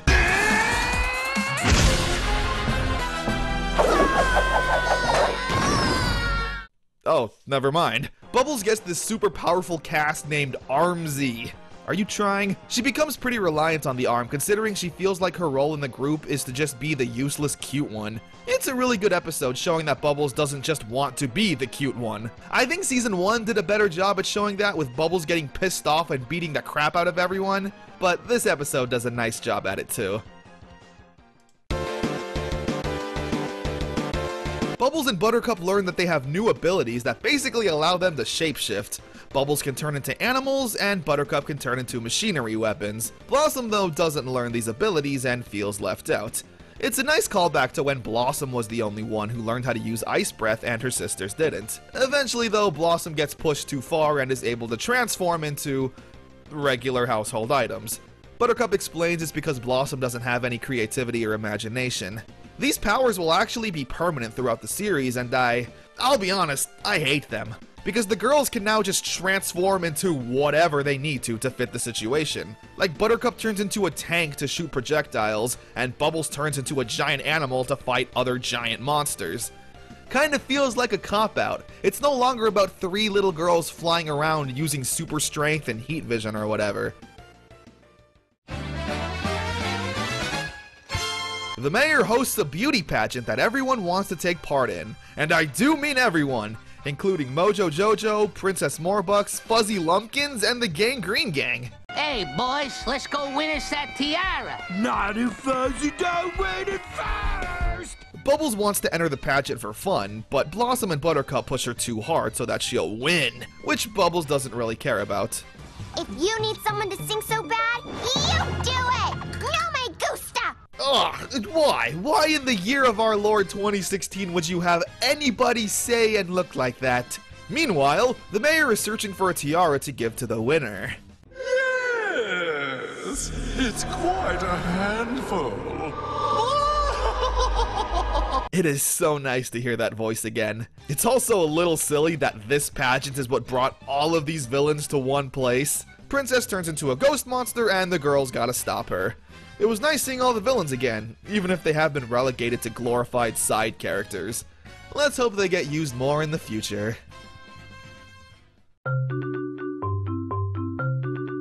The girls' school gets closed down and are forced to go to a random public elementary school, where the girls get bullied for being little girls. Children are terrible. The girls then ask the professor to age them so they'll fit in, which he does. Fiber, prunes, and everything mild. These were the ingredients chosen to make the perfect little girls slightly older. But Professor Utonium did everything correctly, and there were no accidents. The experiment, though, goes wrong, and the girls turn into old boomers, leading to plenty of old people shenanigans. I don't have any money, but I have some hot candy. I don't have much to say apart from that. It wasn't too terrible. Alright, here's a goddamn weird episode that I don't know if I liked. The professor is dating this other scientist named Sapna. She shows up and is immediately acting suspicious, and fairly unlikable to the girls, and me, to be honest. I read online today that in the end, it turns out the Gorblaxian meter maids were ghosts the whole time. I genuinely don't know if the writers wanted this woman to come off as dorky and clumsy, but with good intentions, or just unlikable. She's really into spiders, which is an immediate red flag in general. I do really like, though, that Buttercup is still shown to be the one with major arachnophobia. Character consistency, I didn't expect to see that. Anyway, yeah, this giant spider attacks Townsville, and the spider turns out to be Sapna, where after an experiment gone wrong, Sapna turns into a giant mutant spider when she feels love. That's stupid as hell, and only written as a plot convenience as to why her and the professor need to break up. For now, of course, because the episode ends with the professor trying to work on a cure for his GF, all with a hopeful smile, which, yes, is nice, I guess. And so, once again, the professor is single.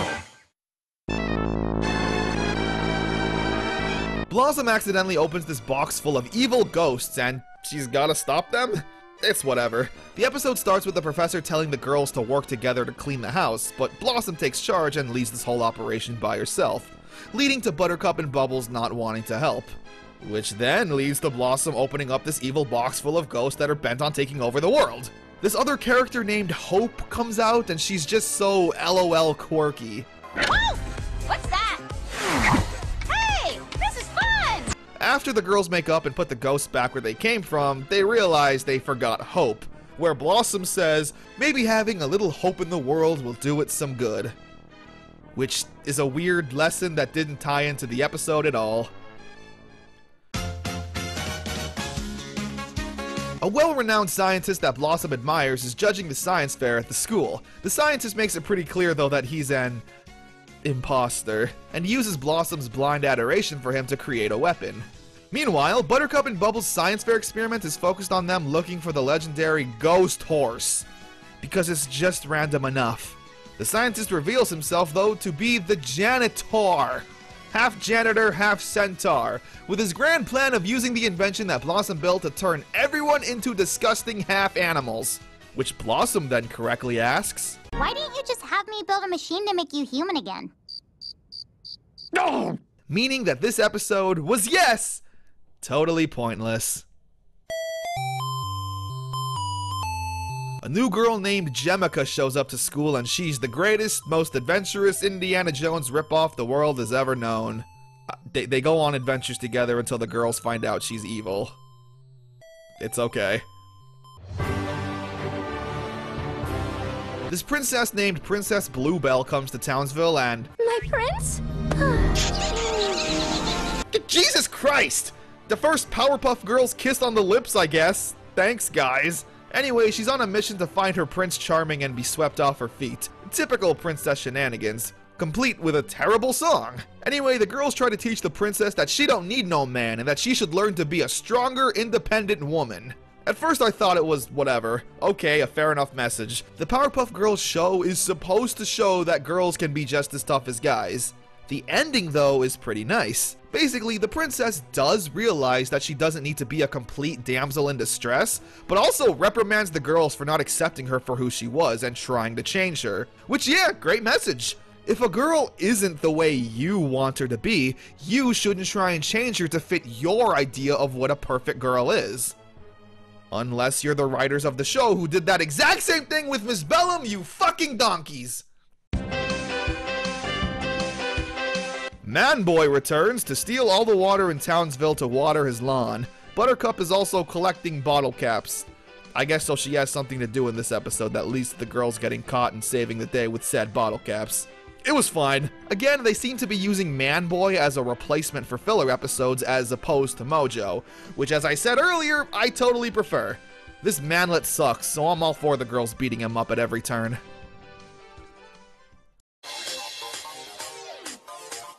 Bubbles creates a hit video game.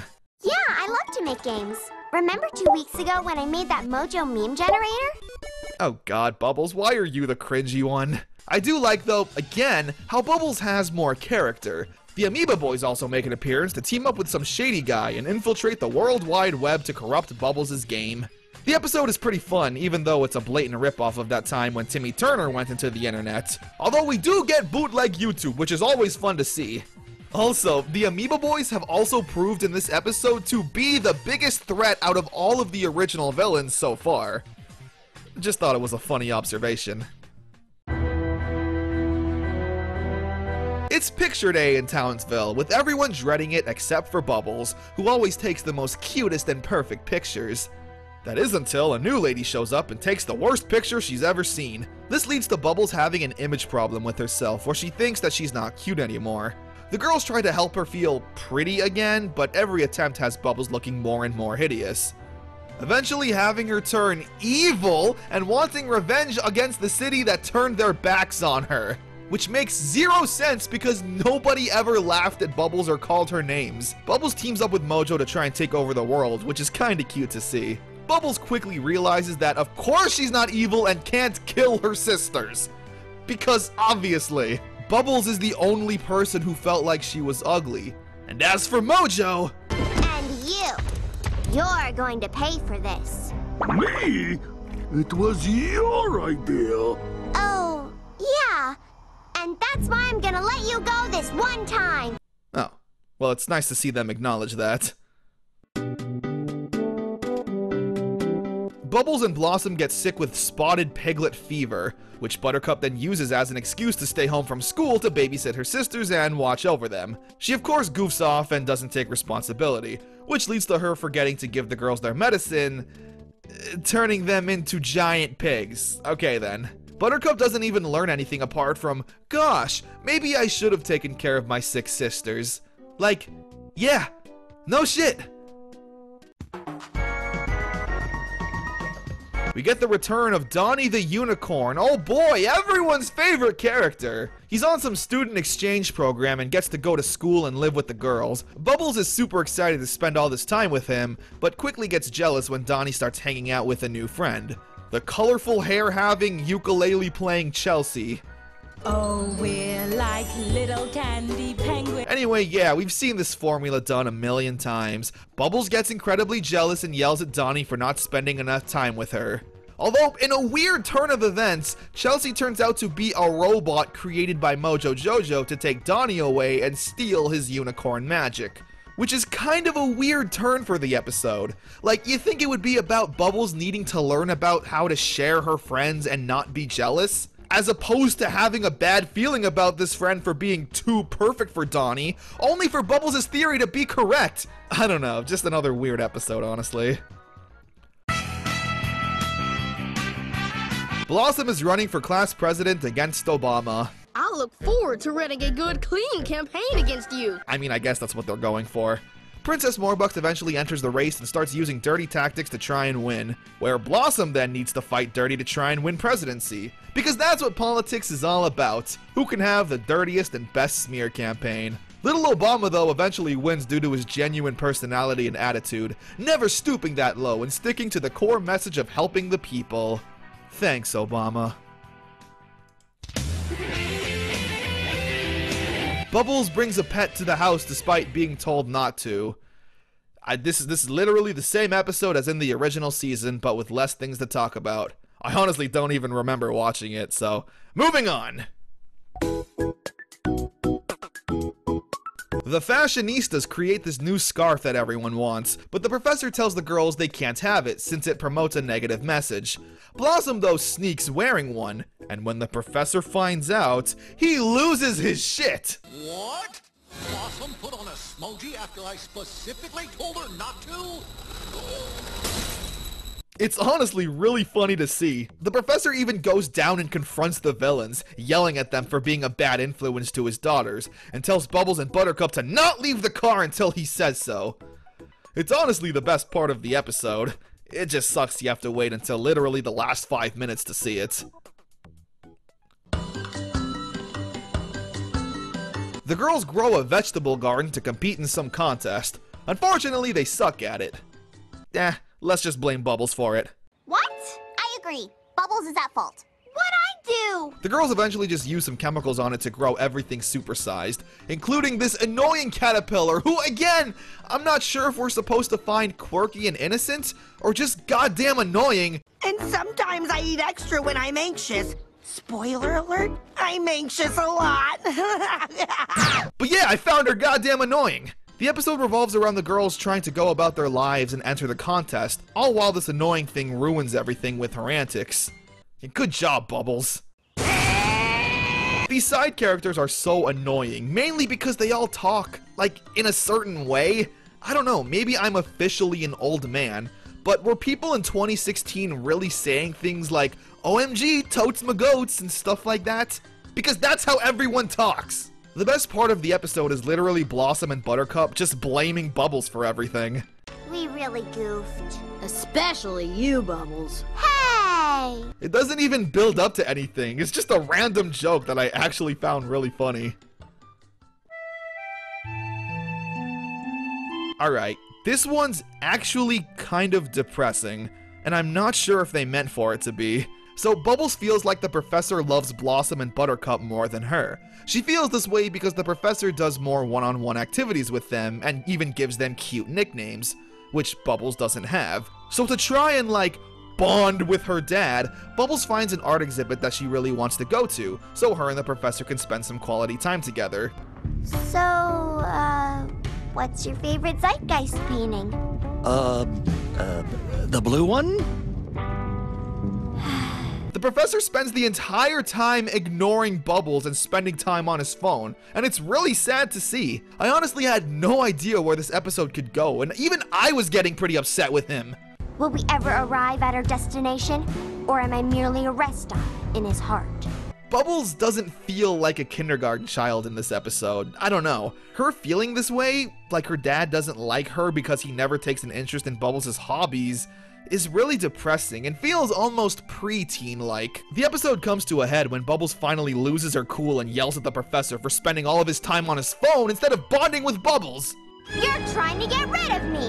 You and your whole scientist ruse! The resolution is really not that good either. It turns out the professor was spending all this time researching this art exhibit so he could understand it more for Bubbles. But like, shouldn't you have done that before? Like, actually take an interest in Bubbles' hobbies from the beginning and not the day of your trip? And the episode ends with the professor finally giving Bubbles some cute nickname, which makes her happy. But again, this proves that Bubbles was right from the beginning. She just now gets a nickname from the professor. It's such a weird episode. The girls want to stay up late to watch one more episode of their favorite TV show. When the professor gets sick of the girls asking, coincidentally, one of the professor's inventions gets loose. A pillow that's so comfortable that puts anyone to sleep the second you touch it. So yeah, you kinda guess what happens. We spend the whole episode with the pillow hunting the girls down until the very end, where it's revealed that the professor purposefully set it loose. Blossom is trying to figure out what club she should join for school, so she plays out all of these scenarios in her head to see if she'd be a fit for them. There's also more rapping and breakdancing. Booyah! You've been served! Yes, it's very much still annoying. A really blah episode with nothing happening. Apart from this line. And now, in the spirit of intergalactic friendship, And maybe more in the future. Ah, yes, the creator of the show strikes again. I guess I should mention that apparently it wasn't Bob Boyle himself who made this character, but someone on the animation team trying to play a joke. Well, I'm sorry, your joke sucks. Someone is writing all kinds of fake news articles about the girls. Because it was 2016 at the time, and Donald Trump references were exactly what kids were dying to see. The person behind this horrible act was Silico, this mysterious shady figure that appeared in the episode with the Amoeba Boys. Apparently the girls ruined his life after destroying a monster, and that then had a domino effect. I don't really care, to be honest. Silico has had one episode so far, and he wasn't even the focus of it. So why should I care about this villain's backstory if he's had a total of less than 5 minutes of screen time? Whatever. The girls come across one of those paper fortune teller things that'll tell you the answer to anything in the world as long as you tell its secrets. This leads to the girls finding the professor's diary and spilling all of his secrets to it. When the fortune monster comes to life, it starts revealing all of the professor's secrets. It's really just another whatever episode. Trust. It's all about trust. If you don't got trust, you might as well rust like the compound. And what diabolical creature came up with this plan? It's all about trust. Yeah, him. I wish they would actually just start saving and using him for interesting episodes as opposed to, you know, this. It's a rainy day in Townsville and the girls need to figure out what to do. So literally the same plot in season 2 of the original show, but done a whole lot worse. Basically, the girls end up playing in the professor's lab after we told them not to. Blossom tries to stop them, but accidentally gets knocked into a time machine, where a different time period version of Blossom steps out, and Bubbles and Buttercup need to distract the professor to try and fix it. The whole episode just takes place inside, meaning you're pretty limited to what Caveman Blossom and Night Blossom can do. And this wouldn't have happened if you didn't establish it was raining outside. The episode could have played out the exact same way even if we didn't spend 5 minutes talking about the rain. It's Halloween in Townsville, and this giant spaghetti squash grabs the girls after they took more than one candy. Seriously, people who do this are the most trusting people ever, and he'll only let them go if the girls can scare him with a story. Buttercup tells a zombie story that's more action than scary. Blossom retells Frankenstein, except now it's with a handsome boy. Oh my god! Come on! And Bubbles saves the day by telling a love story, where the spaghetti squash realizes that he was only afraid, most of all, of his feelings. Well, okay then. I'm usually not a fan of these style of episodes in cartoons in general. Bob's Burgers does it a lot, where we get 3 mini-stories told by different characters. If you don't mind that format, then, it's pretty good. The girls are playing in the Battle of the Bands, and after Buttercup destroys her guitar, she buys a cursed one from this shady guy. He says that Buttercup can have the guitar for free, but it'll cost her something in the future. I like the reveal of who the guitar shop guy is. After possessing Bubbles and Blossom to join the band, we see them given long black boots and a sash, revealing it to be him all along. Because I guess him really wants to win Battle of the Bands. Classic him. Buttercup and him then battle with music similar to Scott Pilgrim, and the day is saved. Thanks to rock and roll, I guess. After the professor hurts himself in an accident, the girls get overprotective of the professor. It's pretty cute to see, even if he acts sometimes like a scared child. It's just so weird. Sometimes the professor is the mature father that teaches the girls right and wrong, and other times he's just as silly and immature as the girls. It's alright. The professor teaches the girls that sometimes you gotta get out of your comfort zone to do what you need to do. Princess Morbucks loses all her money and tries to live with the Powerpuff Girls. After a sob story, Blossom thinks that she can change Morbucks into a nice person. I'm sure I could teach her to be a good person. 6 hours later. This is the worst croque madame sandwich ever!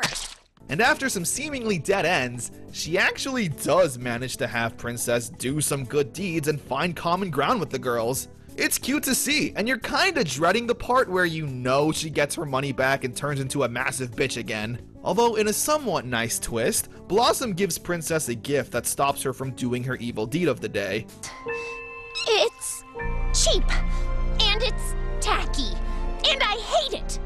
I hate it so much that I'm going to take it home with me and laugh at it. Showing that maybe, just maybe, there's hope for Princess after all. That boy, who come to find out his name is Jared, gives Blossom a note asking if she likes him. Blossom is too nervous to answer because she doesn't know what she wants. All while this is happening, a snow day hits Townsville, and Blossom realizes that as long as there's a snow day canceling school, she won't need to go and give Jared his answer. It's kind of weird. Blossom has been shown to obsess over this guy, but now that the opportunity is there, she's unsure. I mean, look, I get it. They're kids and just having a little crush on each other. But if that's the case, then don't show Blossom constantly being obsessed with this guy. And when she sees Jared again, they agree to just be friends and let things happen organically. Wow, how sweet. If only you wrote it to be that way in the first place. There's a really big swing that all the kids want to try and ride for longer than 3 seconds. The professor, however, won't allow the girls to do it because it's reckless. After the girls sneak out and ride it anyway, they get hurt and wake up in this alternate dimension where everything is perfect. I'll be honest, I had no idea what the heck was happening or what the point of this world was. There's this really cool scene where the girls look into this mirror and see the real professor crying, wondering where his girls are.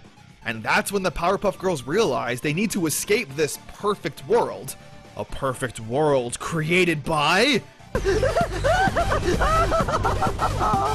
that stupid fucking neon panda that I can't remember its name. Allegro. Its name is goddamn Allegro, like the allergy medicine or whatever. Why? Wouldn't this be exactly something that him would do? It makes no sense. And we've made it to the last episode of Season 1. Bubbles needs help for her science project and asks Blossom to help. Blossom of course agrees to help the next day after school, but she then gets bombarded with people asking her to do favors, which she agrees to. SpongeBob did an exact episode like this, where SpongeBob was too nice and couldn't say no to everyone's requests, only to then struggle trying to please everyone. Here though, Blossom just totally forgets that she promised Bubbles she'd help, making Blossom a total dick here. It would be one thing if we had just one scene where Blossom was like, okay, it's time to help Bubbles now, and then gets interrupted. But here, Bubbles gets ignored completely and cries about it. Bubbles cries so much in this show, I genuinely feel bad for her. She's such a tragic character when you think about it. I honestly just want to give Bubbles a hug or something. Why is she so unloved here? There's a touching scene where Buttercup tries to help Bubbles, and when it goes horribly wrong, she flips out and yells at Blossom. Promised? Like promising to help the one person whose happiness really matters and who's crying their eyes out at home right now? The professor? Eventually though, yeah, Blossom apologizes and makes everything right. Although Blossom never fixed the hole in my heart after making Bubbles cry.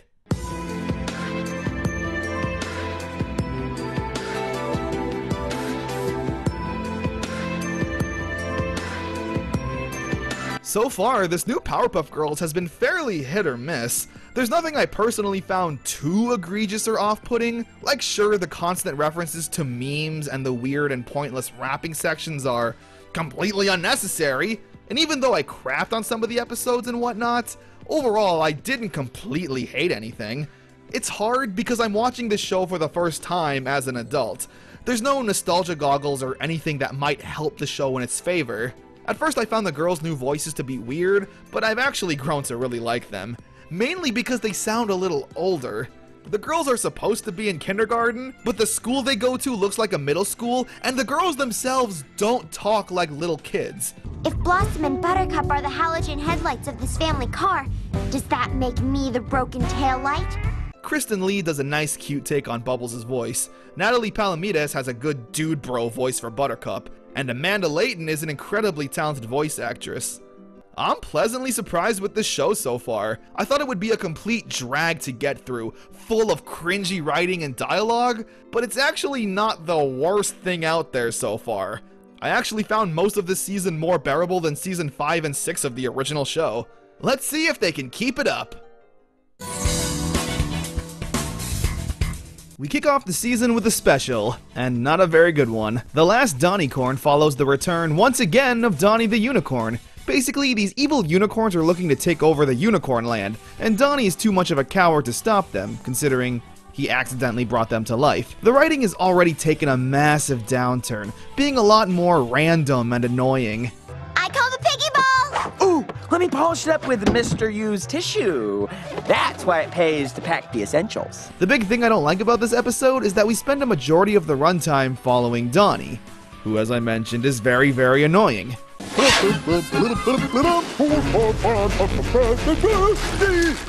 The girls are barely a presence here, and when they do show up, again, they're just shouting random nonsense. Okay, I'm done. A very annoying start to the season.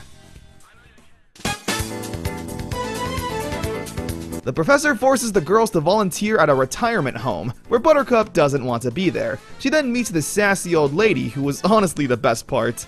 The name's not Squirt, it's Buttercup. Buttercup? That's a cow's name. She tells Buttercup of a superhero from the old days, who was clearly her. Shenanigans then ensues where Buttercup releases an old villain of hers, and it's up to the Green Wing to save the day. Complete with disgusting SpongeBob-like close-ups, like I didn't need to see that old lady's butt. It's another episode, again, not having a focus on the girls. Despite this old lady telling Buttercup the story and making it obvious she's the superhero in her stories, Buttercup just doesn't believe it. I think it would have been funnier if the old lady wasn't a superhero and Buttercup was right all along. Not great either. Bubbles has an internet video go viral and it gets to her head. You already got more subscribers than Crotchety Cat! Wait, you're telling me the biggest YouTube channel in the Powerpuff Girls universe only has 100,000 subscribers? Man, I'd be a celebrity in Townsville.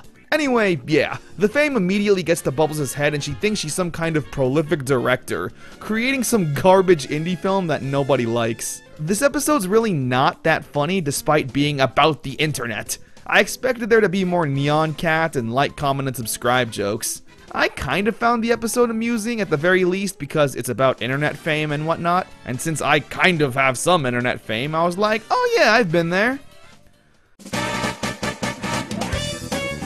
The girls get upset with each other for thinking the others have an annoying way of dealing with battles, with Blossom strategizing, Buttercup's brute force, and Bubbles being cute, I guess. The girls get called on separate missions and basically need to learn how to appreciate and use their sister's strategies for themselves, learning the importance of friendship and teamwork and yada yada yada. It was okay. The girls spend some time outdoors with the professor when he tells them about the mythical one-armed crawdad, which Buttercup desperately tries to hunt and catch for no real reason, driving her to the point of insanity. It's a less funny version of that SpongeBob episode where the clam stole Mr. Krabs' $1 millionth and he loses his mind at sea. It's once again another episode where nothing really happens. When they do find the crawdad, they have a battle with Princess Morbucks and Buttercup is like, oh man, nature is so beautiful, I shouldn't keep you for myself.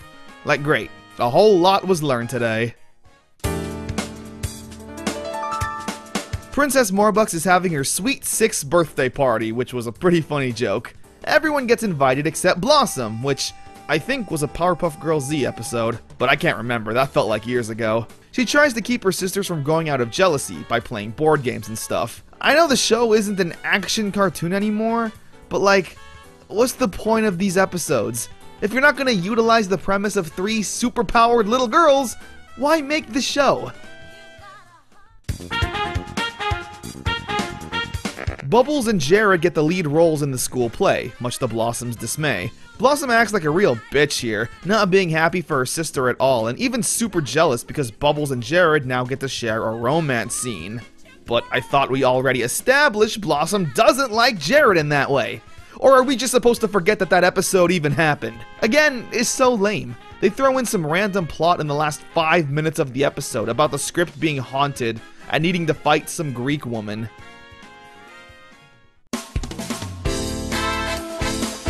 Buttercup wins a perfect game of mini-golf. She wants to keep her ball, and the mini-golf mascot comes to life, destroying Townsville.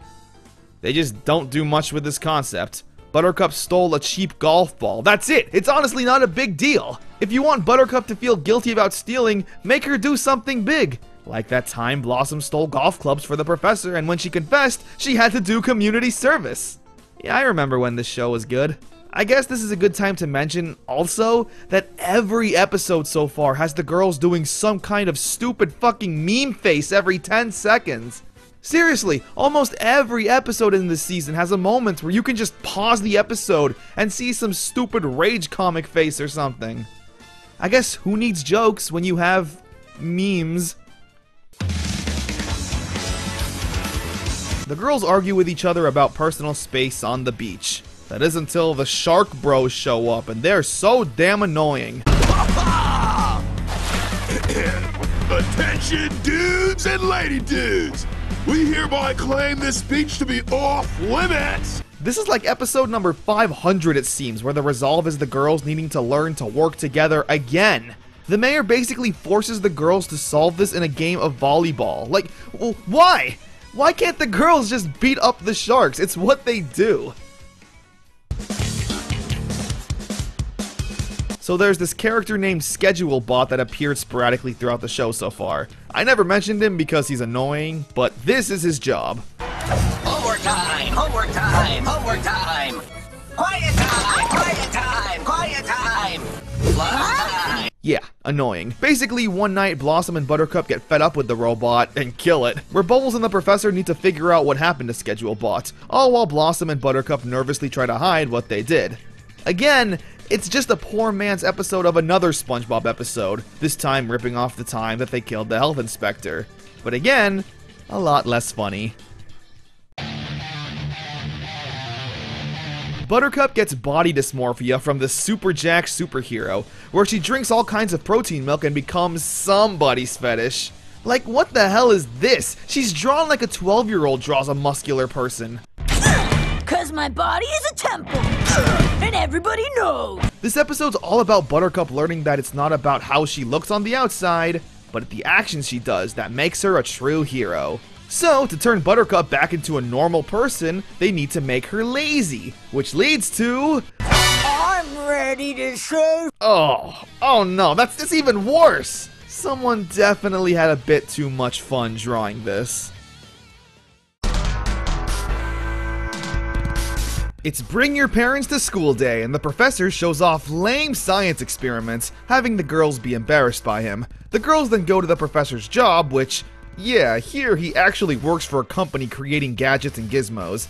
It's once again a fairly nothing episode. The girls are trying to make the professor do something cool so they can show it off to the class, and they're just so annoying about it. Bubbles wants a dog, but unfortunately she's just not responsible enough yet to own one. Bubbles then gets a job dog sitting, and the dog she's looking after turns out to be a criminal, where Bubbles assists in the crimes because she just can't say no to a cute dog. Since the plot is so paper thin, they throw in some weird conflict where the girls are trying to convince Bubbles that she's not evil and doesn't need to help the dog commit crimes. Again, it's just so whatever and forgettable.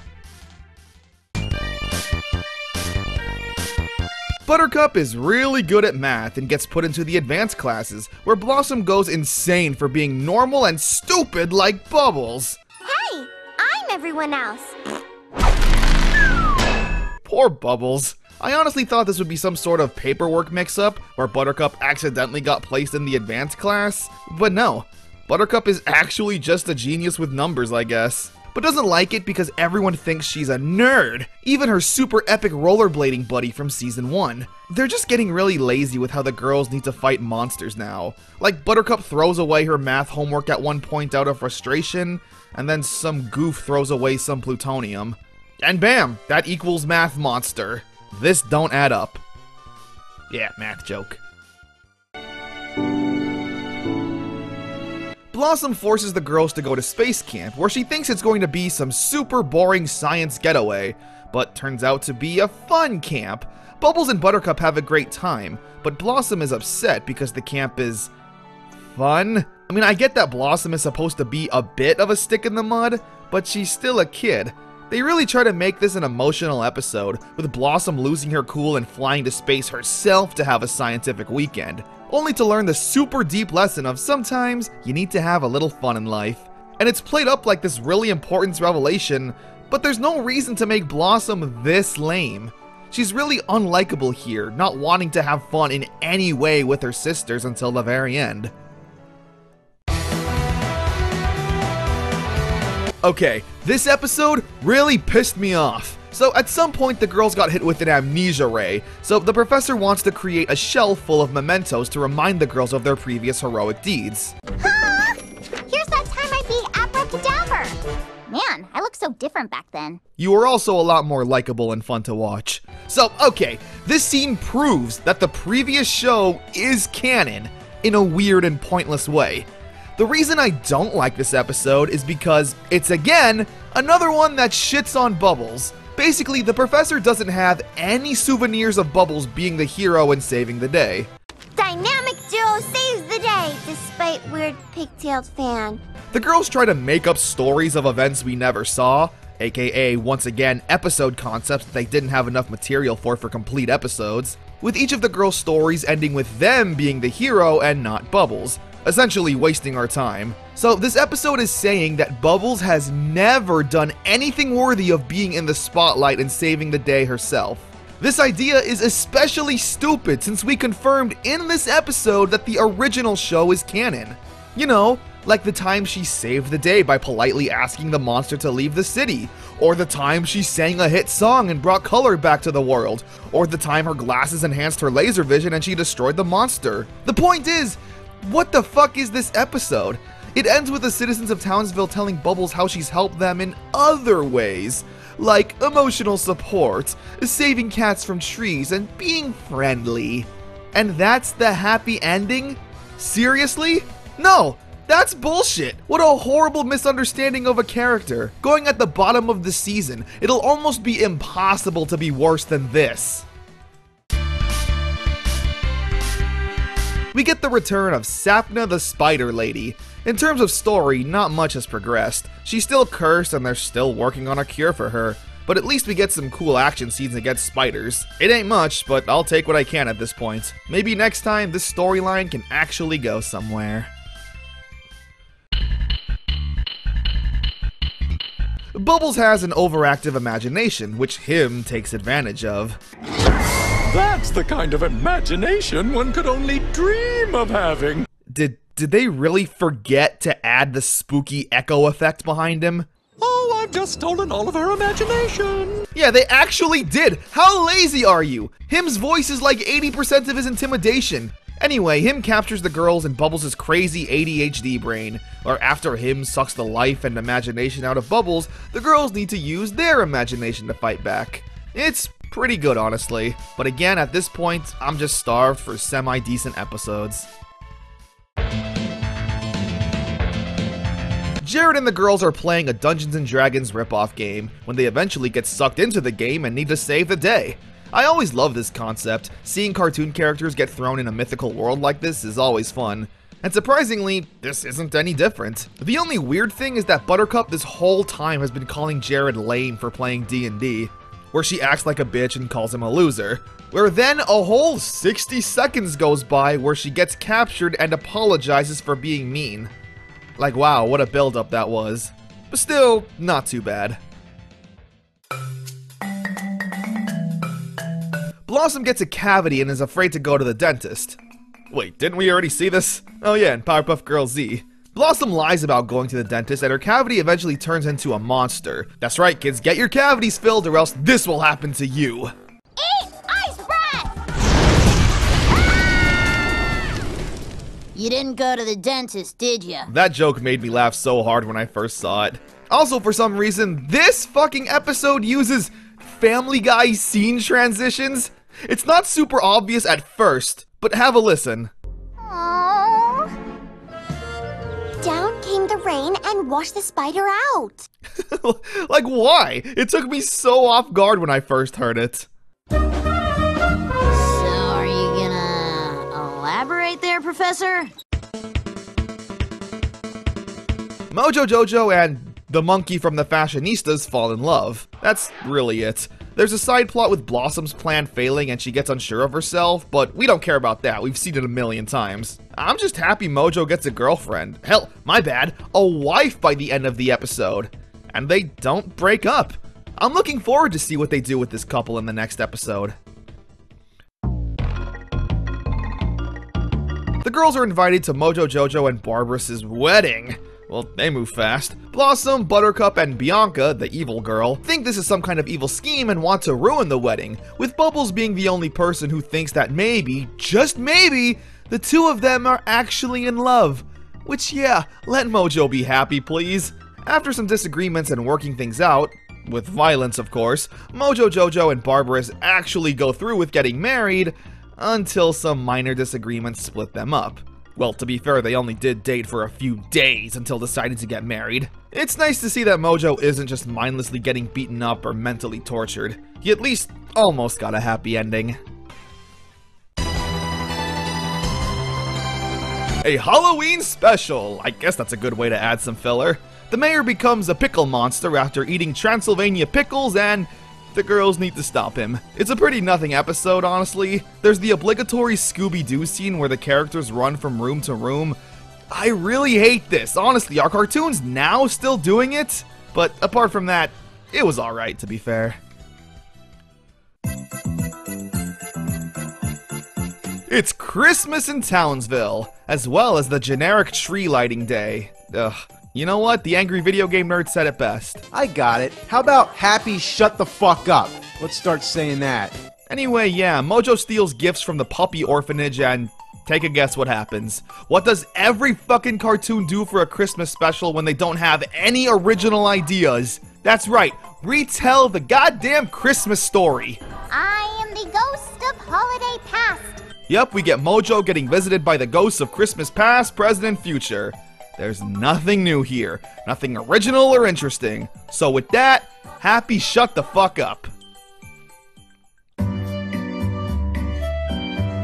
After Bubbles gets swamped with other people's responsibilities and work, she uses her 3D printer to make a clone of herself to take care of everything. Eventually, Silico hacks the other Bubbles and makes her evil. I literally have nothing to comment on with this episode. It just kinda happened and will fill the void of nothingness. Bliss is back! That was quick. She's apparently hunting some space alien outlaw that escaped space prison and has taken the form of someone at the girls' school. That plot, though, kinda takes a back seat, with the focus now being on Bliss going to a normal human school with the other kids. I am Bliss, another student at this Earth. I don't normally reside in outer space. She eventually meets this kid named Logan, and the two of them hit it off pretty well. Yeah, you can kinda tell where this is going. The Logan kid turns out to be the alien that Bliss was looking for, and she has to heartbreakingly kill him. Or put him in the jar. Please don't encourage this kind of activity. The space police were impressed with Bliss and recruit her to join their forces. It's again another clever way to write Bliss off the show, where she can just show up randomly.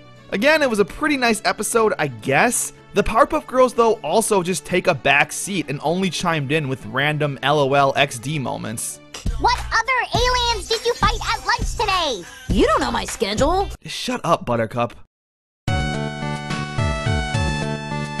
Buttercup grows a mullet and it gets infected with lice. Disgusting.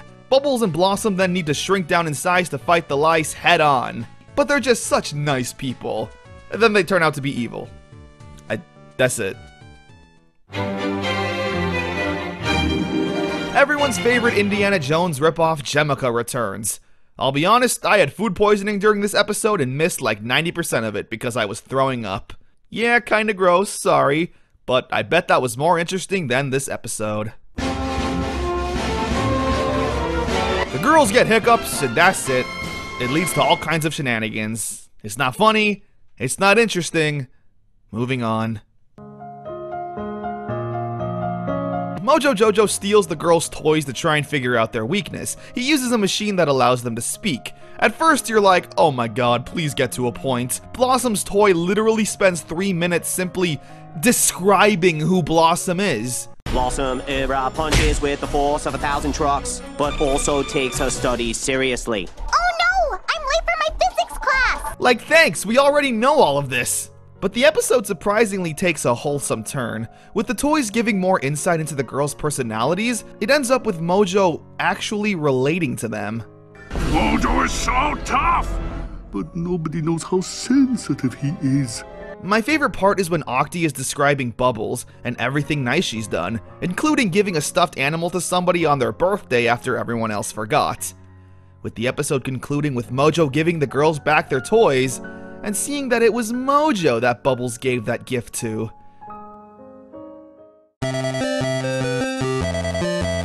Buttercup's roller derby team needs another member for Death Ball after one of them gets hurt. Bubbles takes her place and ends up being really good at the game, which leads to Buttercup getting jealous, so forth and so on. It's your typical, I thought you'd be proud of me for helping the team, and Buttercup being jealous the whole time. The only thing worth mentioning in this episode are all the lame visual gags after someone says something random. Shredded harder than a woolly mammoth with a mohawk. Like seriously, they do it like 7 times and it's never once funny.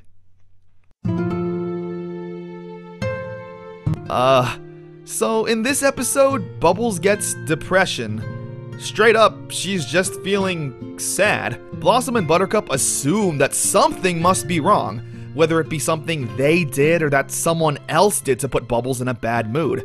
When they try and get to the root of Bubbles' sadness and can't pinpoint an exact reason on why she's feeling down, the girls get frustrated because she's Bubbles. She's supposed to be the bubbly and happy one.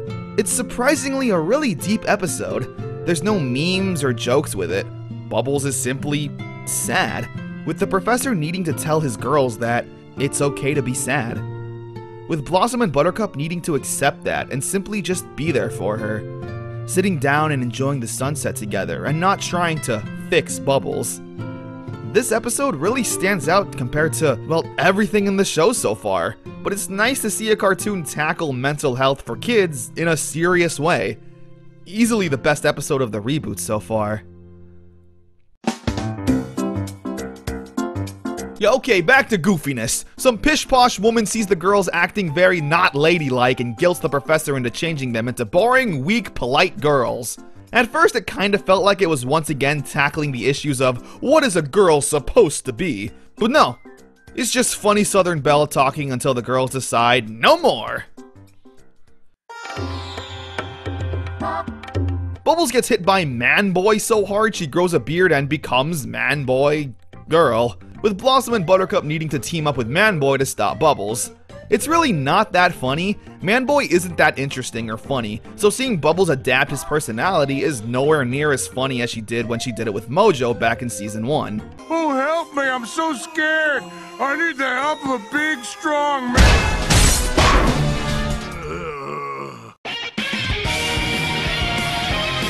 Blossom finds an alien and nobody believes her. It's just nothing. So many of these episodes are nothing. Isn't this show supposed to be a comedy? You forgot the funny! And here we are at the final episode of the season. And it's a Survivor parody called Aliver, featuring a ton of unfunny superheroes just meant to take up space. It's not me, not even this tree! Were people really interested in Survivor in 2017? Is this really what kids, or hell, anybody was into? Like, dude, this is so boring and uninteresting. If you have a show about the Powerpuff Girls, why are you doing a lame parody of a TV show that maybe your parents watched for a few minutes? I am at a loss for words. But on the plus side, we're done with Season 2.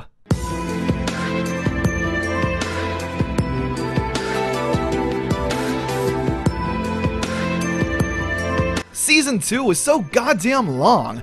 41 episodes of pure nothing, which I think is the problem. If the show was so bad that it was laughable, I think I'd at least enjoy it. But they're instead just so bland and uninteresting. Not funny, not action-packed, not enjoyable. Literally, the episode where Bubbles gets depression is like the only good episode. Cartoon Network had funny shows at the time. Gumball, a regular show. It did action great as well. Adventure Time and Steven Universe, I've heard. So why is the Powerpuff Girls such a nothing mess of a show? But hey, maybe Season 3, the final season of this Blair reboot, And in turn, the final stretch of this video is upon us. Will we end on a high? I highly doubt it. Mojo gets taken into protective services, aka living with the Powerpuff Girls. He built this box robot that wants to kill him, and under Townsville law, any citizen under threat shall be protected. We pretty much spend the whole episode with Mojo and the girls trying to live together, but nothing ever happens. Sure, they drive each other crazy a bit, but we expected that. It could have been a good opportunity to do some character building, but what do I know? I'm just a fan. The fashionistas have this perfume that controls the minds of whoever it sprays. So the girls need to work with some other character who's into fashion, and it's very lackluster and bleh. We get introduced to another new villain named Duplicate, which is a fun name. She clones Blossom and she prefers her clones over her sisters. You know, since they're more like her. At first it's nice, but she's quickly like, damn, I'm kind of annoying. And needs to apologize and get her sisters back on her side. A fine enough episode. Bring them on! Let's do this! It's clevering time! Mojo is upset that he doesn't get the respect he deserves for being a villain. So to prove he's powerful, he zaps the girls of all of their special traits. Blossom's intelligence, Bubbles' cuteness, and Buttercup's strength. Knock off your yapping! Yous twos are giving me a headaches over here! We don't really see much after that. We mainly spend time with the girls and their new quirky attitudes. Give me back my head thingy! He didn't? Where is your bow? Got me the swamp tits. Yup, it's not funny. So this episode starts off interesting, but quickly falls off a cliff. Princess sees the girls on TV doing an interview, where they call Princess Morbucks a villain because, you know, she is. She gets really offended and even saddened by this. So much so you think it may once again start an arc where she becomes good.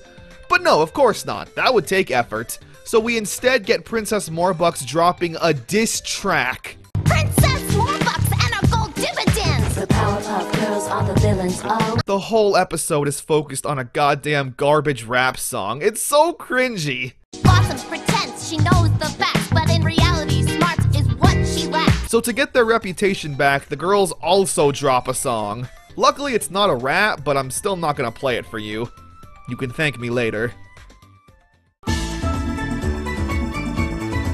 Miss Keen is going on a date and is very nervous. To add to that fire, Mojo accidentally drops chemicals on her, growing her into... Yep, once again, definitely someone on the team's fetish. I don't feel bad though. I remember Powerpuff Girls Z, the way you treated Mojo. You deserve this. The episode is fine if you want giant ladies, which I know a ton of you perverts do. Morbucks falls in love with this dopey side character whose name I just don't remember. It comes out of nowhere too. Like she falls into his cupcakes and is just in love. I'm not saying you need to build it up or anything, but damn, like, you couldn't just have the guy say something nice to her and then she falls in love? I don't know. Of course she doesn't stay with him, but hey, it was nice to see Princess have a love interest. I don't think that's ever happened before. Moving on. Blossom and Buttercup get into a fight and drag Bubbles into it, making her pick a side. Meanwhile, a cloud comes by that puts everyone in a bad mood when the rain hits them. It turns out it was being controlled by Largo, a sad and depressed bear, who we learn is one half of another bear we know. Allegro, the stupid meme bear! So basically, Bubbles is forced to play therapist and make everyone get along again. I kind of enjoyed it, to be honest, mainly because of how Bubbles fixes the problem. I've listened to each of you whine and complain. Bubbles, she did it. Bubbles, tell her to apologize. Bubbles, Bubbles, Bubbles. Yeah, she gets fed up and says, fuck it, you will get along and quit complaining. But hey, regardless, she fixed the problem. Even making Allegro and Largo make up and become whole again. So I guess that's the end of that villain. Thank God. And thank you, Bubbles. Buttercup turns into butter. But that's impossible. we get introduced once again to another villain who was turned into butter. The problem with introducing new villains is that we spend a good runtime of the episode learning about them, only to possibly never see them again! Stupid butterface. This Asgardian woman from the last season, if you even remember, shows up and starts destroying everything for no reason. The girls gotta work with her, then they gotta stop her. It's never funny. La la la la, la la la la. I kinda like this episode because it's a tribute to the Warriors, if you've ever seen that movie. Basically, a ton of gangs, in this case roller derby teams, all meet up to this big meeting where an evil one takes out the leader and blames it on our heroes, where they then need to escape back home fighting their way through all the gangs. Since it's ripping off a movie I really like, I couldn't help but somewhat enjoy it. So I guess that's the secret to a good episode. Just rip off actually good things. You know that thing a lot of cartoons do for some reason? Where all of the characters get together to join in a kart race for some arbitrary prize? Well, yeah, here's that. Nothing too interesting happens, but since most of the show is so disjointed and all over the place, it was nice seeing the characters mainly stick to the goal of winning the race. Halfway through the episode though, Jemica wins and becomes some pharaoh goddess, and it's like, where the hell did this come from? It's a 30-minute special, but the first half of the episode being the boring race, I feel like most kids would have turned it off and not stuck around. Maybe that's just me though. After a scuffle between the girls and Mojo Jojo over some chemicals, they all get quarantined. Oh no. Where they then go insane and start fighting each other. Oh no! Get it out of my sight! Buttercup bets Blossom $1 trillion she could last a week in space fighting aliens like Bliss. Unfortunately, Buttercup has spaceophobia and instead camps out in the garage. All is going to plan until the dog mafia shows up and takes everyone hostage, where Buttercup needs to find a way to save the day. It's really nothing. They bet each other $1 trillion, and obviously this bet will have no consequences, but they treat it like it's such a big deal, and I'm just sitting here the entire time not caring. Maybe have Buttercup bet Blossom she would do her chores for a week. Something that would actually have ramifications. Bubbles, I can't believe you let Polly in here. But look how cute he is in his widow hat.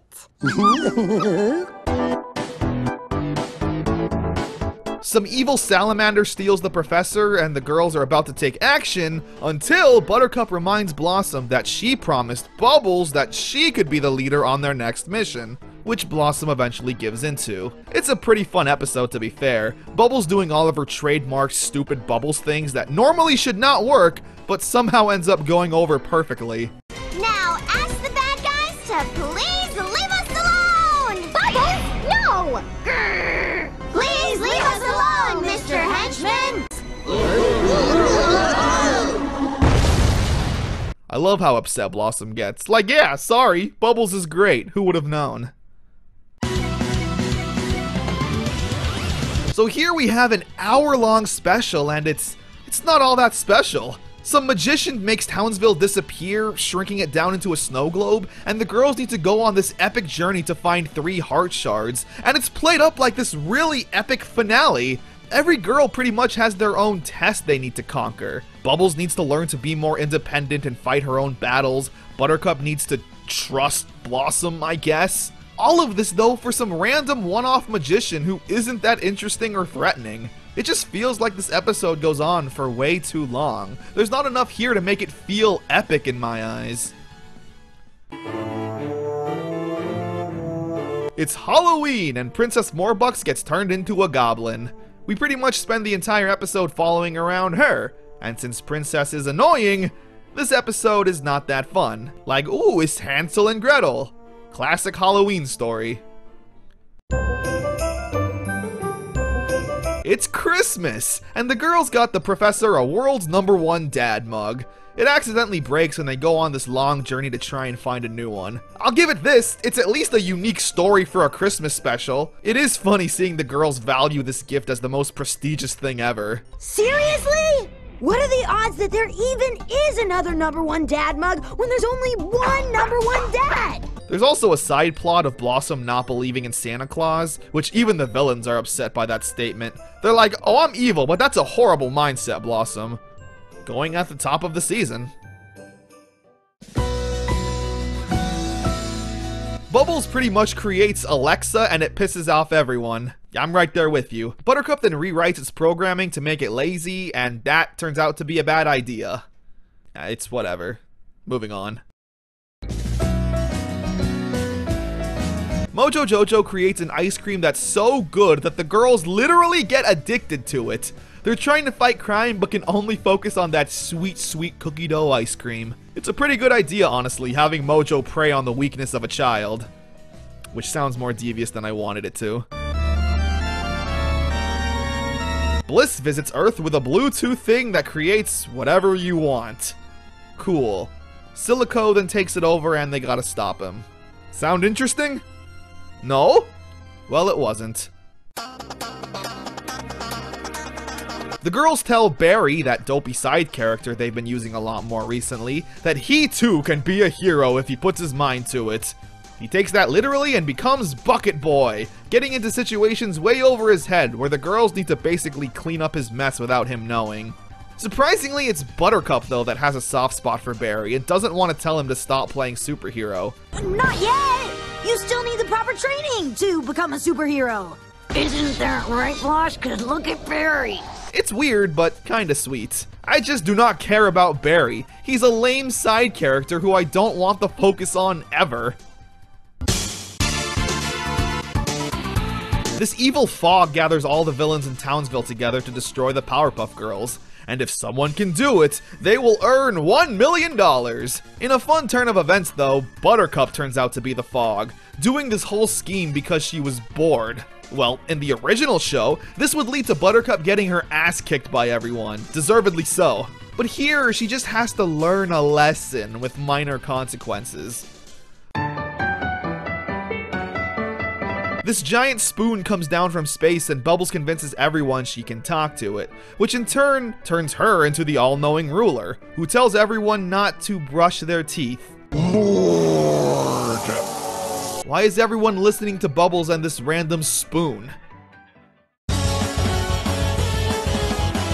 There's a cat burglar that looks and sounds surprisingly exactly like Buttercup. You're gonna need more than a few sets to stop me, huh? But they play into it so hard that you know it's not going to be Buttercup like 5 minutes in. No, Buttercup is instead working at a soup kitchen.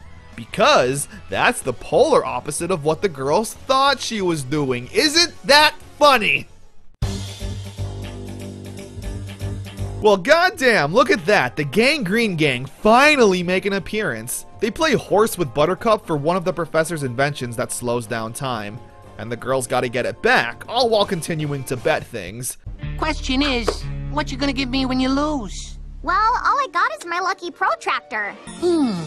I am intrigued. It's really not a great episode, but I personally enjoyed it a ton because, Jesus, we finally get some good villains doing what they do best. And hearing Ace again just felt really nostalgic. You want your stuff back? How's about you play me for it? We could use another one of Bubbles' pigtails. The professor makes some new scientist friends, but they're a bad crowd of people. It's not funny. The professor is a grown adult. Why are his daughters the ones that need to tell him to not get involved with the wrong crowd?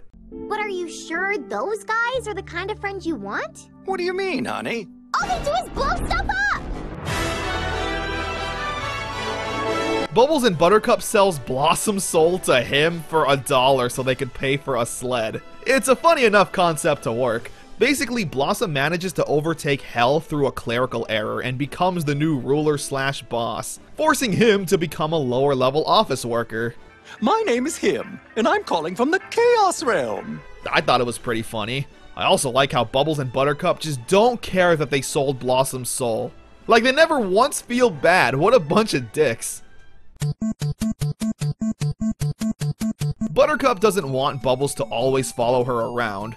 They then get stuck together and need to learn to be close. or something. I don't know, it was not interesting. Mojo Jojo disguises himself as the superhero Brain Lord. He says he's from another planet so he can live with the Powerpuff Girls and break into the professor's lab. It's a really cute and somewhat sad episode, because Mojo really starts to like the hospitality and family-like settings the girls and Professor give him. The part that kinda choked me up was when the girls give Brain Lord a family picture scrapbook, saying that he's now part of the family. It's sad because Mojo at one point was part of this family, and could have lived this happy life together. The episode ends in a cute way too, with the girls knowing this entire time that Brain Lord was Mojo Jojo, but they still treated him with love. Remember me! We will! Thanks, Mojo! Yes, and never for... Wait, you knew I was more...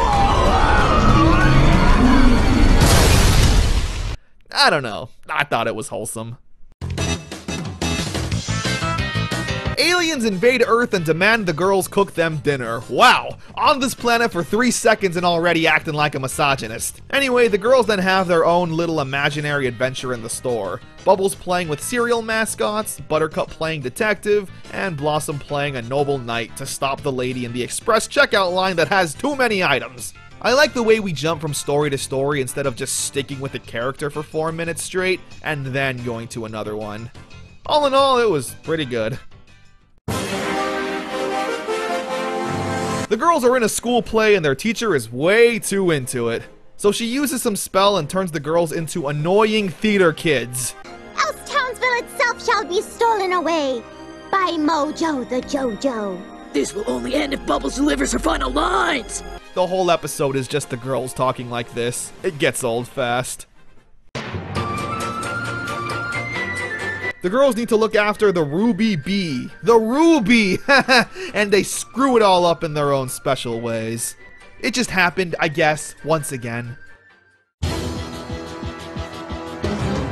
Man-Boy wants to hunt down Donnie because unicorns are the most mythical, tactical creature, I guess. When he realizes Donnie is annoying as hell, which yes, he still is, Man-Boy tries to turn him into a man, where he then gets tormented by Donnie. How embarrassing. This is the last episode to feature both Man-Boy and Donnie, and it's just so bleh. Man-Boy is not interesting, and Donnie is probably the worst side character in the entirety of the Powerpuff Girls lineage. So I'm glad they're done. Princess Morbuck steals the kids' stuffed animals and holds them for ransom. She acts like a real bitch here, and I was waiting for the girls to beat the crap out of her. Eventually she steals Octi, and Bubbles goes full-on Walter White Breaking Bad on Princess. I know exactly where Octi is, and Octi will be back to me by the end of the day Friday. I only play with Octi, and until he comes back, playtime is over. It's really cool seeing Bubbles be all serious and threatening. Like, oh yeah, Bubbles has definitely killed people. And here we are at the final episode. The professor does not care about his girls' soccer game until he feels bad, and then, get this, cares too much, yelling and getting in the way of the game, making it not fun for the girls. And that's the episode. It's just a total filler episode with nothing going on. And this is how the Powerpuff Girls reboot ends. With filler. With garbage. Before I get into that though, let's just show this season's rankings.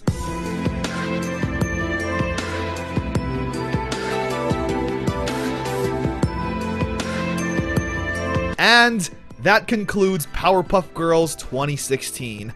Overall, it was kind of a mess.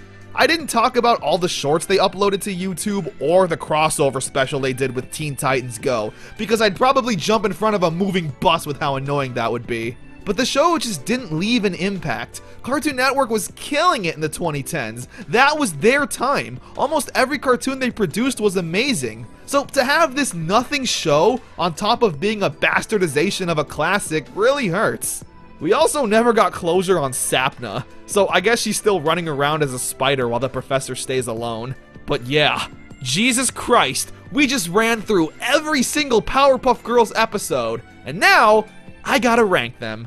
So let me just be real with you guys. I'm just gonna separate this ranking into two sections. The top 20 best episodes and the top 20 worst episodes. Every episode that doesn't appear in either of those lists can literally fall anywhere in between. I have such nothing feelings for a lot of these episodes. What matters the most, in my opinion, are the worst and the best.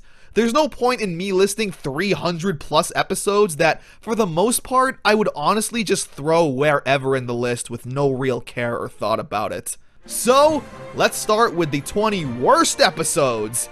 Number 332, the absolute worst episode in my opinion.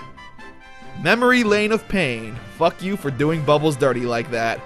Number 331, Toast of the Town. Shut up, Mayor. Number 330, Sunscream. Ew. 329, Crazy Mixed Up Puffs. You don't even remember it, do you? 328, In the Garden of Good and Eddie. Shut up, idiot. 327, See Me, Feel Me, Know Me. Awful songs. 326, Nurse Curse. Please stop bullying Mojo. 325, I See a Funny Cartoon in Your Future.